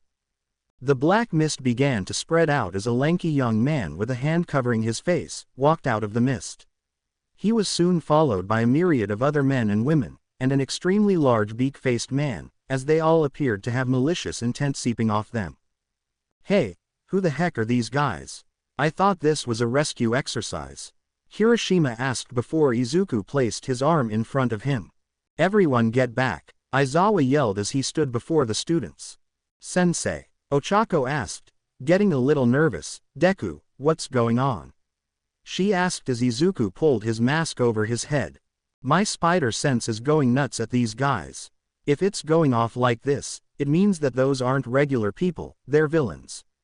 He said as everyone's eyes widened at this, while Aizawa nodded. I'm afraid Midoriya is right, this isn't part of the training. He said as the black mist then formed into a man of sorts as it looked upon the class. Eraserhead and 13, I was sure that All Might was supposed to be here today, thanks to the teacher's curriculum we procured yesterday. Could they have changed the schedule? The mist pondered as Aizawa glared. So it was you lot that was behind the break-in yesterday. Figures, the underground hero said as he glared at the mob of villains. Where is he? Where is All Might? The lanky young man demanded as he creepily scratched his neck. And we went through all the trouble of getting together with these friends just for him. The symbol of peace, can't believe he's not here, he said. He stared with a bored expression. He twisted his head to the side in a creepy manner as his red eyes stared directly at the students. Maybe he'll come if I kill some of these kids, he asked as his voice sent shivers down their spines. What the heck? How are so many villains able to get in here? Kirishima asked the question that was on everyone's mind. 13. Why aren't the alarms going off? Momo asked as 13 looked around. I don't know, the alarm should have gone off the moment they stepped in, 13 said as she looked around the dome. Is the entire campus under attack, or is this their only target? Todoroki asked as he started to analyze the situation. Either way, if the alarm sensors aren't going off, it means that either one of them must have a quirk that's masking their presence or they somehow hacked the security system. They chose this isolated facility for a reason, at a time when a class was going to be held. They must have some sort of objective, but what? He asked as the students looked fearful, aside from Izuku and Bakugo as they have dealt with villains before. 13. Take the students and get out of here. Try and warn the rest of the campus. Wait. But seeing as they managed to get around our sensors, they must have cut off our regular means of communication. Kaminari, try using your quirk as well to contact UA. I'll hold them off, he ordered as he placed on his goggles and got ready to fight. But sensei, there's too many of them. Your quirk and combat style are more suited for stealth and single combat. You can't face them all alone, Izuku said as the man smirked at him. I'll be fine, Midoriya. There's more to being a hero than just having one trick, he assured the teen who nodded. 13. I'm counting on you, he said as he rushed towards the villains. Ha, who the heck is that idiot? I thought 13 and All Might were supposed to be here. One of the villains yelled. Who cares? He's going to be Swiss cheese in a minute. Gun Squad. The villains with gun-based quirks aimed for Aizawa, only to find no bullets came out of their bodies. What the hell? Where are my bullets? They didn't get a chance to figure it out as Aizawa's capture cloth wrapped around them and slammed them together headfirst, knocking them out in an instant. You idiots. That's Erasure Head. He can cancel your quirk just by looking at you. One of the villains that recognized Aizawa yelled as a man with 4 arms and rocky skin smirked as he charged at Aizawa. Bet you can't cancel heteromorphic types like mine. He yelled, throwing his fists at the pro hero, only to have the hero dodged and slammed his fist into his face. Of course not, only works on emitters and transformation quirks, and lugheads like you are only dangerous at close quarters. He said as he dodged another villain, wrapped the 4-armed one up in his cloth, then used him as a weapon against 3 others, knocking them out in an instant. Which is why I took measures for large groups like you, he said as his hair went down again. Erasure Head, his hand-to-hand combat skills are top-notch, and with those goggles, it's hard to tell whose quirk he's erasing, which makes working together difficult, the young man with the hands-on body surmised. How annoying. It beeps when pro heroes live up to the hype, he said while scratching his neck. Izuku looked on as he marveled at the man's abilities, mentally taking notes on how he can incorporate Aizawa's fighting style into his own. Midoriya, we have to go now. Iida yelled out as Izuku snapped back to reality.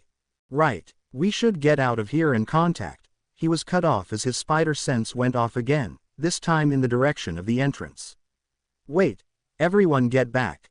He yelled as the mist guy appeared before them, blocking off their escape. I'm afraid I can't let you leave, the mist said as it formed before the students and teacher.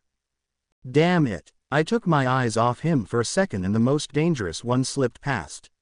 Aizawa cursed himself as he fought off the villains. Greetings students of UA, we are the League of Villains, we apologize for the rude interruption, but we felt we needed to enter UA to kill the symbol of peace, All Might, the mist said as Izuku's eyes widened. All Might, they're here for All Might. That's why they're targeting our class. All Might was supposed to be here today. I was led to believe he would be here today, but he's not. Was there a last-minute change in the schedule? No matter. My role is simple, stopping you from warning the rest of the campus. 13 opened up one of her finger caps, ready to activate her quirk when Bakugo and Kirishima jumped in front of her. Don't underestimate us, shitty villain. Bakugo yelled as he let loose a powerful blast, while Kirishima punched the mist in the face. Did you think we'd let you run amok in this place? Kirishima said as he stood next to Bakugo. No, you two, get back, 13 yelled as the mist reformed. Interesting, he spoke as they backed up a little. It seems that students live up to the expectations of UA Academy. In that case, I shall spread you out among this facility. And let our brothers in arms deal with you. The black mist spread out amongst the students as they were enveloped by the smoke. Iida managed to get Ochako and Sato out of the way, while Mezzo managed to hold down Mina and Siro under his body. But the rest of the students were being enveloped as Izuku shot out his webs to try and hold himself to the ground, but the suction proved stronger as he was beeped away with Momo, Jiro and Kaminari.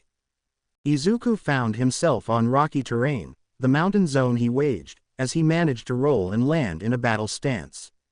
Already his spider sense went off, as he dodged a villain with blade-like arms and then kicked him across the face into other villains, followed by flipping backwards and landing in a spider pose. Too close, he said before he dodged again, and punched another in the face. Anyone teach you guys personal space? He quipped, as he continued his fight. From the corner of his eye, he spotted Yaoyorozu, Jiro and Kaminari as Yaoyorozu created a pole for herself and a machete for Jiro as they were surrounded by the other villains. Midoriya, we could use some help. Stop quipping and come over here. Yaoyorozu said as Izuku nodded and shot his webs to the stone walls, as he pulled himself towards them. His feet planted right into a villain's face as he flipped and kicked another in the head. Yaoyorozu, Jiro, Kaminari, you guys okay? He yelled as Yaoyorozu nodded. We're fine now, but I don't see anyone else, she said as she looked around at all the villains. That mist man must have some sort of warping quirk, and set all of us in different directions. She surmised as Izuku nodded. Yeah, I figured as much. But if we're still in the USJ, then that means he must have sent the rest of the class around the other zones. He said as he used his enhanced strength to fight off the villains. But why are they here? What do they want with our class? Jiro asked as she held off the villains using her speakers to amplify her heartbeat and blast away some of the villains. Midoriya's mind went back to the Mist Guy's declaration about killing All Might, and he knew why they were here. We can figure that out later. Right now we need to deal with these guys and regroup at the entrance. He said as she nodded. Hey, hold up. We can't fight all these guys. In case you forgot, Midoriya, I don't have a lot of combat use, and I still can't get a signal out to UA. I can cover my body with electricity, but I can't fully control where my lightning goes if I try to shoot it out.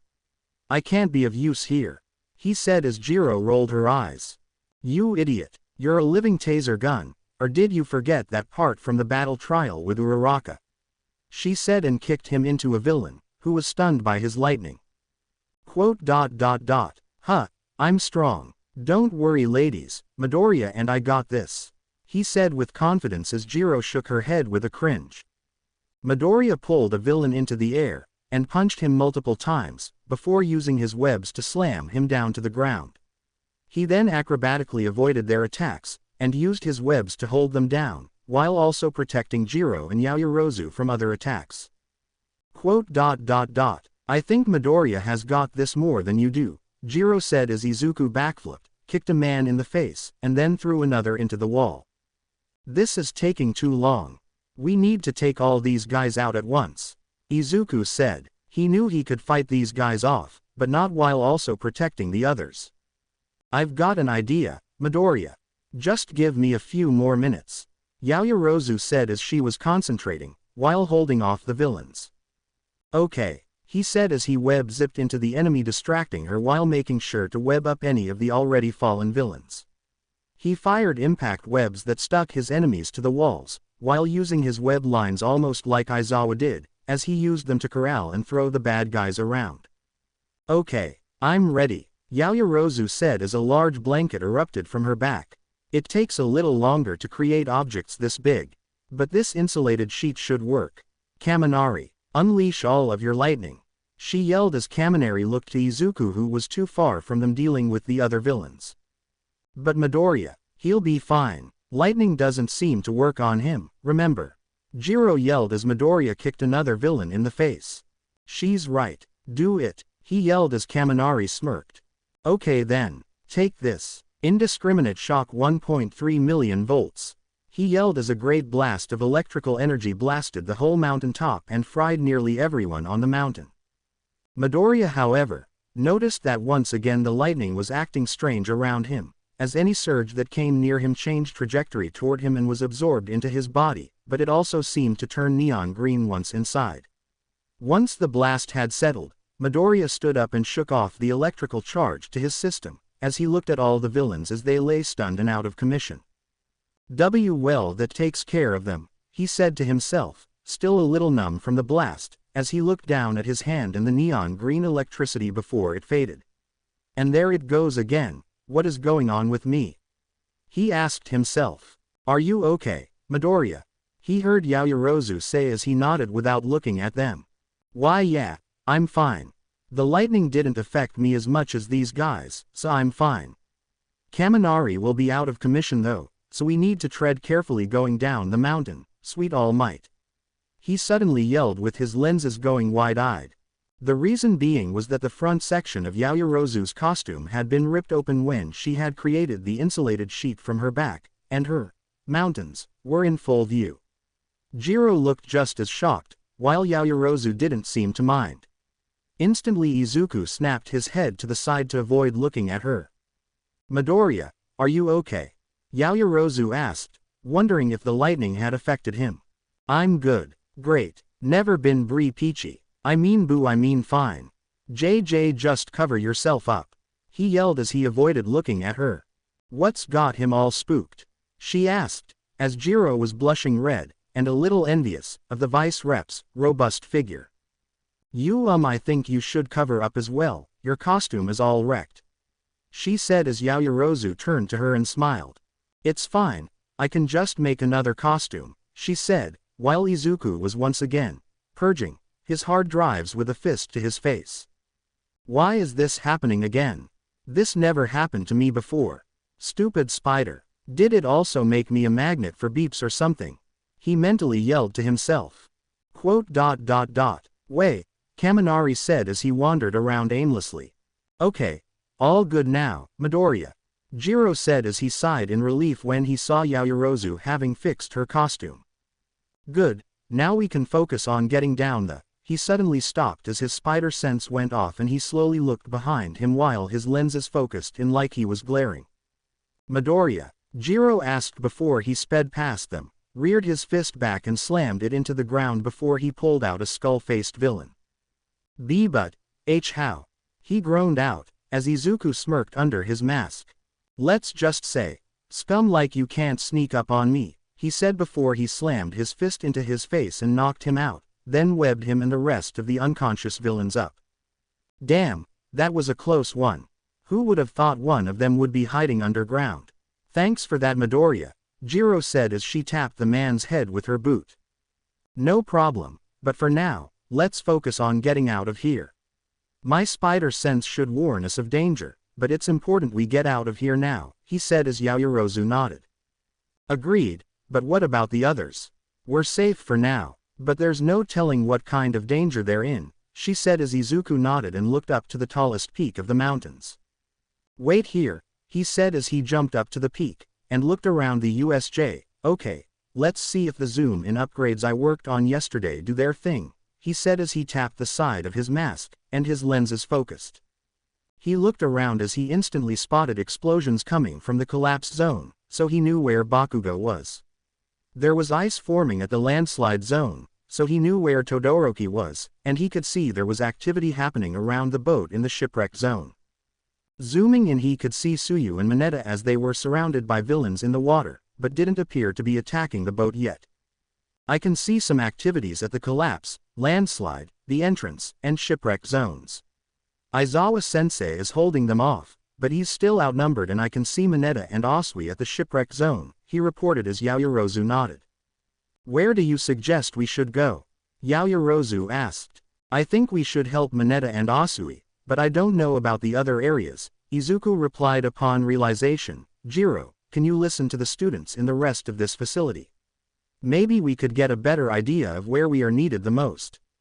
Jiro nodded as she placed her earphone jacks into the ground and listened in. Okay, Kota and Tokiyami are in the downpour zone, but the rain there is making it hard to pinpoint them. And I think I hear Kirishima in the fire zone. It's strange, but I can't hear where Aoyama is. She said as Izuku raised a brow. Do you think he's in the downpour zone with Fumikage and Kota? He asked as she shrugged.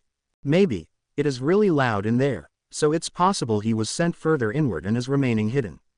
In any case, it seems most of the class is okay, she said as Izuku nodded. All right, we head to the shipwreck zone to help Asui and Mineta. I can get there faster, but dealing with underwater villains will be tricky, he looked over to the brain-fried Kaminari. Too bad Kaminari isn't available right now. We could just throw him into the water and electrify most of them, assuming the water is salty enough, he said before Momo got an idea. I might be able to make something that can help, she said as she started to pull her top open more, which caused Izuku to look away. When Izuku looked back, he saw something that looked like a modified oversized speaker. Can you carry it to the edge of the shipwreck zone? She asked while breathing heavily. I see, Izuku said while examining the device. You made an underwater speaker that Jiro can use to incapacitate the villains without risk of hurting Asui or Mineta. Sound waves do travel faster and further underwater. And with Jiro's abilities, it should knock out the bad guys quickly. That is very clever, and I will only have to bring it and Jiro to a remote distance from the danger. While we help out Asui and Mineta, you can carry Kaminari to the entrance at a slow pace that would allow you both to recover by the time you regroup with the others, he summarized as she nodded. Yes, that is the idea. Do any of you have a snack to spare? My body is not used to multiple creations, and it could help me recover. she asked tiredly as he nodded and held out an energy bar. I usually keep stuff like this handy in case, he explained as she nodded in gratitude. Jiro-san, how far can you stretch your earphones? He asked as she moved her earphones. Several meters, enough to get to the speaker at least, she said as Izuku nodded.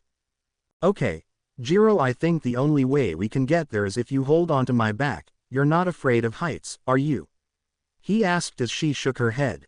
Nah, I should be fine, she said as he nodded and she grabbed onto his back, wrapping her arms around his neck. Izuku still felt nervous about having a girl on his back but pushed that aside for the task at hand. He grabbed the modified speaker and bent down as he subtly channels 1 for all at 10% into his legs to increase his jump. Hang on, he yelled as he jumped high into the air. Already he could feel Jiro tighten her grip on his neck, as he fired a web line up to the ceiling and hung there for a moment. You okay? He asked as she nodded. Why yeah, just a little surprised is all, she said as she cautiously looked down. I may have stretched the truth a bit about heights, she said as she held on tighter, a blush forming as she felt the muscles of his body. Sorry, but we need to focus on the task at hand. There, that slide, we can use that to set off the speaker and stay on the rocks without being spotted. Hang on, we need to circle so they don't see us and go down the slide, he said as she nodded and he started swinging with one hand.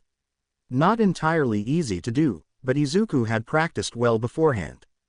He and Jiro swung around the dome as Jiro took a moment to peek from his neck and see the ground below her.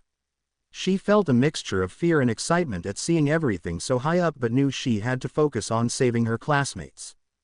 They soon reached the top of the slide, as Izuku and Jiro looked down the slide.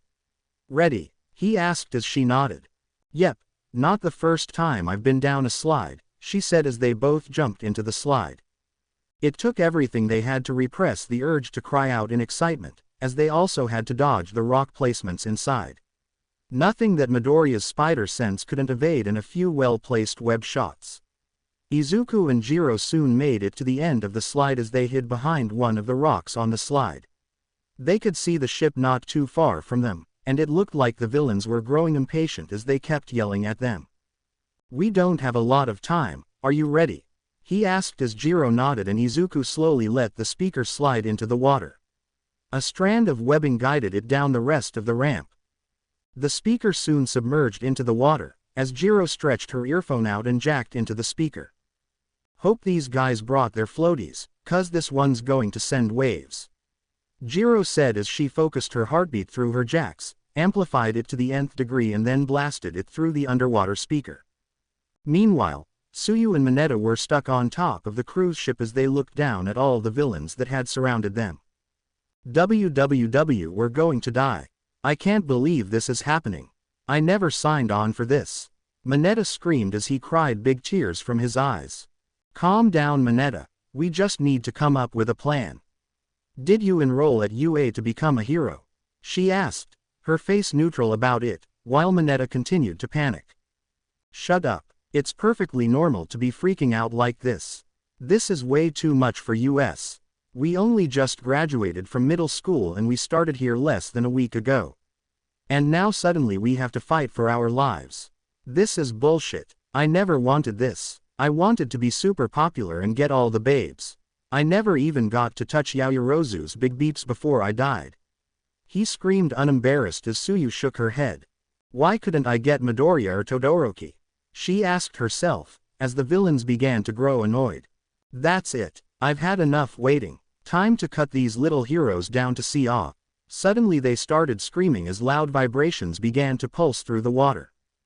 The sound traveled much faster underwater than it did in the air. Jiro's amplified heartbeat plus water plus Yaoyorozu's modified speaker equals one hell of a sound blast. What the hell is awe? Some of them tried to scream before the vibrations became too much and they passed out, floating on the surface like a bunch of dead fish. What the hell, are they dead? Mineta asked as he and Tsuyu looked at all the unconscious villains.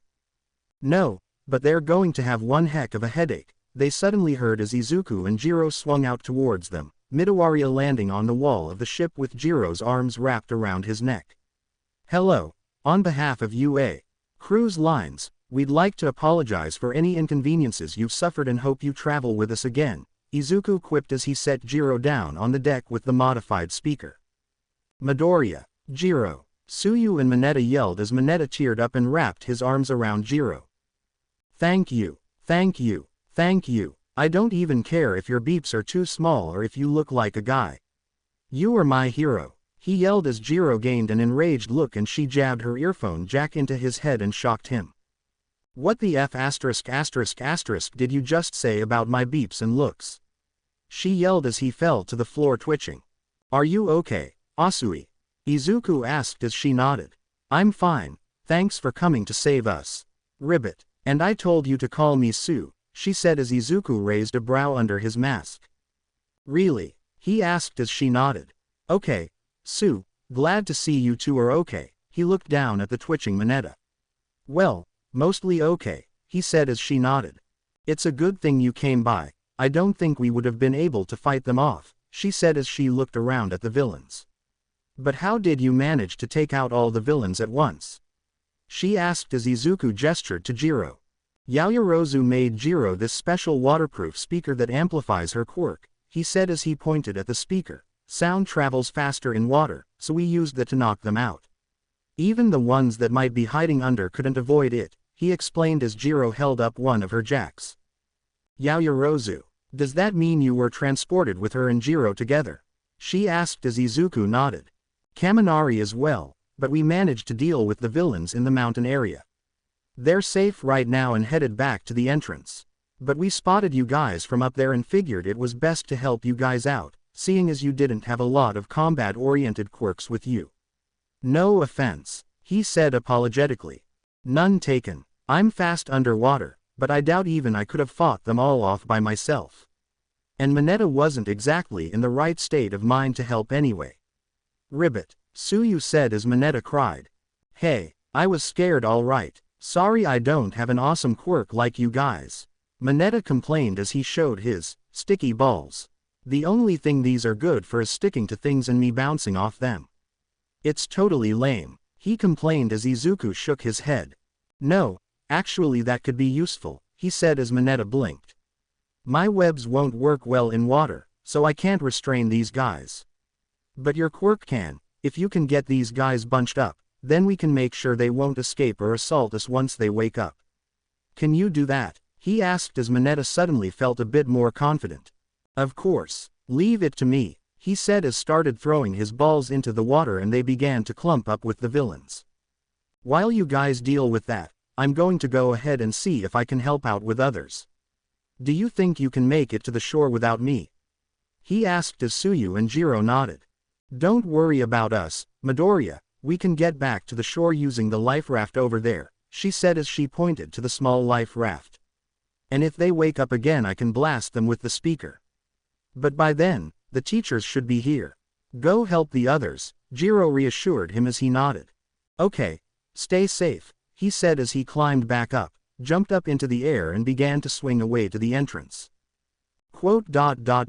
You know, despite his plain face, he's actually pretty dependable, huh? Tsuyu asked as Jiro nodded. Izuku managed to swing over the courtyard as he saw the events unfold. He could see Aizawa was being overwhelmed by the villains but seemed to have it handled. While on the other end at the entrance, 13 was caught within her quirk and quickly taken down.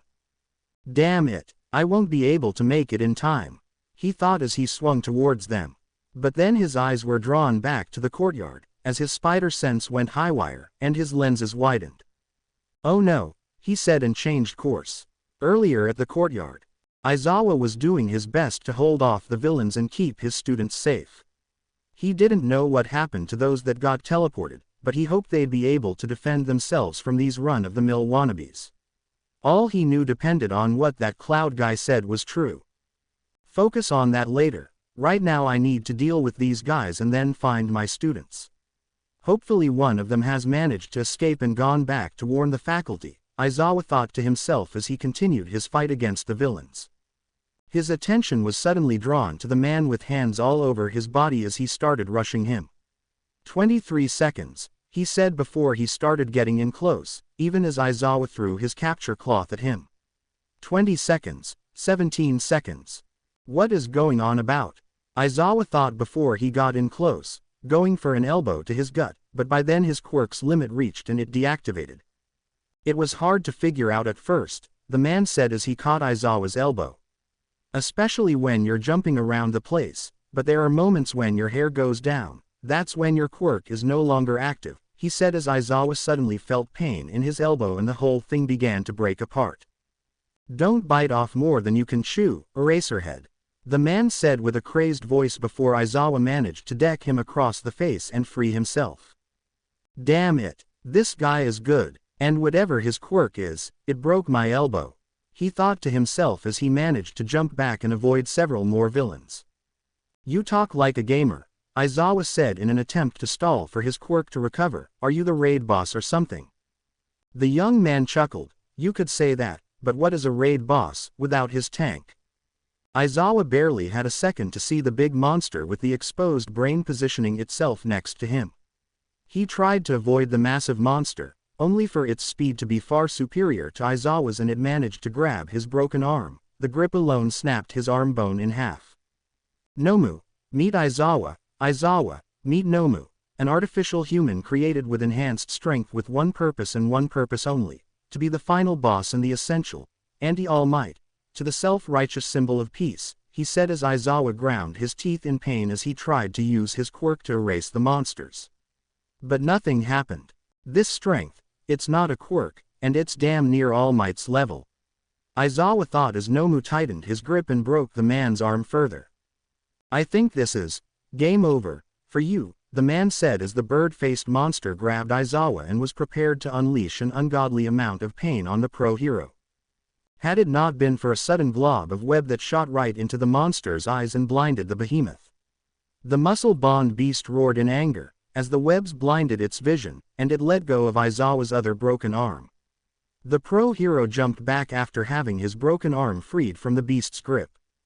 4. Izuku yelled as he swung in and planted both feet into Nomu's stomach. The speed of his swing plus the momentum plus spider-enhanced leg strength plus a burst of 15% one for all was enough to throw Nomu clear of Aizawa and into a bunch of villains. But to his surprise, the monster did not show any sign of pain or damage. But he wasn't going to take any chances as he fired multiple impact webs at the beast and pinned it to the ground. What? The young man yelled before a large glob of impact webs smacked into him and pinned him to the wall closest to them. "Who the hell are you?" he yelled as Izuku landed next to Aizawa. "Player number 2, obviously," he quipped before he looked over to Aizawa and grimaced. "Sensei. Oh geez, that looks bad. Are you okay?" Izuku said and looked over the man's broken arms. Midoriya, what are you doing here? What about the others?" he asked as held his broken arm. "Long story short, I fought bad guys, defeated bad guys, and made sure my classmates were safe. I was going to head for the entrance to help, but then my spider sense went haywire at Big Bird there," he pointed to Nomu who was still pinned to the ground with his webs. "I don't know what the hell he is, but whatever he is dangerous," he said as Aizawa used part of his scarf to bind his broken arm. "His strength is too much. Nearly broke my other arm had you not interfered. That said, stay out of this," Aizawa managed to say through the pain. "I told you not to do anything reckless or I'd expel you. Now get out of here," he ordered as Izuku shook his head. "Sorry, sensei, but once my body moves I can't stop it. And it looks to me like you need all the help you can get," he said as Aizawa stared at the boy before grunting. "We will be talking about this later," he said as he and Midoriya turned back to Nomu just as it slowly managed to rip the web off its body and roared. The hand man, that seemed to be the boss of the villains, also managed to disintegrate the webs, with a look of fury in his eyes as he glared at the masked teen. "The guy with the hands can decay things, but what is up with this Birdman? Is he just strong?" Izuku asked as he analyzed the two of them. He had heard the way the raid boss described the monster, and judging by its description and the sensation he felt when he kicked it, it must have had more than just strength. On the rare occasions Izuku used that much force, there was always a shockwave coming from him, but this time it was missing. No amount of strength could nearly nullify that shock damage, It must be some sort of shock absorption or density shifting. I don't know, it's not a quirk, otherwise mine would have negated it. What he has is pure strength, almost the same as All Might's. That thing is too strong for either of us, Aizawa surmised as Izuku nodded.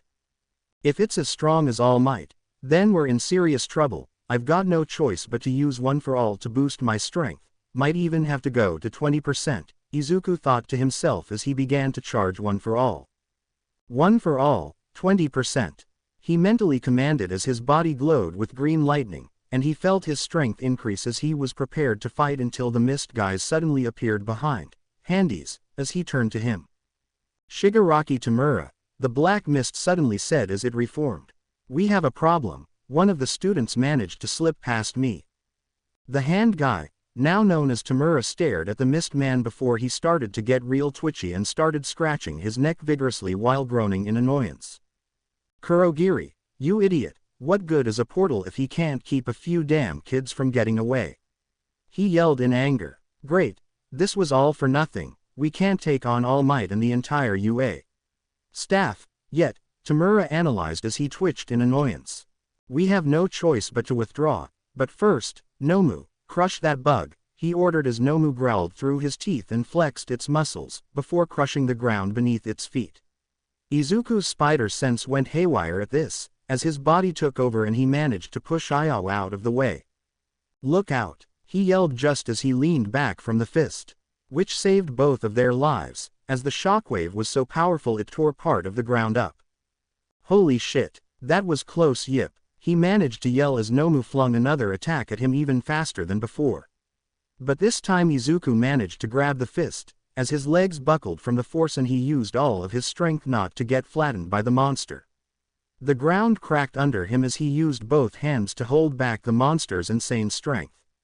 Izuku gasped as he felt the bones in his arms ache, and his legs nearly gave out from the blow. Gah, Izuku said as Aizawa turned to him. Midoriya, he yelled before he felt Tamura rush towards him with a mad gleam in his eye. We're not done yet, Eraserhead, he yelled as he swiped at the man, hoping to decay him with his quirk. Not going to happen, he yelled as he was smart enough to avoid Tamura's hands. As he did, the other villains charged at him, hoping to overwhelm the injured and exhausted pro-hero. Meanwhile, Izuku was doing everything within his power to hold back Nomu as his muscles bulged from resisting the monster's strength. Jesus, what do you bench? Izuku managed to quip before his spider sense went off again and Nomu's other first sailed for his head, had Izuku not managed to jump back as it decimated the ground where he stood.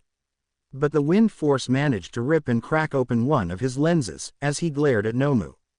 Whoa, you are insanely strong, Izuku yelled as Nomu removed its fist from the ground and roared at the spider hero. Aizawa wasn't kidding, this thing is insanely strong. If it wasn't for the fact I'm using One for All, I'd be a pancake. That being said, I can't afford to hold back, he thought to himself as he jumped and dodged its attacks. He then tried to strike at Nomu's face as his fist charged with spider strength plus One for All and delivered a strong blow, only for the creature to be unaffected by the blow. There it is again, he observed as Nomu swiped at him again, only to hit nothing but air, as Izuku jumped back from the blow. This thing seems to be taking anything I throw at him like it was nothing. He must have some sort of quirk that allows him to absorb kinetic energy, but is it full nullification or just absorption? Izuku tried to rationalize as he barely dodged another combo from the monster. He thought about webbing Shigaraki's hand to the creature's foot and swinging away with Aizawa, but both villains were too quick for him to perform that move correctly. And even if he could do that, fleeing now would bring the battle to the entrance, where most of his classmates should be by now. With that consideration in mind, Izuku was forced to keep dodging until help could arrive.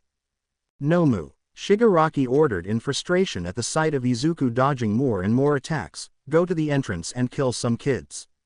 If that green kid can dodge so well when he focuses on saving himself, then maybe he will slip by protecting others. Such a pitiful quality of the so-called heroes. Nomu roared in acknowledgement and turned to charge at the entrance. No, Izuku shouted as he flipped over Nomu's back and locked its hands in his while charging every muscle of his body with 20% of One for All. The strength of the charging Nomu and the usage of his given quirk were painful and strained the teen's body, but he kept pushing back as his feet dragged in the concrete, leaving a trail of destruction in its wake. Nomu was already at the top staircase within seconds and was about to kill the students. "I won't let you hurt them," Izuku yelled as he continued to hold on while feeling the bones in his arms about to break. Nomu was still pushing forward as he got closer and closer to the others. He could feel the fear behind him as they were about to meet a painful and bloody end, and for a moment he saw the same scared look he saw on Eri's face long ago, and a spark ignited in him. "I said." The green lightning that surged around him began to act strangely, as it started glowing brighter and more sporadic. "I won't let you." The insides of Izuku's arms began to glow as his nervous system illuminated through his skin and costume, growing brighter and more intense. "Hurt them," he yelled as a loud whine, like a defibrillator charging, began to resonate out as Izuku threw his fist at the beast's face. The punch seemingly had no effect as it all seemed pointless. Until Nomu felt its muscles lock as shocking pain went through its whole body from its face to its toes. A large bolt of green lightning exploded all around Nomu, as it roared in absolute pain.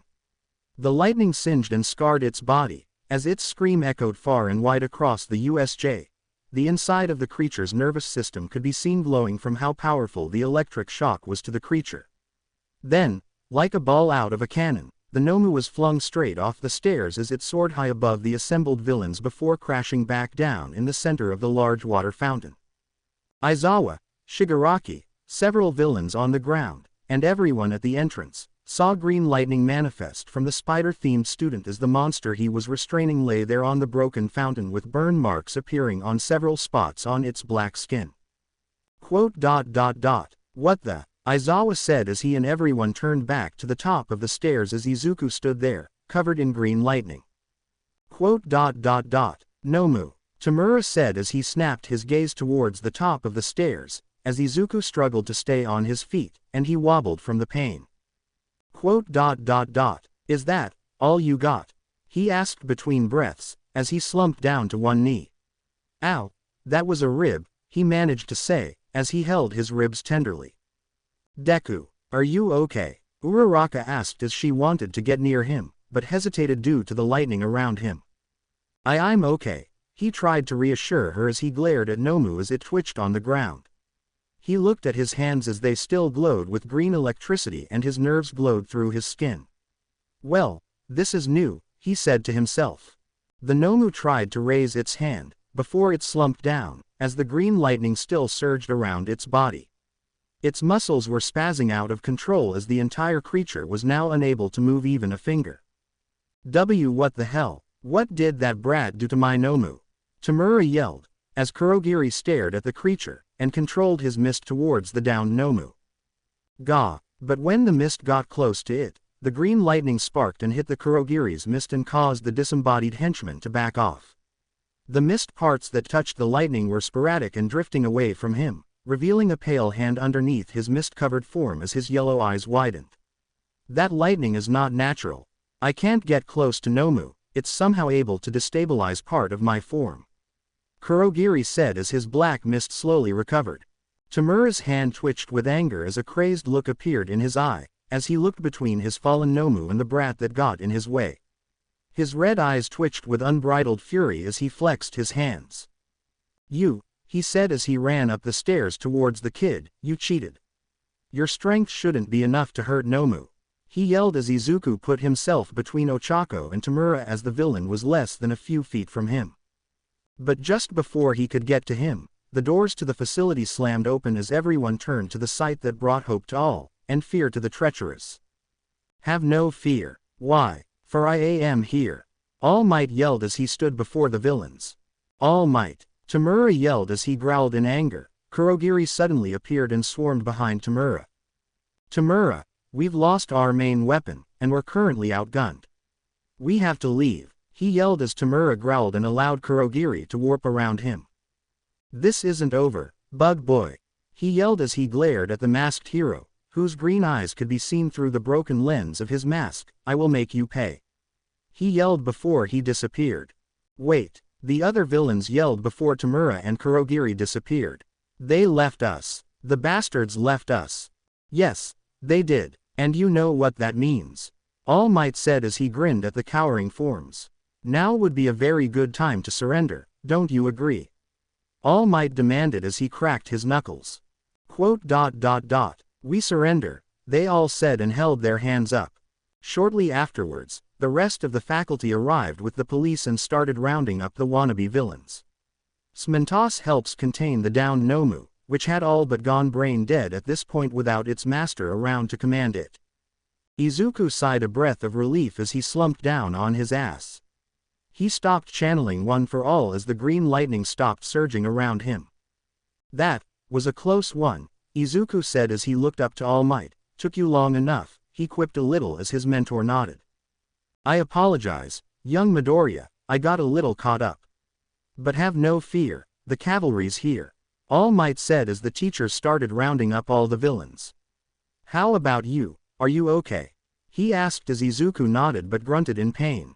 Just a rib or two, I'll live, but I need to talk to you later. Something strange happened and I need your advice, he secretly coded to his mentor as the man nodded. Understood, young Uraraka, please help young Midoriya to the entrance, there should be a medical specialist that can help, he asked as Ochako nodded and helped him up. Are you okay, Deku? That was really brave of you, she said as Izuku shrugged his shoulders painfully. Just doing what I thought was right, he said as she smiled at him, feeling much safer. Damn it, they suddenly heard Bakugo, Kirishima, Toru and Todoroki arrive at the scene. The fighting is over, he yelled, angry that he didn't get a chance to fight more villains. Hey, chill, man.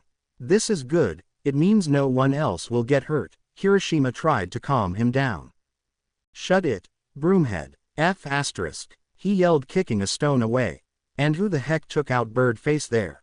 He asked looking at the downed Nomu, as Smentos restrained it with his concrete. That was thanks to Midoriya. We don't exactly know how but somehow he was able to hold that thing away from hurting any of the students and push it down the stairs before we arrived. He used some sort of green lightning to render it immobile. It was rather impressive, Mezzo Shoji said as he and the other students began being escorted to the entrance. Ha! Deku took out that thing. Bakugo yelled in both anger and disbelief as he looked at the downed Nomu. Quote. TCH. I could have taken that thing down, he merely said as he stomped away from the others. Todoroki meanwhile looked over to the Nomu as it lay on the ground, immobile and restrained by Smentos's concrete. But looking over the creature, he noted that it was burnt by what looked like static discharge, something he was sure that Midoriya wasn't capable of. He had interrogated the villains in his sector to reveal their plan to take down All Might, and learned they had a creature that was designed to match All Might at 100% of his strength. Yet if what the others were saying was true, it meant that Midoriya had somehow been able to best a creature designed to match All Might himself.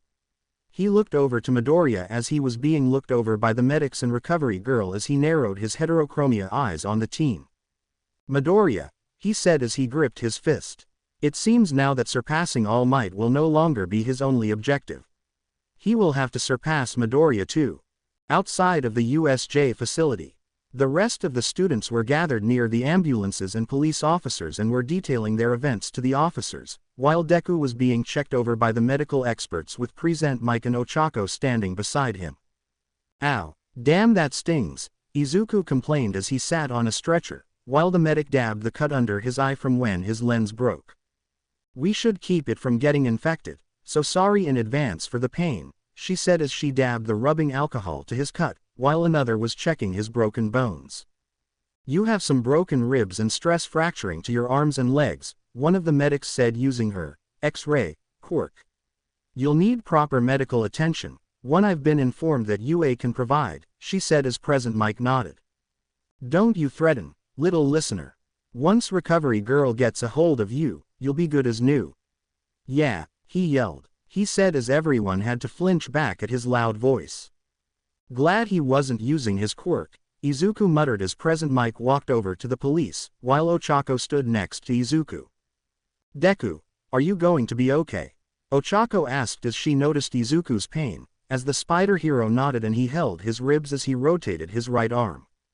I will be fine. Remember what I told you back at the entrance exam. I have a healing factor, so combine that with Recovery Girl's quirk, I should be fine, he said as Ochako stared at him. Did you know that you could pull off that lightning thing that took down that monster? She asked as he shrugged his shoulders nervously. Well, not really, no, to be honest, I didn't know I could do that until I did it. Honestly, I was hoping to block its next attack and then. Deku, that was incredibly reckless. You could have been killed, she suddenly yelled at him, startling the boy as he blinked. Whoa, geez, I'm sorry, but I didn't have much choice.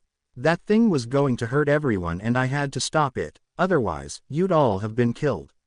He tried to argue but the girl continued her intense glare. But you could have died, she yelled in his face.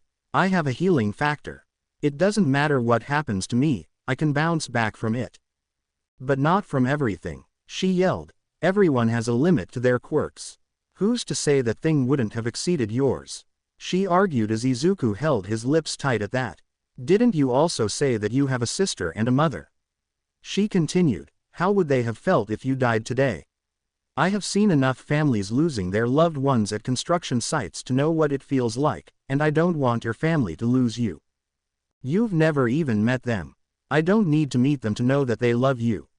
She yelled straight in his face, as the young hero looked away.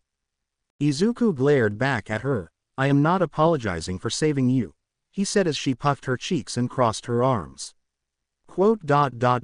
But, he sighed as he looked at her. I guess I can see your point, he said as rubbed a hand through his messy hair. I'm sorry I made you worry. I'll try and be more careful next time, he said as she loosened her glare and nodded. Okay, she said as she pushed him back down on the gurney. Now lie still and let the doctors do what they do, she said as Izuku nodded. She didn't seem to know how to land that line delivery, but Izuku didn't care as long as he knew she cared. Mina watched the whole exchange from afar as an inner desire to pair the two of them began to manifest inside her. I smell a ship, she said to herself as Jiro shook her head.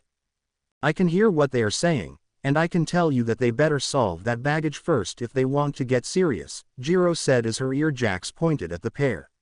Meanwhile, All Might, who was back to his skinny form and out of sight, was with Detective Tsukauchi as they looked over the heavily detained Nomu. This is not good, Yagi said as he looked over the creature. This thing was supposed to be designed to match me at my full strength, he said as Tsukauchi nodded. That's what we've gathered so far. And judging from the damage it caused so far, we're lucky no one got killed. It's a good thing that Midoriya was able to render it immobile, otherwise, we'd be using body bags instead of paramedics, Tsukauchi said as the beast lay still, almost as if it was dead had its chest not been moving. I was unaware he could stun his opponents. So was I. I will have to talk to him about it, but it seems that One for All may have given his quirk abilities that neither of us had before. Could it be an effect of his quirk's unnatural origins, or is there another factor we aren't seeing? All Might asked himself as he looked over the creature. We'll find out more once we get a good look at this thing. For now, I think it's best you get some rest, All Might.